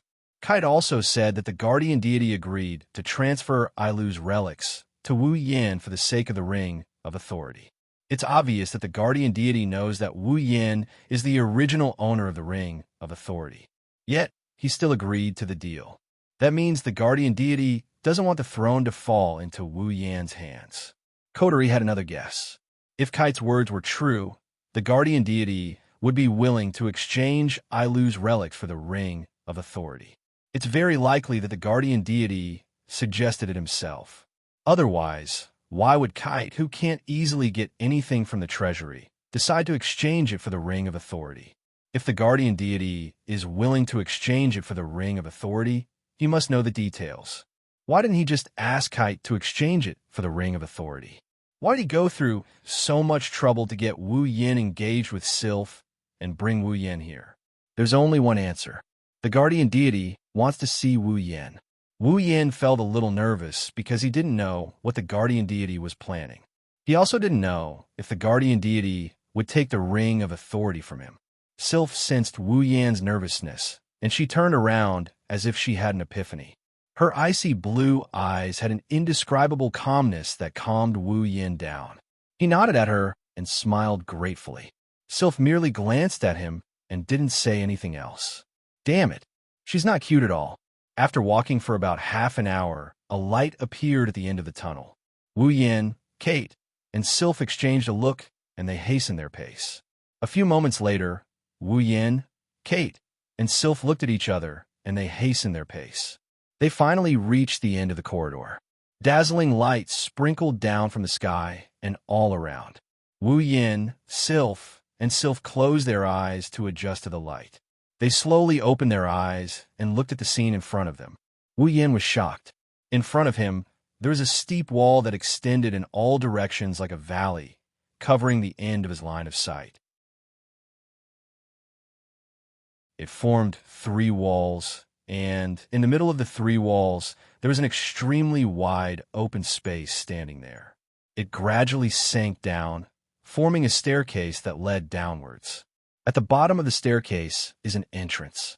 It's a very old entrance that looks like an underground graveyard. The scene in front of him left him dumbfounded. This place doesn't look any different from an underground graveyard. It doesn't look anything like the imperial treasury that Wu Yin had in mind. Instead, it exuded a dark and sinister aura. It gave him the feeling that if he went in, he would never be able to get out. Chills ran down his spine. The ancient entrance had obviously been ravaged by the passage of time. It contained a very simple and unadorned atmosphere. The entire shape of the entrance was like a basement within a room. However, this so-called room and basement were a little too big. This is the Imperial Treasury? Wu Yin gulped and looked at Carter weakly. Don't tell me you're using the treasury to support the Empire? Impossible. How is that possible? Carter rolled his eyes. This is the Imperial Treasury of the Ailu Empire. It's mainly used to store the most valuable items. Gold coins don't need to be stored in the treasury. You could just throw them into your spatial storage. Wu Yan's jaw dropped when he heard this. It seems like he's carrying the real national treasury with him. Kate pulled himself together, and he led Wu Yin and Sylph forward. When they reached the staircase, he took a deep breath, and he bowed in a respectful manner. The current emperor of the Ailu Empire, Carter, brings my daughter Sylph and her fiancé Wu Yin here to request the right to enter the Imperial Treasury. Kite's words reverberated throughout the palace. His voice lingered in the air for a long time. Not long after Kite finished his words, Wu Yan's pupils shrunk as he felt a chill in his heart. He looked to the side and stopped at an empty space not far from the entrance. There's a figure sitting cross-legged on the ground. He's wearing a gray robe. The gray-robed figure looked like he's been sitting there for a long time. He didn't move at all. It's as if he's been sitting there for thousands of years. He's like a statue. There's no aura coming from him. Wu Yan's heart skipped a beat when he saw the figure, because before he came in, he had already scanned the entire place once. So he clearly remembered that just a second ago, there was not a single person in that position at all.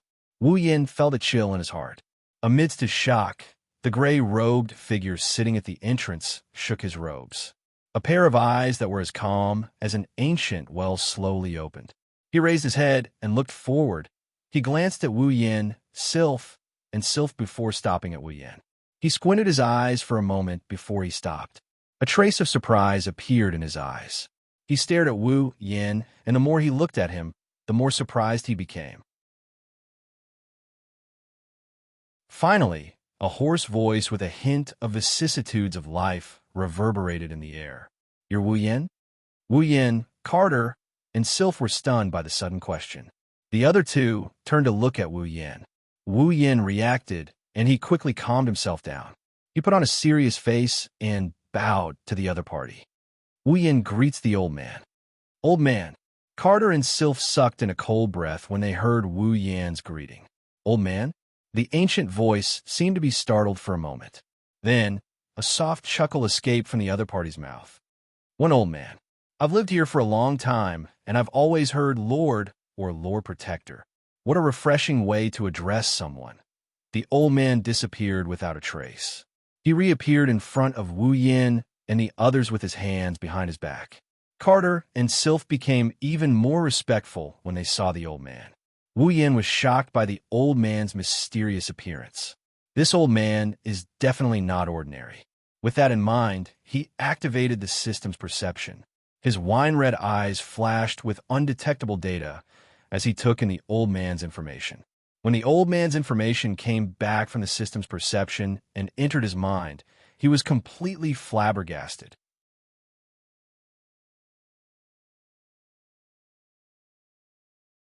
Chapter 803. Jarlin, Ailu, level 96, level 96. He's a demigod. The shock in his heart slowly surfaced on his face when he realized that the old man is a demigod named Garland. Unable to control his shock in time, Garland thought that Wu Yin was shocked by the way he moved. He couldn't help but smile. There's no need to be so surprised. It's just some mana usage. If you become a demigod in the future, you'll be able to travel 1,000 miles in an instant. Wu Yin was shocked. He only regained his senses when Jarlin's words reached his ears. He took a deep breath and shook his head with a bitter smile. I've embarrassed myself in front of you, sir. Wu Yin, don't be rude. Kite shouted in a deep voice, his eyes hinting. Sir Jarlin is the protector of the Ailu Empire. He's much stronger than I am. Don't be so rude. Obviously, Carter said this because he was afraid that Garen would blame Wu Yin. However, Garen waved his hand and said nonchalantly, there's no need to be polite or impolite. Compared to Lord or Lord or Lord, this little guy's way of addressing me is more pleasing to me. Hearing that, Kite secretly sighed in relief. Wu Yin didn't know whether to laugh or cry. He's always calling himself little fella. Little fella? He didn't even object to these people who are older than him calling him that, but now they're blaming him. Am I really that young? Jarlin turned his attention to Wu Yin. He ignored Carter and Sylph and stared intently at Wu Yin. That calm, yet scrutinizing gaze made Wu Yin feel uneasy. The two beside him didn't quite get it either. Until the next moment, little guy, Jarlin said calmly, You're not human, are you? Wu Yin's calm voice reverberated in his ears. His heart that had just calmed down suddenly tensed up. He looked at Jaren with a look of shock. Not just him. Even Carter was stunned by Jaren's words. Ever since he became a true ancestor, Wu Yan's identity had been exposed before. For example, the Beast King that appeared in the Behemoth Forest had exposed his identity. However, the Beast King wasn't a human either. It wasn't strange for it to be able to see through his identity. Moreover, he had only discovered it after a period of observation. However, this demigod named Garland, who was standing in front of him, had reacted the moment they met. His identity was exposed. This person was truly terrifying. Not a human. Kite's expression suddenly became uncertain. Lord Garen, what is the meaning of this? Sylph also shifted her gaze over. She had heard the same thing from the Beast King before, but the situation was too urgent at that time, so she didn't pay much attention to it. Now that he thought about it, it seemed that at that time, Wu Yin had suffered a lot of fatal injuries, but he had recovered in an instant. He was not human. Garen had no intention of answering Kate. He was still waiting for Wu Yan's reply. Wu Yin gulped and nodded. Carter and Sylph shuddered as they nodded. Garen, on the other hand, smiled.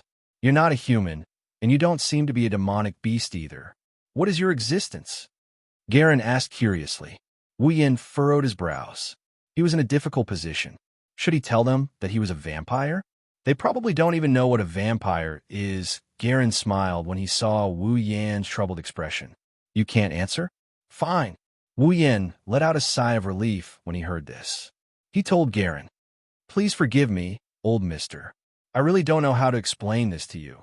After all, the implications are quite big. the secret is yours. If you want to tell me, I'll tell you. If you don't want to, it's not my style to force you to tell me." Jarlin waved his hand in a rather heroic manner. From his movements, one could not tell that he was old at all. He glanced at Wu Yin and said with a smile, "I'm sure you've already guessed that it was my idea to have Kate exchange the ring of authority with you, right?" Wu Yin blushed with shame. He laughed dryly and scratched his cheeks. "I just don't understand. If old sir wants to exchange the ring of authority with me, why do you have to go through so much trouble to get Princess Sylph engaged with me?" "Trouble?" Jaren blinked his eyes and blinked. "Is it that troublesome? I think it's quite fun." Wu Yin sweated profusely. Kate and Sylph were speechless. However, they didn't seem to find it strange. Garen must have lived for too long. He's become an old urchin. Wu Yin came to this conclusion. He turned his head away helplessly. It's not like he's the one who's at a disadvantage in this engagement. "All right, little guy, I called you here to ask you a question." Garen waved his hand and said with a serious expression, "I heard from the little girl that you obtained this ring of authority in a treasure trove. Then, other than this ring of authority, did you find anything else?" Zhang Lixing asked. Wu Yin's heart jumped, but he pretended to be puzzled. "Something else? Is there something else?" Garen frowned and looked at Wu Yin seriously. "You really didn't find anything else?" Wu Yin frowned and looked at Garen with a serious expression. "Am I supposed to find something else?" Following Wu Yin's words, the atmosphere turned heavy. Wu Yin and Jaren looked at each other with the same indescribable look in their eyes. It's hard to tell what's going on in their minds. Kate and Sylph's hearts were in their throats. Just as they were about to step forward and say something, Garland seemed to have given up on something and turned around in boredom. "Forget it. I told you that it's not my style to pursue this matter. Who would have thought that I would?" Garen sighed and laughed at himself. "The longer I live, the more backward I get." A gust of wind blew past Jaren's location, engulfing his entire body within it. Not long after, Jaren's figure slowly faded away, gradually disappearing from the spot under the gazes of the three people present. "The thing you want is in the deepest part of the treasury. Take it yourself." Leaving those words echoing in the air, Jaren disappeared as if he was never there. Even though he had seen this before, Wu Yin still felt his heart palpitating.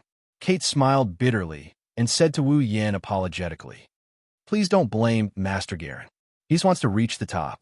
I think he wants to know where you found the ancestral ring of authority. He wants to know if there's any divine energy there." Wu Yin nodded and smiled. "I'm just asking a few questions. It's not like I'm blaming him or anything." "It's good that you think that way." Kate nodded with a smile. "Since Master Garen has allowed you to enter the treasury, you may enter. Remember, don't take anything other than what you need." Wu Yin nodded. He turned around and walked towards the entrance of the tower. Stepping on the stairs that are still glossy despite the ravages of time, he felt a bit slippery to the touch, but he didn't encounter any obstructions. He followed the stairs for a while before he arrived at the entrance. Lifting his head, he looked at the ancient door. A desolate aura emanated from within and wrapped around his body like the wind. Surprisingly, it didn't feel cold at all. The passage ahead was very dark. There wasn't a single ray of light, but at the same time, it didn't feel eerie either. Instead, it felt like a mysterious wine that had been brewed. Wu Yin was deeply captivated by it.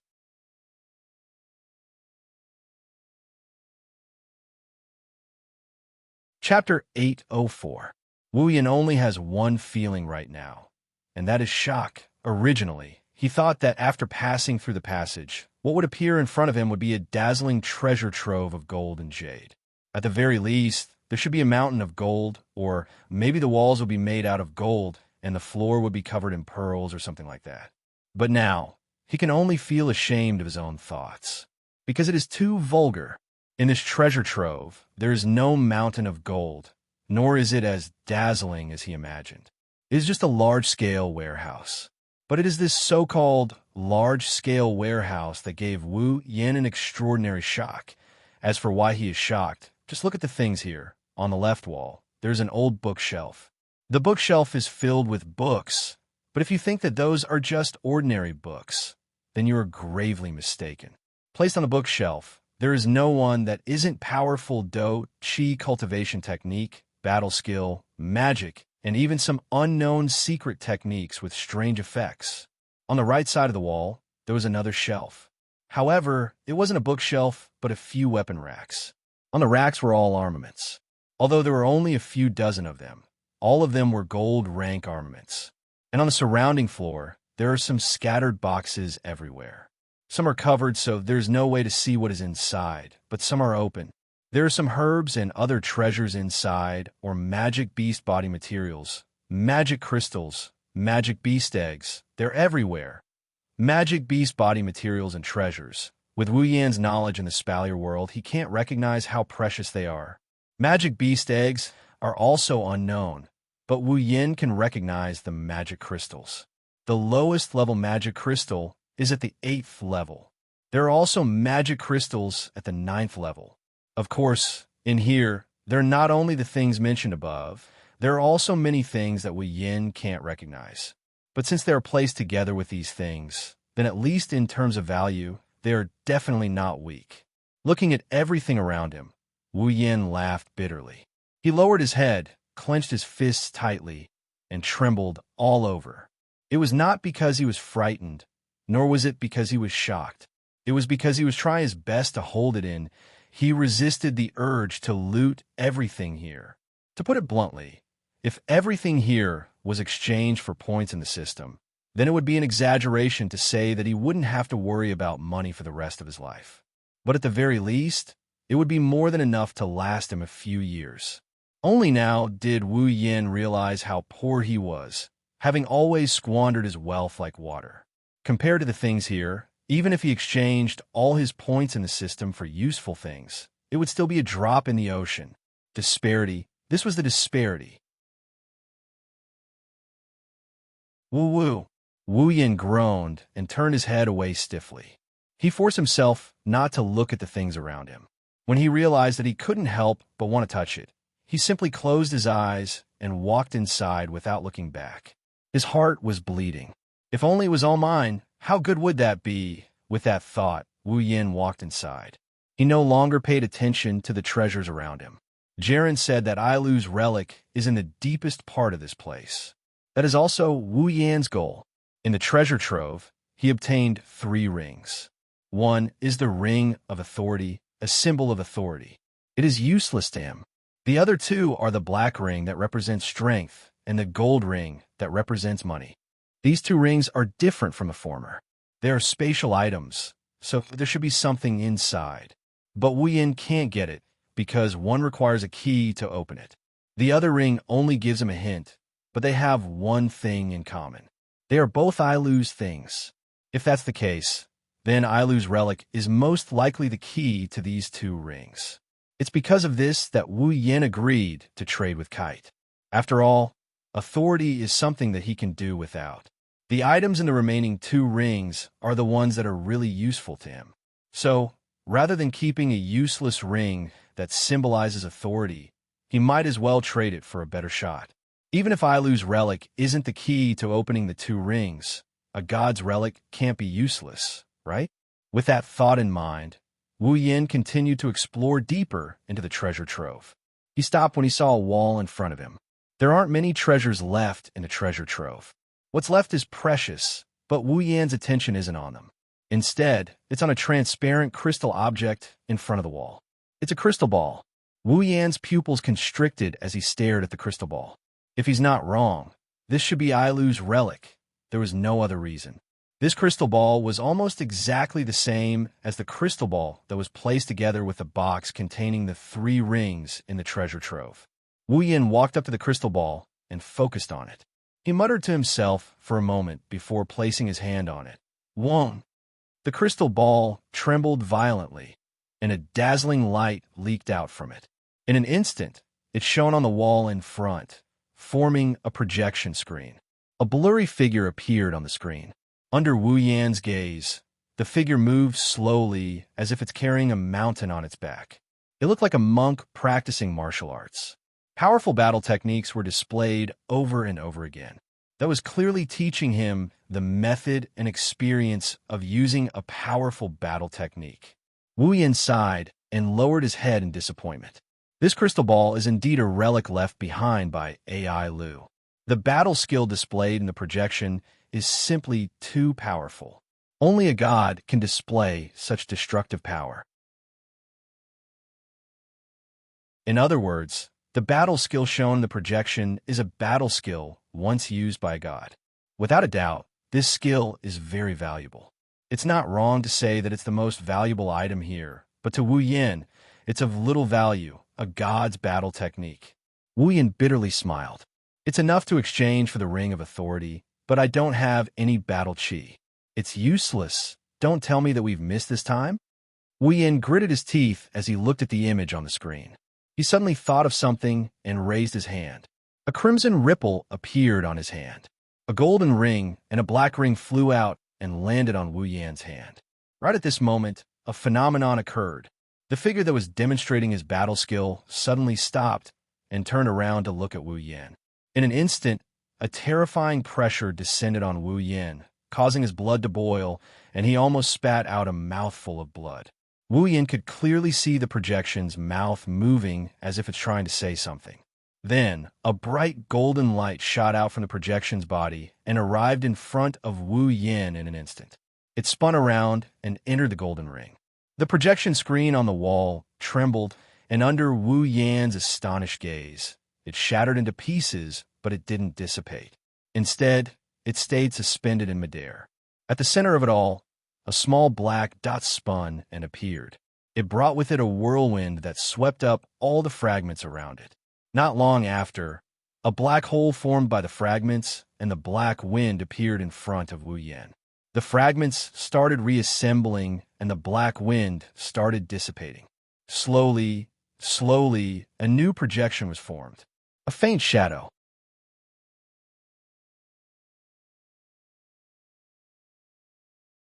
Chapter 805.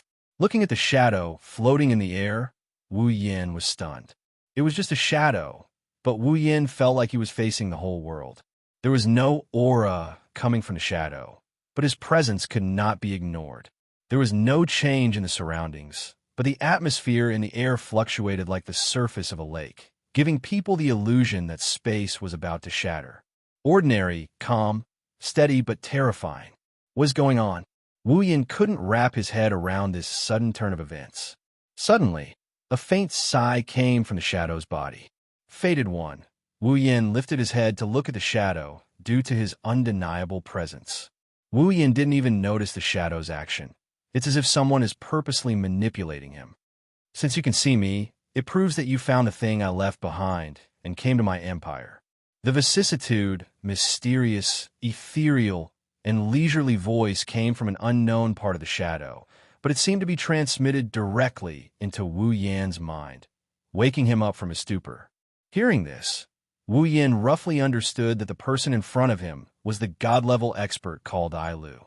Or rather, it was a projection left behind by him. However, the shadow's words surprised Wu Yin. If possible, I really did not want you to come here.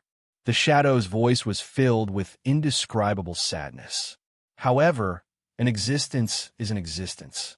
No matter how deeply it hides, an existence that hasn't been erased will reveal a corner of its existence in this world sooner or later. Even if it deceives itself and hides, what's the use? In any case, such an existence will not be able to sleep forever. I clearly understand this, but I still did not want you to come here. In the end, I am just one of the people deceiving themselves. The shadow's face did not have a trace of emotion, but when he said those words, it was obvious that he showed a self-deprecating expression. Coupled with that strange speech, Wu Yan was confused.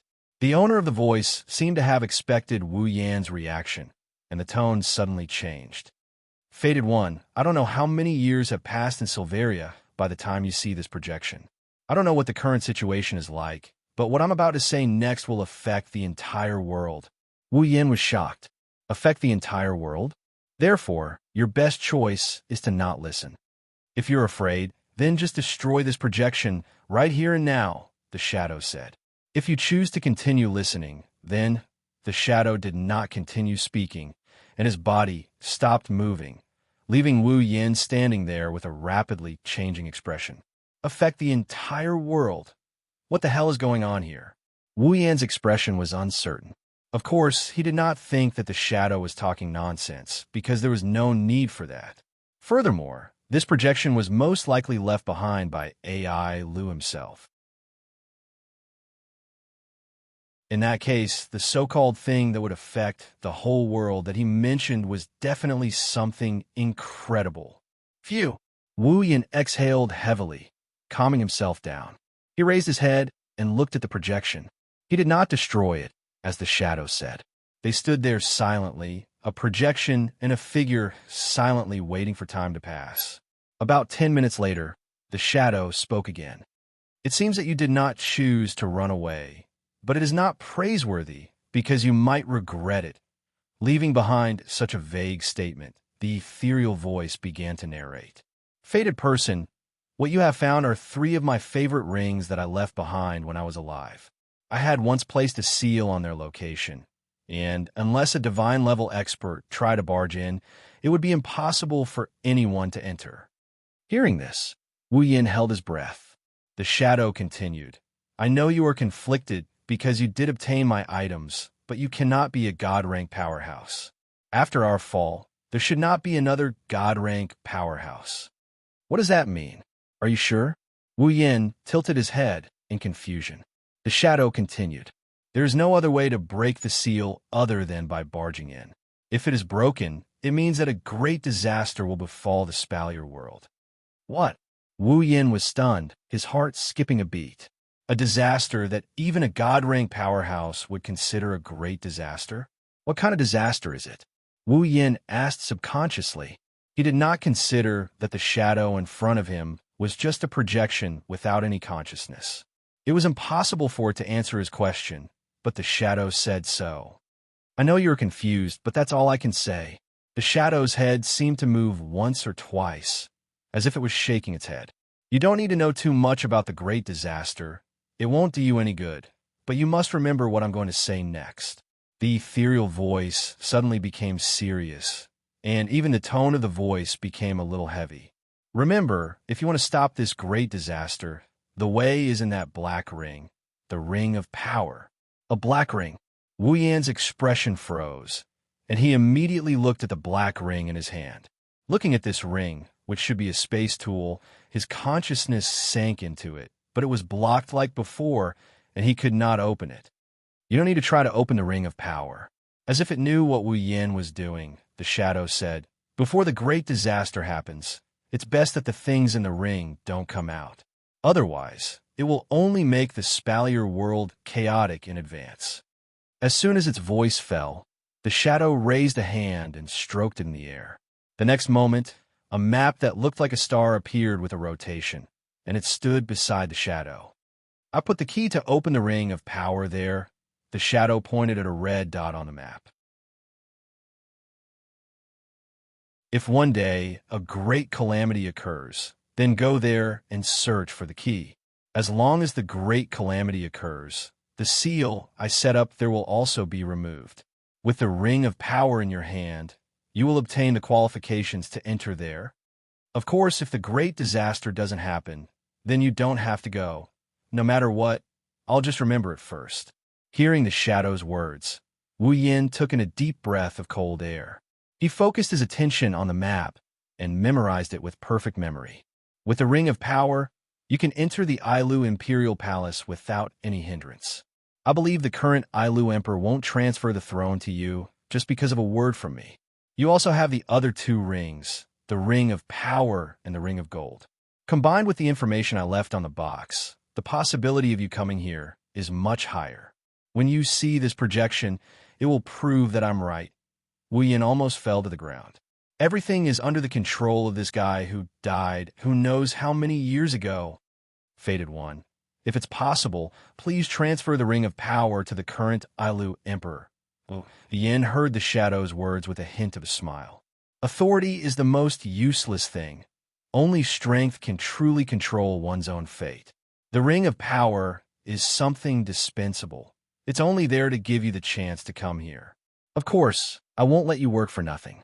Just transfer the Ring of Power to the current emperor. The Ring of Power is the key. Before everything happens, don't let it appear. As for the things in the Ring of Gold, just treat it as the reward for letting you bear so much. It should be able to satisfy you. After saying that, the shadow fluctuated again. That was because he had turned around. I've done everything I can. Fortune? Misfortune? Fate? His words are still lingering in the air, but the shadow is already gone. Wu Yin is the only one left standing there without uttering a single word.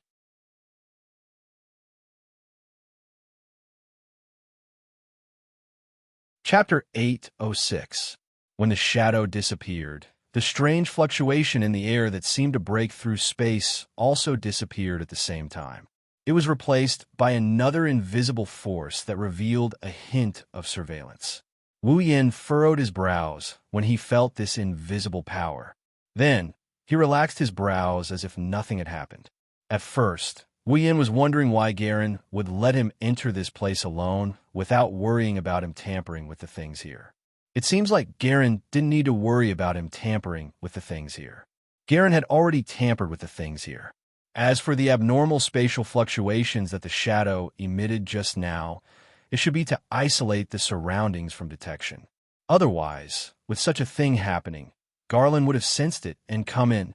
Shaking his head, Wu Yin looked at the two rings in his hand.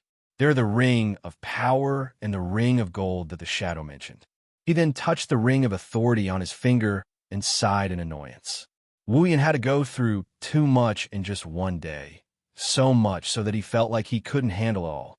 First, it was a ball that was open to the entire continent. Then, he somehow became the main character of the ball. He even had a fiancée who was a beautiful iceberg beauty in name. Then, he learned about the secrets of the continent from Kite. The truth of the god-level experts and the secret behind their fall. The existence of the divine power and the mythical armaments. Then he saw the highest level of power in this world, the demigod expert Garen, who was the guardian god. And then he encountered the remains and instructions of the deceased gods. It's only been a day, but Wu Yin felt more tired than the 3 years he spent in Sao. If it wasn't for the 3 rings in his hand and a map in his mind, he would have been dead already. He thought that he was dreaming. I feel like I've been played. Wu Yin pursed his lips. The Ring of Authority, the Ring of Gold, and the Ring of Power all have their own meanings. They were all designed by the fallen god, Ailu. That included Wu Yin coming here and entering the treasury. He entered the treasury, touched the relics he left behind, and received Ailu's instructions. Throughout the entire process, he acted like a bystander.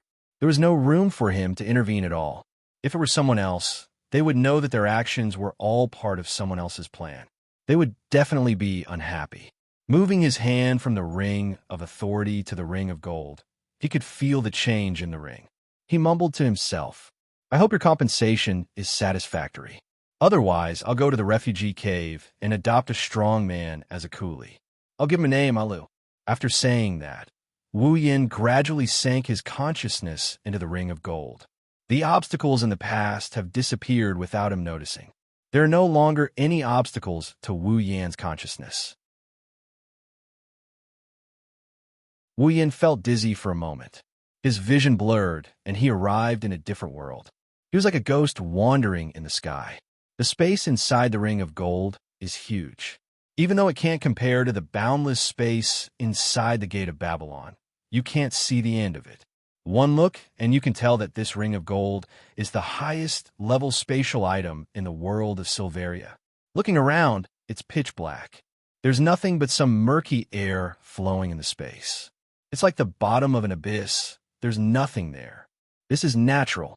Space items have gravity. Items stored inside can't float. Wu Yin cast his gaze to the bottom of the space. When he saw the scene in front of him, Wu Yan's wine-red eyes fluctuated violently. Then he became sluggish. Gold glitter. It's really gold glitter. There's an uncountable amount of gold glitter. Those are all gold coins. No, it's not just gold coins. Amidst the glittering gold, there was an empty space in the center. Things that were completely different from gold coins were scattered all over the place. Among them, there were heavenly treasures and various materials from magical beasts, just like the treasury outside. There was also a large area of magical crystals. There are low-tier magic crystals, the lowest tier 1 magic crystals. There are also high-tier magic crystals, tier 8 and tier 9 magic crystals scattered all over the place. What made Wei Yan's heart beat faster is the 5 magic crystals in the middle of the pile. They are about the size of a palm. Demigod magic crystals. There are many other things, but all of them are priceless treasures. In here, there are no medicines, battle skills, magic, or armaments that can enhance a person's strength. However, treasures with great value and incomparably precious covered the entire ground. The Ring of Gold. No wonder it's named after the word gold. Heavens! Wei Yan was dumbfounded. At this time, the gold coins are still shining brightly. His eyes have been dyed gold by the glittering gold coins on the ground. Although the treasures in the center of the pile are not as important as the gold coins, they're still worth more than the gold coins on the ground. The box containing the Ring of Gold once said that it contains wealth comparable to the whole world. Wei Yan didn't believe it at first, but now he has no choice but to believe it. The illusory consciousness floating in the air kept swaying. Wei Yan stretched out his hand and pinched his thigh, but there's no pain. Wei Yan looked like he's been played to death. It doesn't hurt. Am I really dreaming? This action, how to put it, is very stupid. How can a body of consciousness feel pain from a pinch? Wei Yan laughed like a machine for a long time. When his consciousness returned to his mind, he didn't know how much time had passed. One can imagine how much shock the endless gold coins and the treasures in the small area gave him, without a doubt. The value of the items here is no less than the treasuries outside. Maybe even more. It's worth it. After a long time, Wei Yan spat out these 2 words. It's really worth it. Magic crystals could be exchanged for ability points. Heavenly treasures and demonic beast torso materials could be exchanged for item points. Although there were no armaments or similar equipment here, the gold coins on the ground could also be used to purchase armaments in exchange for equipment points. With the items in the Ring of Gold, Wei Yan's equipment points, and ability points will increase to an unimaginable level. He's really out of poverty. It's a pity that there are no life force items or monster eggs. I can't exchange them for summoning points. Although he said it's a pity, Wei Yan's mouth has already turned into a hippopotamus shape. Everyone can see the ecstasy in his heart. The expansion of the 3 types of points had undoubtedly helped him tremendously. At this time, if he still doesn't feel satisfied, he should be struck by lightning. Moreover, items that contain life energy and demonic beast eggs that can be exchanged for summoning points can also be bought with gold coins. Although it's hard for him to come across such items, but with gold coins in hand, the world is his. His consciousness has already plunged into the pile of gold coins. Although he can't feel anything, Wei Yan still happily rolled around like a landlord, a big money grubber, and more like a nouveau riche. The idea of going to the refugee cave to adopt a fierce man as a coolie and give him the name AI Lu has now disappeared. If there's anything in Wei Yan's heart, it's that he can't wait to hug AI Lu and kiss him a few times. After showing off a lot of his principles, Wei Yan's consciousness came to the small area. Looking at the treasures, demonic beast corpses, materials, and magic crystals, he didn't hesitate to keep a small portion of them for a rainy day while handing over the rest to the system.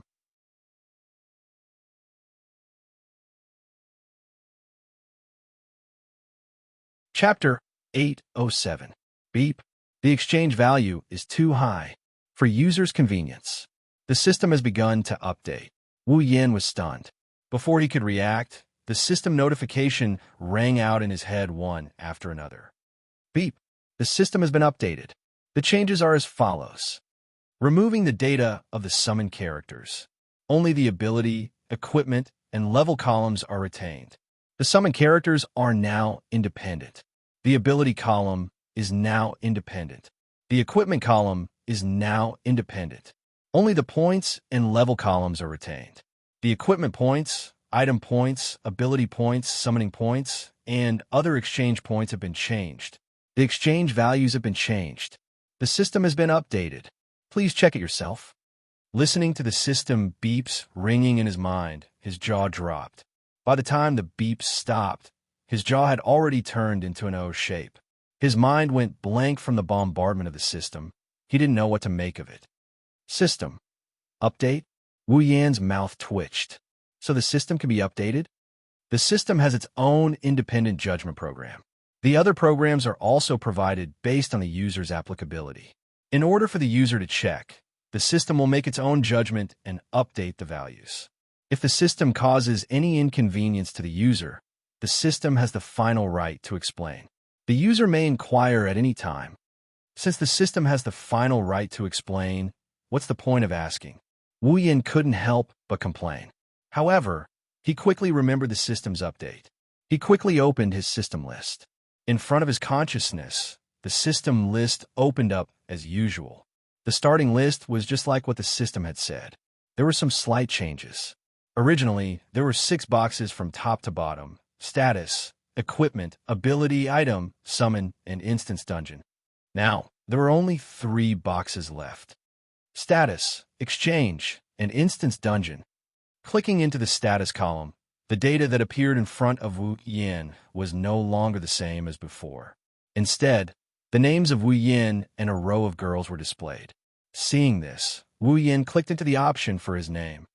Character: Wu Yan. Equipment points: 170 item points, 1270000 ability points, 17,000 summoning points, 2300 level, 79 F*CK. Wu Yan exclaimed and cursed. Why are my points so low? Let's not talk about the points he had obtained from the things he had just handed over to the system. The points that he already had, but still more than that, could have been swallowed by the system. Just as this thought popped up in his head, the system's voice rang out. The values held by the user have been changed, and the values on the exchange list have also been changed. Please confirm. Hearing this, Wu Yan breathed a sigh of relief. As long as it's not gone, it's fine. He looked at his personal status in front of him. Only his name, 4 types of points, and level were displayed. His previous abilities, equipment, and summon character statuses were all gone. No, she couldn't say that she didn't see him. Instead, he had become independent. In the upper right corner of his character status, there were 3 additional options: ability, equipment, and summon character. Clicking on the ability option, a list immediately appeared: abilities, True Ancestor Bloodline, Endless Martial Training, Night Has Never Died by Bare Hands, Electromancer, LV5. Clicking on the equipment option, the stats of his equipment appeared as well. Equipment: Gate of Wealth, B rank. The summon character option was the same as well.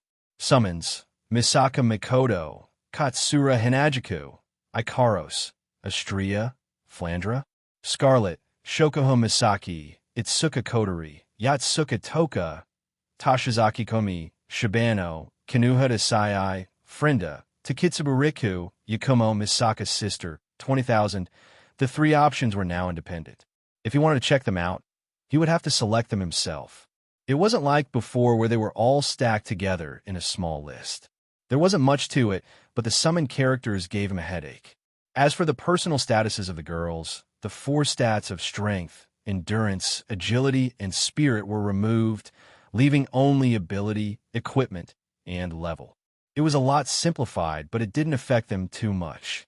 After exiting the status tab, Wu Yan clicked on the exchange option.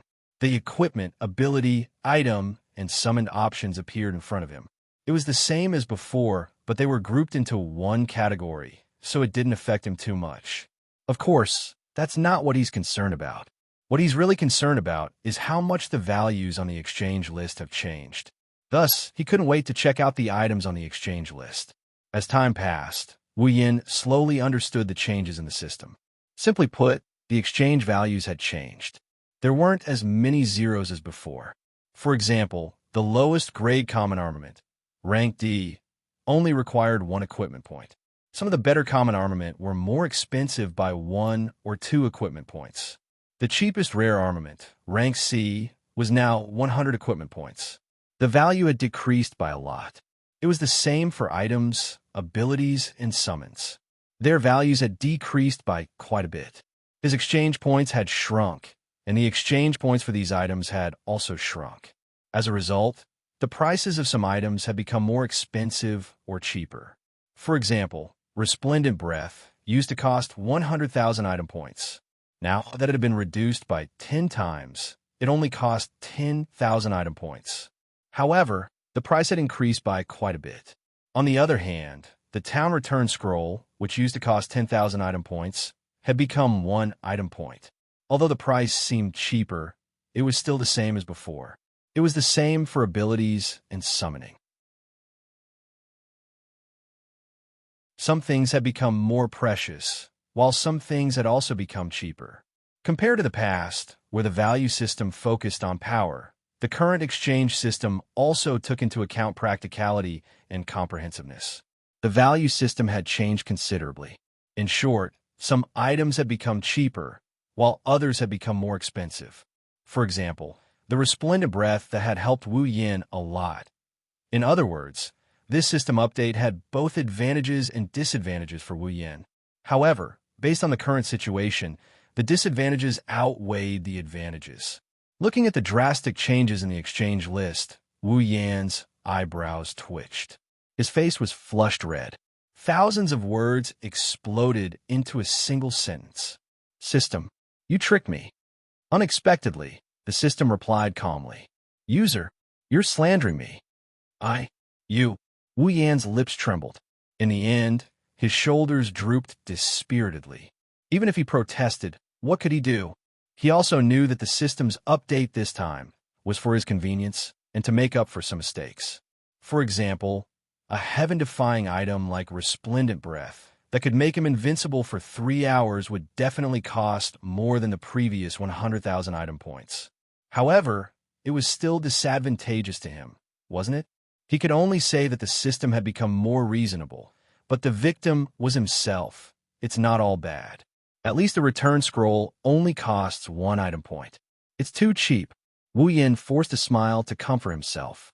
However, when he looked at the gold coins and the remaining precious items on the ground, Wu Yan's mood improved a lot. No matter what, he had gained a lot from this trip. Looks like I should exchange for some new abilities and equipment. Wu Yin muttered to himself. He didn't know what the catastrophe that the shadow spoke of was. He also didn't know what the item in the ring of power that could stop everything was. But at least Wu Yin understood one thing, and that is power comes first. No matter what happened in the future, if he didn't have strength, he wouldn't be able to guarantee the safety of the girls. Unless he brought all the girls to another dungeon world to avoid everything. But if he could, who would want to escape? Therefore, he had to increase his strength. To be continued.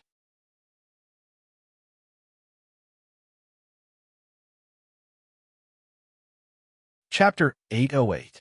Back in the palace outside the treasury. It has been an hour since Garen left, and Wu Yin entered the treasury. Carter and Sylph have been waiting at the entrance for Wu Yin to come out. As time passed, their brows furrowed. Strange, Carter muttered. Logically speaking, it shouldn't take that long. Sylph raised her head and asked coldly, Imperial Father, what is the Ancestor's Relic? You don't know. Carter paused for a moment before nodding his head in understanding. You're a magus. The Ancestor's Relic is of no use to you. It's normal that no one told you about it. Carter retracted his gaze and placed his hands behind his back. Actually, the Ancestor's Relic is a battle technique he used when he was alive. Battle technique? Sylph turned around and paused for a moment. The Ancestor's battle technique? Carter nodded. Sylph hesitated for a moment. If it's a battle technique used by the Ancestor, then it must be very precious. Do you really think it's a good idea to give it to an outsider? That's why you got engaged to him. Kate smiled helplessly. The ring of authority was left behind by our ancestors. As a god, even if it's just a symbol, most people won't easily let go of it. After all, it has the title of a god.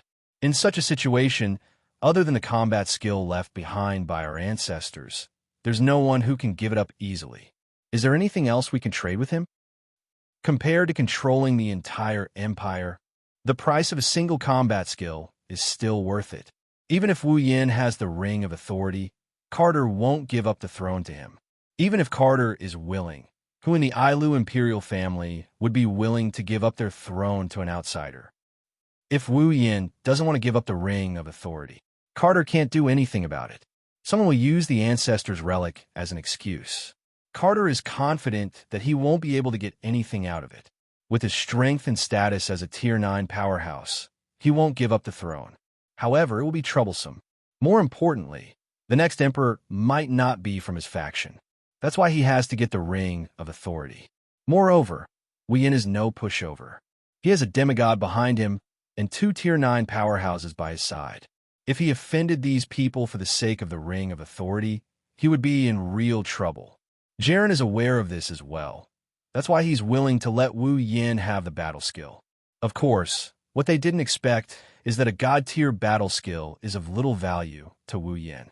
What they didn't expect is that this time, Wu Yin didn't get a battle skill. He got a secret and a ring of gold that is as valuable as their national treasury. Shaking his head, Kate let go of the complicated thoughts in his mind. Now that Wu Yin has agreed to the deal, things are going well. Unfortunately, because of Jiren's whims, his beloved daughter got engaged to someone else.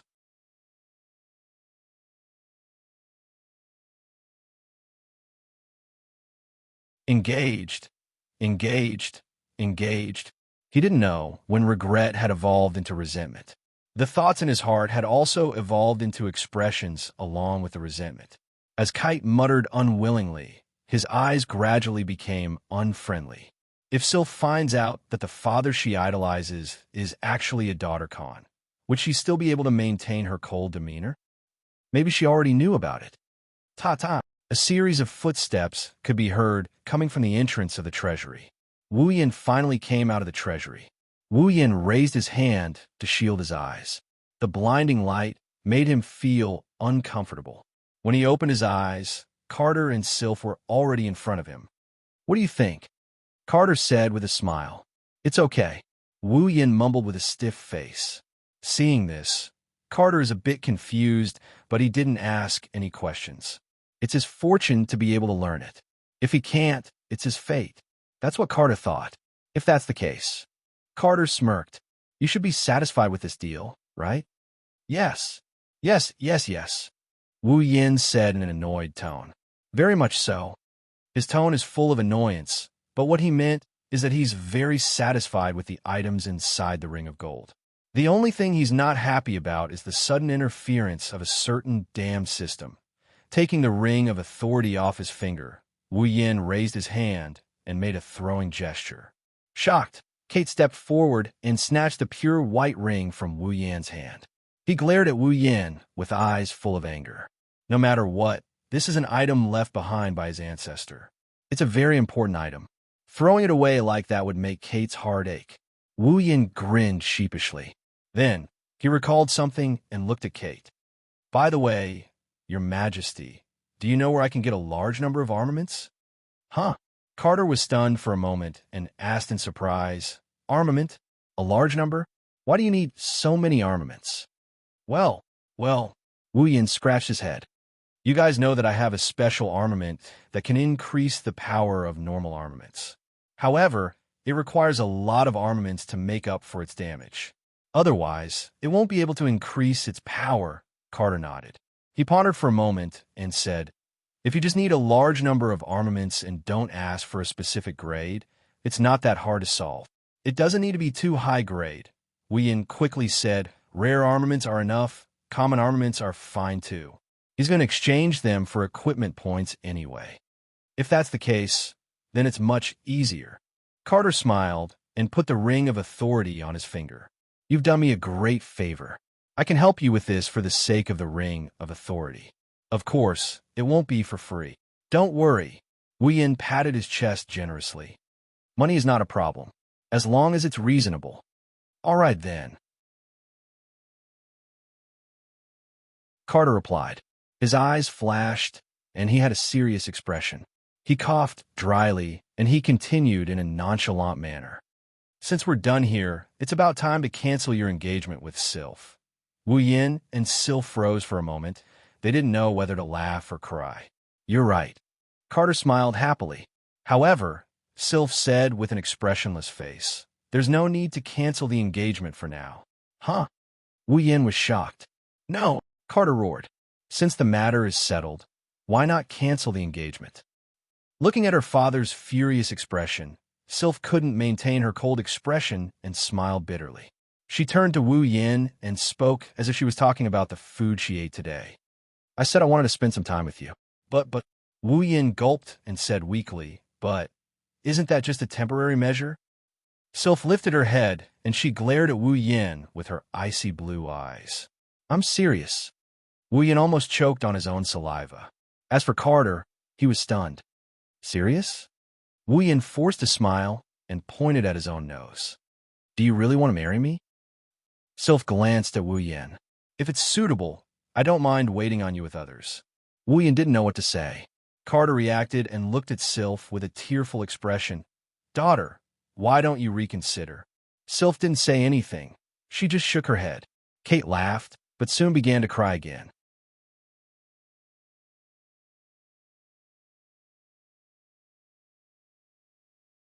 Chapter 809. Spalier World Academy, Villa District. Well, that's how it is. Wu Yin told Hinajiku, Kotori, and Kurumi what he saw in the treasury. The three girls fell silent. They're still digesting what Wu Yin told them. Although it's best to keep what he encountered in the national treasury to himself, otherwise it would only cause more trouble. However, he has absolute trust in the girls around him. If he tells them, they can help him come up with a plan. Besides, Hinajiku and the other two are girls who can see the big picture. They wouldn't just blabber about such an important matter. Of course, Astria and the other girls might not be the same. It's not that Wu Yin doesn't trust Astria and the girls. It's just that with their personalities, even if it's something important, it's very likely that they'll use it as a joke after dinner. If that happens, it'll cause a huge commotion and it'll be very troublesome. Wu Yin glanced at Astria and Toka, who were eating not far away. Flander-chan and Yoshino, who were enjoying the show. He sighed and felt a little pressured. If what Alu said was true, would the girls still be as happy as they are now when the great calamity arrives? Will he be able to protect the girls' daily lives and smiles? Even Wu Yin is confused. At this time, he couldn't help but feel a little lost. However, he could only cower in his heart for a moment. He couldn't do it for any longer. Because if even he didn't have confidence, then the girls by his side would also feel the same way. However, Chuju, Kotori, and Kurumi heard Wu Yan sigh. They looked at each other and sighed as well. I didn't think so much would happen in just one day. So many things happened in just one day. Chuju pursed her lips and looked at Wu Yan. The last time you came back from a dungeon world, the Beast King was born. This time, you came back with such a huge scandal. You have a constitution that attracts a lot of attention. It's really not flattering. Wu Yin laughed awkwardly. His lips twitched. Don't talk like I'm an elementary school student. Although, I'm starting to wonder if I have such a constitution. Kwang-san smiled. I don't think it's a bad idea. I won't be bored anymore. Wu Yin couldn't stay calm anymore, and Hinajiku started complaining. Do you think I'm just passing time? This is a major matter that even a god-level expert would treat so seriously. Ma. Kurumi covered her mouth. What's wrong with that? You? All right. Kotori waved her hand. There's no point thinking too much about it. The great calamity might not happen, right? Otherwise, AI Lu wouldn't have sealed the so-called solution. Instead, he would have left it to his descendants. It's too early to talk about this. We'll talk about it later. Hinajiku and Kurumi nodded nonchalantly. Wu Yin couldn't help but feel helpless. If anyone in Silveria were to find out about this, they wouldn't be as relaxed as the girls here. It was more important for them to come up with countermeasures beforehand. Of course, there was bound to be panic. There were pros and cons, so it wasn't easy to comment on them. In the end, the Spalier world isn't their world. Their sense of belonging isn't as heavy as the people of this world, so it's not hard to imagine how much they would take this matter to heart. If it wasn't for the fact that he's worried about the safety of the girls, Wu Yin probably wouldn't have paid much attention to this matter. But Coterie was right. This matter hasn't happened yet. There's no need for them to talk about it here. They're only making him more annoyed. It's best to just let it go. While Wu Yin was thinking, Kurumi suddenly smiled strangely. She narrowed her eyes and said to Wu Yin, "By the way, Outsu-sama, you seem to have a very close relationship with that princess. How enviable." The air froze. Wu Yin froze on the spot. He froze on the spot. Chuju and Coterie looked at him with hostility. They didn't say anything, but their attitude made Wu Yin feel like he's sitting on pins and needles. He could only fake a smile. Hinajiku and Coterie didn't feel any better when they saw the forced smile on Wu Yin's face. The atmosphere didn't ease up either. The two girls looked at Wu Yin with a give-me-a-reasonable explanation look. Wu Yin felt like crying inside. Hinajiku is one thing. She's a jealous person. He didn't think Coterie would act like this as well. Where did the cute little sister who helped her brother chase after the elven girl go? Master. At this time, Ikaros's eyes flashed with a glint of data. You could faintly see a sci-fi-like frame moving back and forth in her eyes. Someone is approaching. Just as Ikaros finished her sentence, someone knocked on the door of the villa. In an instant, the noise in the villa slowly subsided. Wu Yin nodded. Ikaros, open the door. Yes, master. Leaving Wu Yin's side, Ikaros walked to the door and opened it. Everyone's gazes turned towards her. Excuse me, is Wu Yin-sama in? There were 3 men in armor standing at the entrance. 2 of them looked like guards standing behind them. The one in the lead looked more like a knight than a guard. He was also the one who had spoken. When he saw that the person who opened the door was an extremely beautiful young lady, a flash of surprise flashed across the knight's eyes. His expression also became sluggish for a moment, but he quickly reacted and hurriedly lowered his head. This one is a member of the imperial family.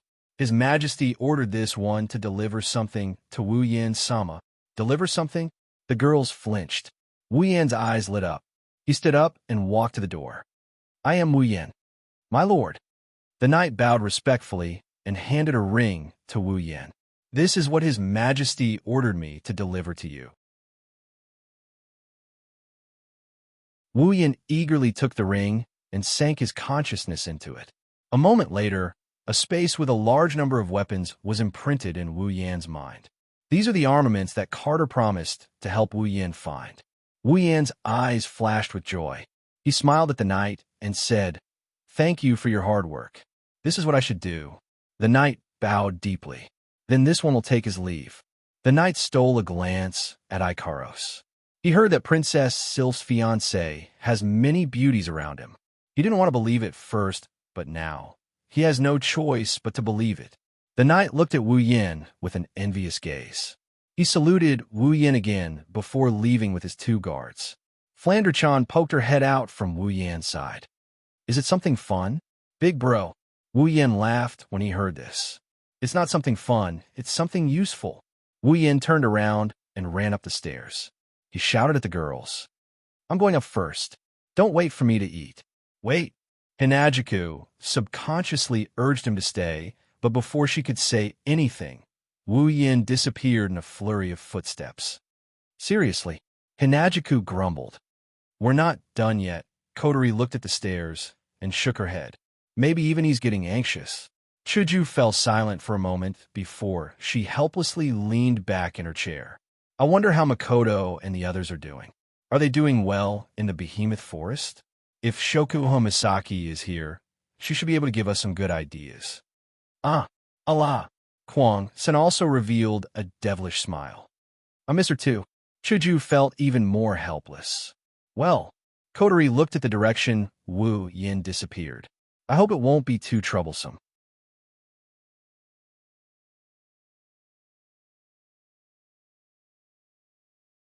Chapter 810. With a bang, Wu Yin closed the door and ran to his bed. He kicked off his shoes and jumped onto the bed. He picked up the armaments that Carter sent over and began to inspect them. The amount of armaments in the space ring was very impressive, but the quality was a bit lacking. Almost 80% of them were common armaments, and the rest were rare armaments. Even though he already knew this, Wu Yin still felt a bit helpless. Well, it didn't cost much anyway. A certain person who recently became rich said, even though Carter sent over a lot of armaments, the cost wasn't even 1/10, 0.000th of the gold coins in the ring of gold. If it wasn't for the fact that 20% of them were rare armaments, it probably wouldn't even be 1/10, 0.000th of the gold coins. From this, it could be seen how much gold coins there were in the ring of gold. With a flip of his hand, Wu Yin handed over all the armaments in the space ring, including the ring itself, to the system. Ding! Obtained 12,000 equipment points. 12,000 equipment points? Wu Yin scratched his head. The system update made him unable to react to the amount of equipment points he received. According to the current exchange value, the cheapest D-grade common armament was 1 equipment point. The cheapest C-grade rare armament was 100 equipment points, and the cheapest B-grade gold armament was 1,000 equipment points. In other words, 12,000 equipment points could be exchanged for 12 of the cheapest gold armaments. Of course, the cheapest. It should be a lot, right? Wu Yin sighed. Even though the system update made it easier for him to check, Wu Yin still couldn't get used to it. After all, his thought process was still stuck at the time when a rare armament cost more than 100,000 equipment points. Character, Wu Yin equipment points. 12170 item points. 12700 ability points. 17,000 summoning points. 2,300 level. 79 after checking his current points. Other than summoning points, which were still the same as before, the other 3 points had increased by quite a bit. Compared to the previous value, it had increased a lot. It was enough for Wu Yin to squander. At that moment, Wu Yin first clicked on the ability option in the exchange. Then, he hesitated for a moment when he saw the skills, talent, and lineage options that appeared. He clicked on the skills category. The advantage of a skill type ability was that it could be learned. It's your own. It would completely imprint the method of usage into the user's mind, becoming the user's memory. With this memory, even if Wu Yin did not have the system, he would still be able to use it. If he were to return to his previous life as an otaku, he would still be able to use this ability. Therefore, when choosing an ability, Wu Yin would first look for the skills category, then the talent category. As for the lineage category, for him who already had the true ancestor's bloodline, it became the ability option with the lowest requirement. After the system update, the values of the skill type abilities had changed a lot. For example, the complete memory ability that used to require 10,000 ability points now only required 100 ability points. As for the infinite armory that used to require 150,000 ability points, it had depreciated to 1,500 ability points. The various values had decreased by about 100 times. In other words, the total of 17,000 ability points on Wu Yin was roughly equivalent to 7 million ability points from before. Realizing this, Wu Yin's spirit was also lifted. This level of ability points was enough for him to squander. One must know that his true ancestor's bloodline, without the discount of lineage immunity, would require a full 500,000 ability points, which was the current 5,000 ability points. With 17,000 ability points, he could be considered to be quite wealthy. And this was the case when the 5 demigod magic crystals had not been exchanged for ability points. Licking the corner of his mouth, Wu Yin thought of the 5 demigod magic crystals in the ring of gold. His heart was slightly heated. Then he calmed his mind and began to look for an ability that would be useful to him. Wu Yin's current abilities were very complicated. There was the Electromancer, LV5, Superpower, Infinite Armory, True Ancestor's Bloodline, and the Knight Never Died by Bare Hands as backup. Superpowers relied on computing power. Infinite Armory was a skill, and True Ancestor's Bloodline and Knight Never Died by Bare Hands had endless uses. Speaking of which, he still lacked a system ability, such as combat chi and magic power. Wu Yin also felt that it was time for him to exchange for an ability of the energy system. There were many benefits to having an energy system. For example, the chakra in Naruto could be used to climb trees and walk on water. The chi in the Dragon Ball could be used to strengthen the body and increase attack power. The internal force of the ancient martial arts system could also be used to directly damage the internal organs of the human body. The combat chi and magic power in the Spalier world could also be used to increase various abilities. Moreover, many abilities required the support of energy to be used. For example, combat skills could not be used without combat chi. The same was true for magic, which required magic power to be used. In addition, it could increase one's strength. It was time to exchange for an energy system. Wu Yan's first choice was magic power, because magic power directly corresponded to magic and magic. There were many kinds of magic and magic in the system.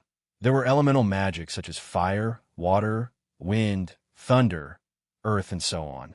There were also healing magic, destruction magic, and even high mysterious magic such as inherent enchantments, as well as magic related to space and time.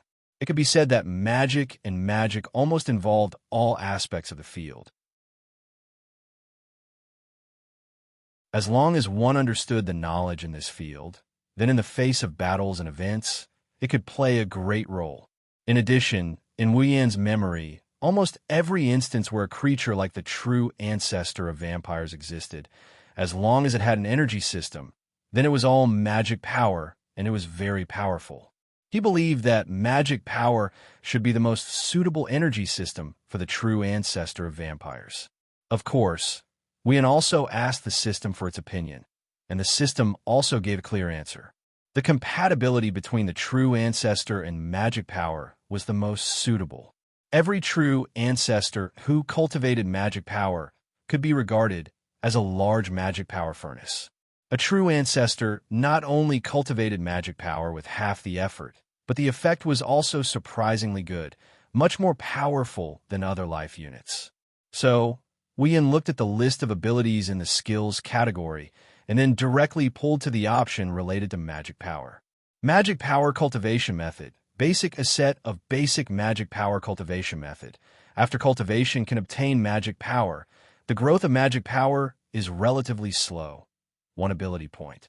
Magic power cultivation method. Intermediate a set of intermediate magic power cultivation method. After cultivation can obtain magic power. The growth of magic power is relatively slow. 10 ability points. Magic power cultivation method. Advanced a set of advanced magic power cultivation method. After cultivation can obtain magic power. The growth of magic power is relatively fast. 100 ability points. Magic power cultivation method. Ultimate a set of magic power cultivation method of the highest level. After cultivation can obtain magic power. The growth of magic power is extremely fast. 1,000 ability points. Seeing these 4 options, Wu Yan directly clicked on Magic Power Cultivation Method, Ultimate, without thinking. Ding! Obtained Magic Power Cultivation Method Ultimate. When the system notification sounded, Wu Yan's consciousness began to pull away. While in a daze, Wu Yan felt a memory fragment that he had never had before forcibly stuffed into his mind and was memorized by him. Having already experienced it several times, Wu Yan naturally understood that this memory fragment was the method to use the magic power cultivation method and immediately began to memorize it. Not long after, a set of very complicated and very mysterious cultivation method was branded into the depths of Wu Yan's mind and was obtained by Wu Yan.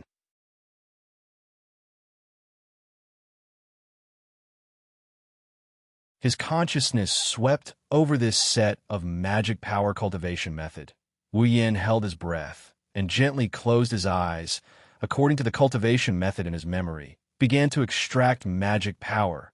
Similarly, not long after, a faint and somewhat mysterious fluctuation appeared on Wu Yan's body. Visible to the naked eye, a surge of air reverberated on the surface of his body, and with a rapid trend, it gradually grew and did not stop for a long time.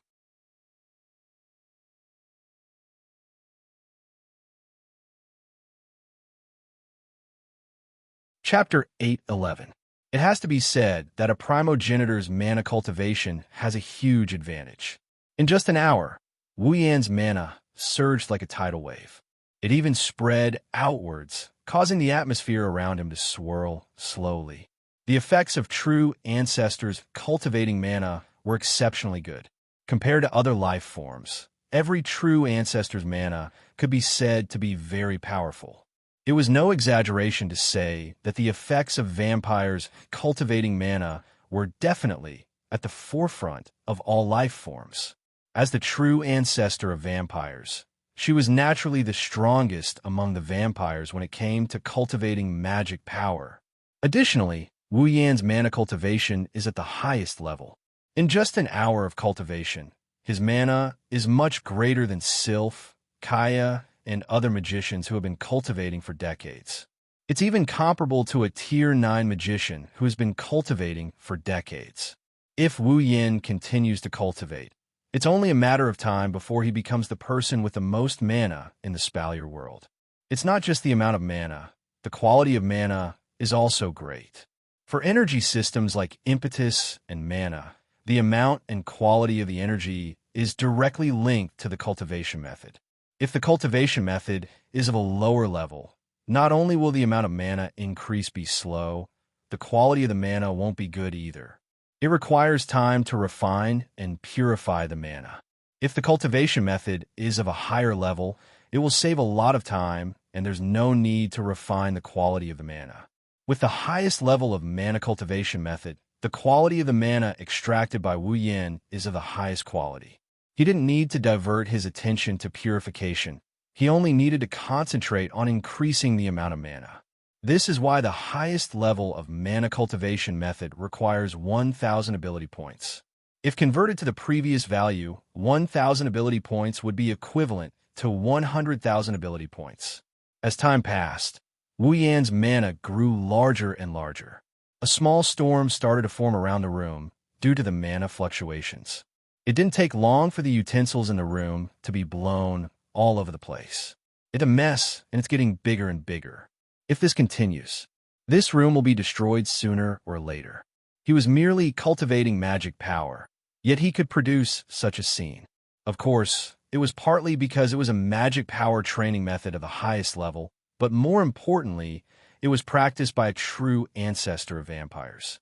In the entire Spalier world, and even the entire Instance Dungeon worlds, there was only one person capable of such a feat.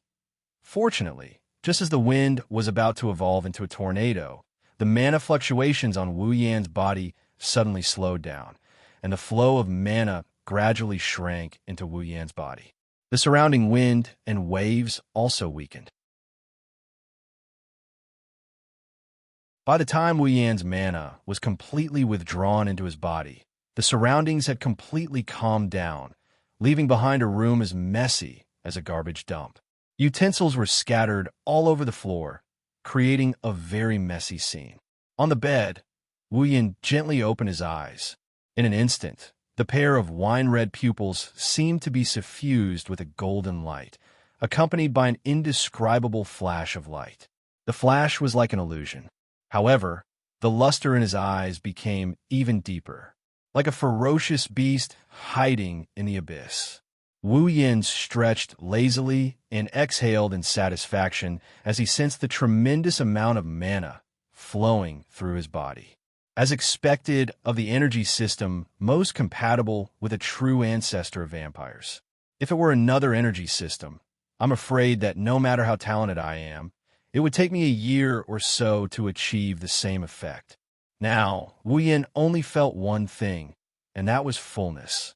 It wasn't that his body was weak before, but in the past, although his body was called the body of a true ancestor, it was no different from humans except for its undying nature. It still had a stomach, and all the internal organs were intact. There was nothing extra or missing.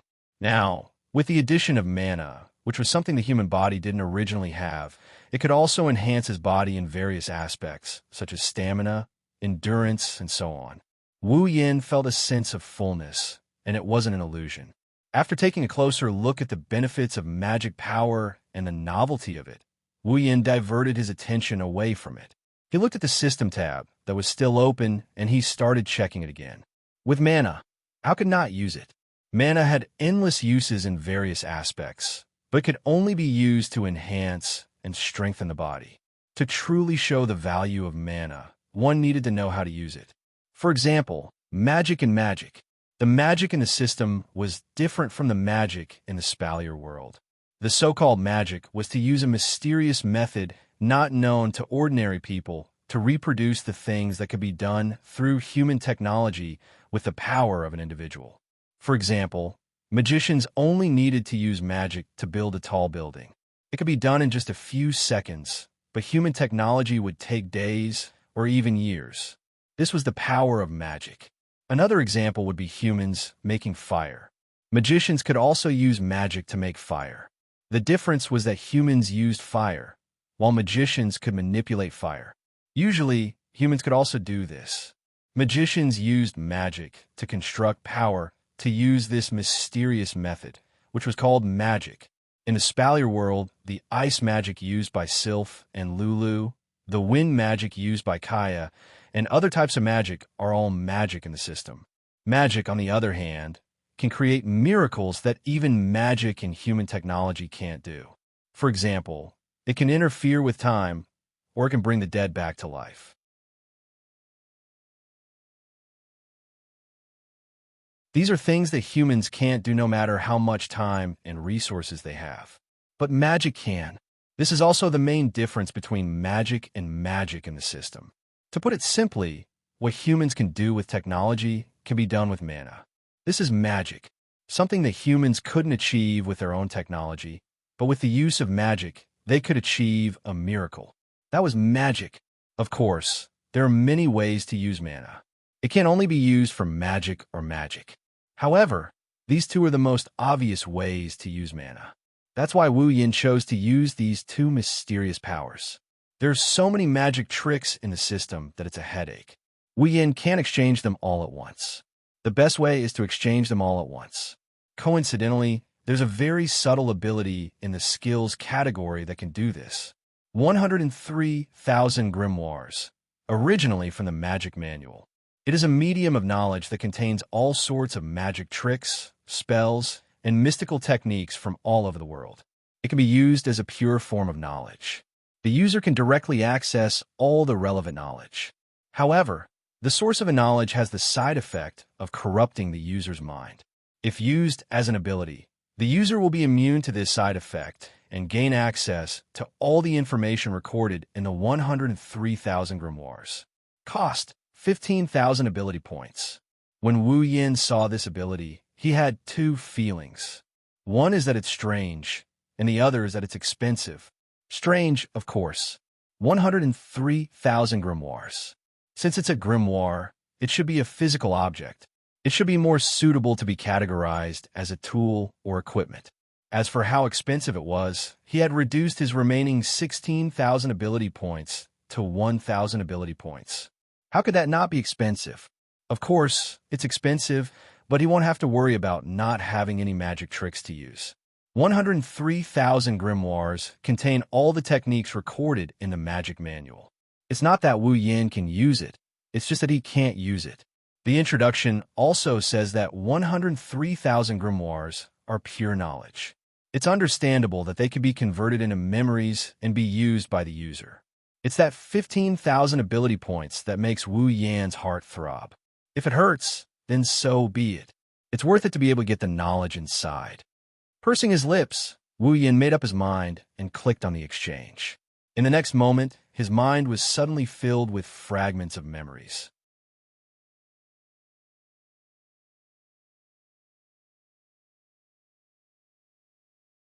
Chapter 8:12. Phew! After an unknown amount of time, Wu Yin finally opened his eyes.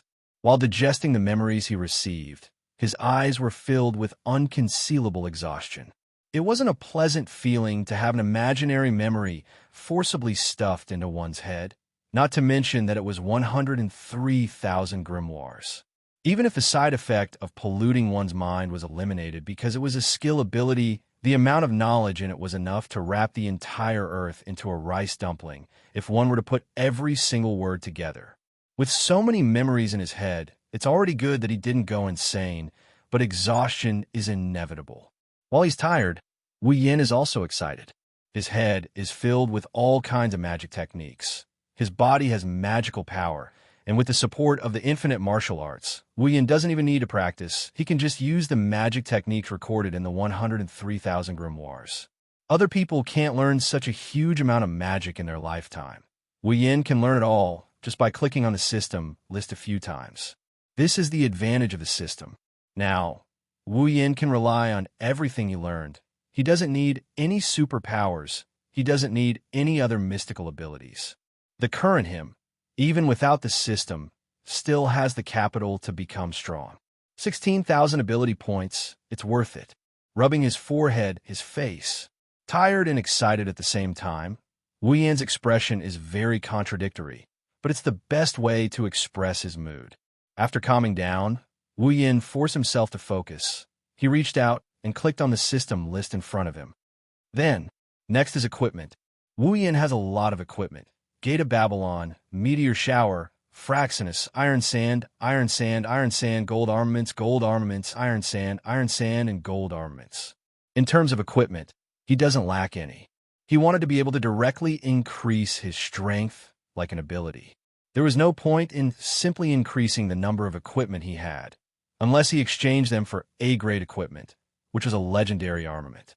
However, Wu Yin had already checked. The cheapest legendary armament cost 100,000 equipment points. With just his 12,000 equipment points, it was not enough. Therefore, Wu Yin needed equipment with special effects. Out of boredom, Wu Yin flipped through the entire exchange list. He removed the equipment that was worth more than the equipment he had and began to read the descriptions one by one. He didn't have much hope, but when he saw an equipment, Wu Yin's hand paused. Magic-breaking Wild Rose. Level B, a relic from Fateful Night. The red spear can nullify the effects of mana. You don't need to release your true name to be effective. Excellent against mana defense.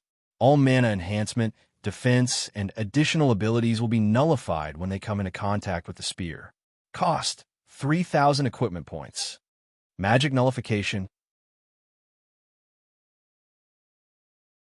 Looking at the magic-breaking Wild Rose's effect in the exchange list, Wu Yin frowned and pondered.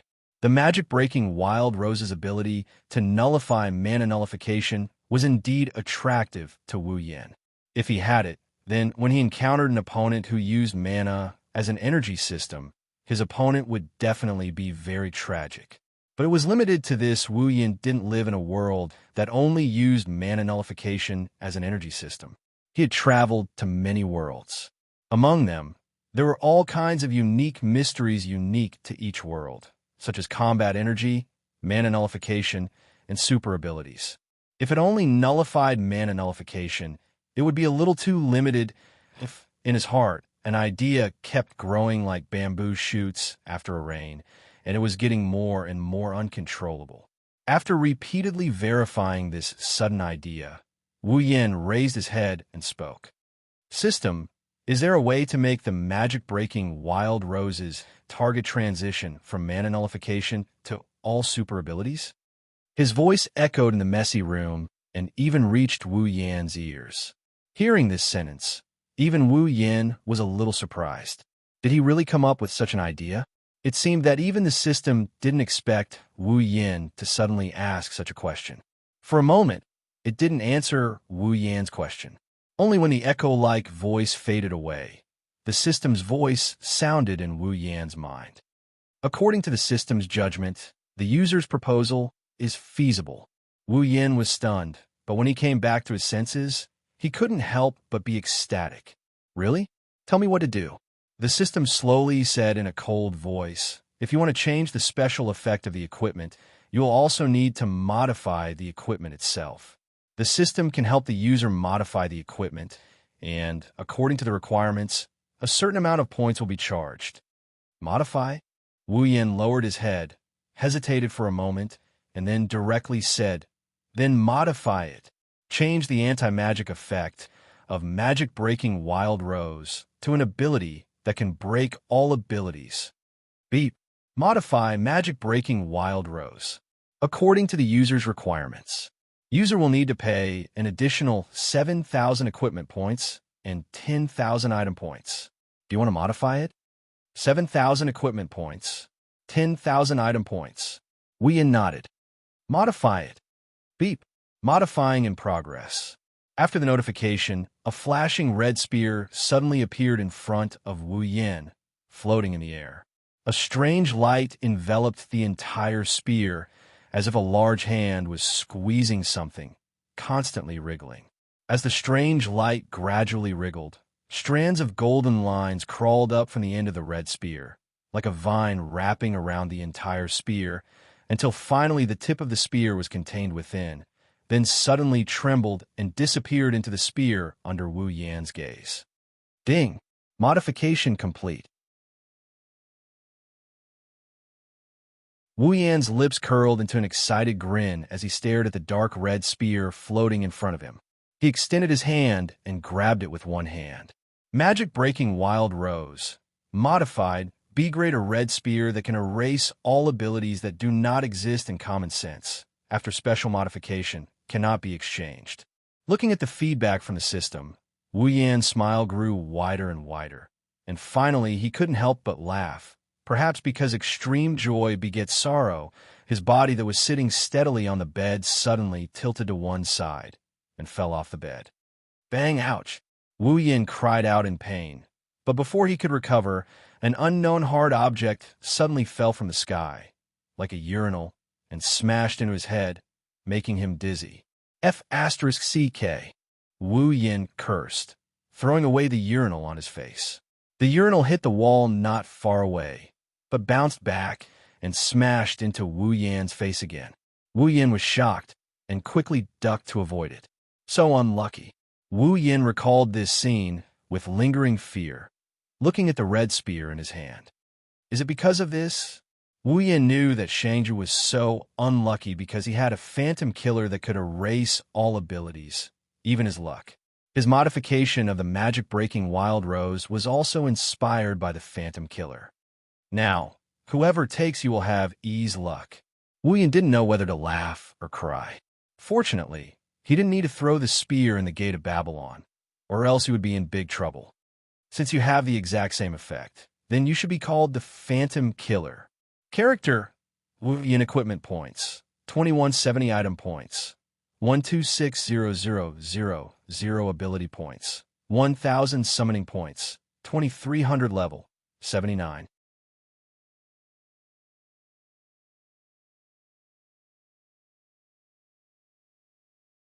Chapter 8:13. In the villa, several young girls were laughing and playing in the living room.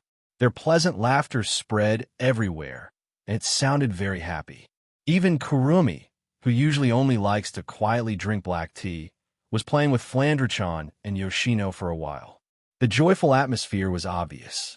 From time to time, the girls would cast their gem-like eyes towards the upper floors of the villa. They would stare at the door of a certain room as if they were anticipating something.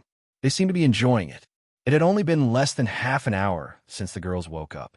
However, in this half an hour, each of them had cast their gazes towards the door of that room no less than 10 times. However, they pretended that they didn't care. Wu Yin has been in the room for an entire day. However, Wu Yin showed no signs of coming out of his room. Astria and the others are worried. They suggested calling him out several times, but they were stopped by Chuju and Kotori. Even though they are worried, they sensed a dense wave of mana fluctuating in the room ever since Wu Yin entered the room. It's getting stronger and stronger. Hanajiku, Kotori, and Kurumi sensed Wu Yan's aura from the mana fluctuation. It's probably Wu Yan's handiwork. Based on Wu Yan's actions yesterday, they deduced that Wu Yin must have exchanged for a new ability, and he's currently cultivating it. When he comes out of his room, he'll probably be dead. He will definitely improve by leaps and bounds when he comes out of the room. It's not the right time to wake him up. Kotori would have dragged Wu Yin out of the room otherwise. Since the first day she met Wu Yin, the task of waking him up has always been her younger sister's daily routine. Looks like there's no result for now.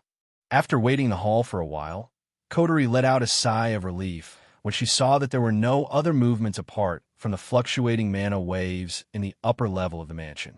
She stopped paying attention to the door and started enjoying her dessert. Of course, it's the jewel. Just as Kotori gave up on her observation, the fluctuating mana in the room suddenly expanded. It increased by several times in an instant. The entire mansion shook. Chuju, Kotori, Astria, Toka, and the others noticed the change. The girls in the living room had a change in expression. They turned their attention to the room above.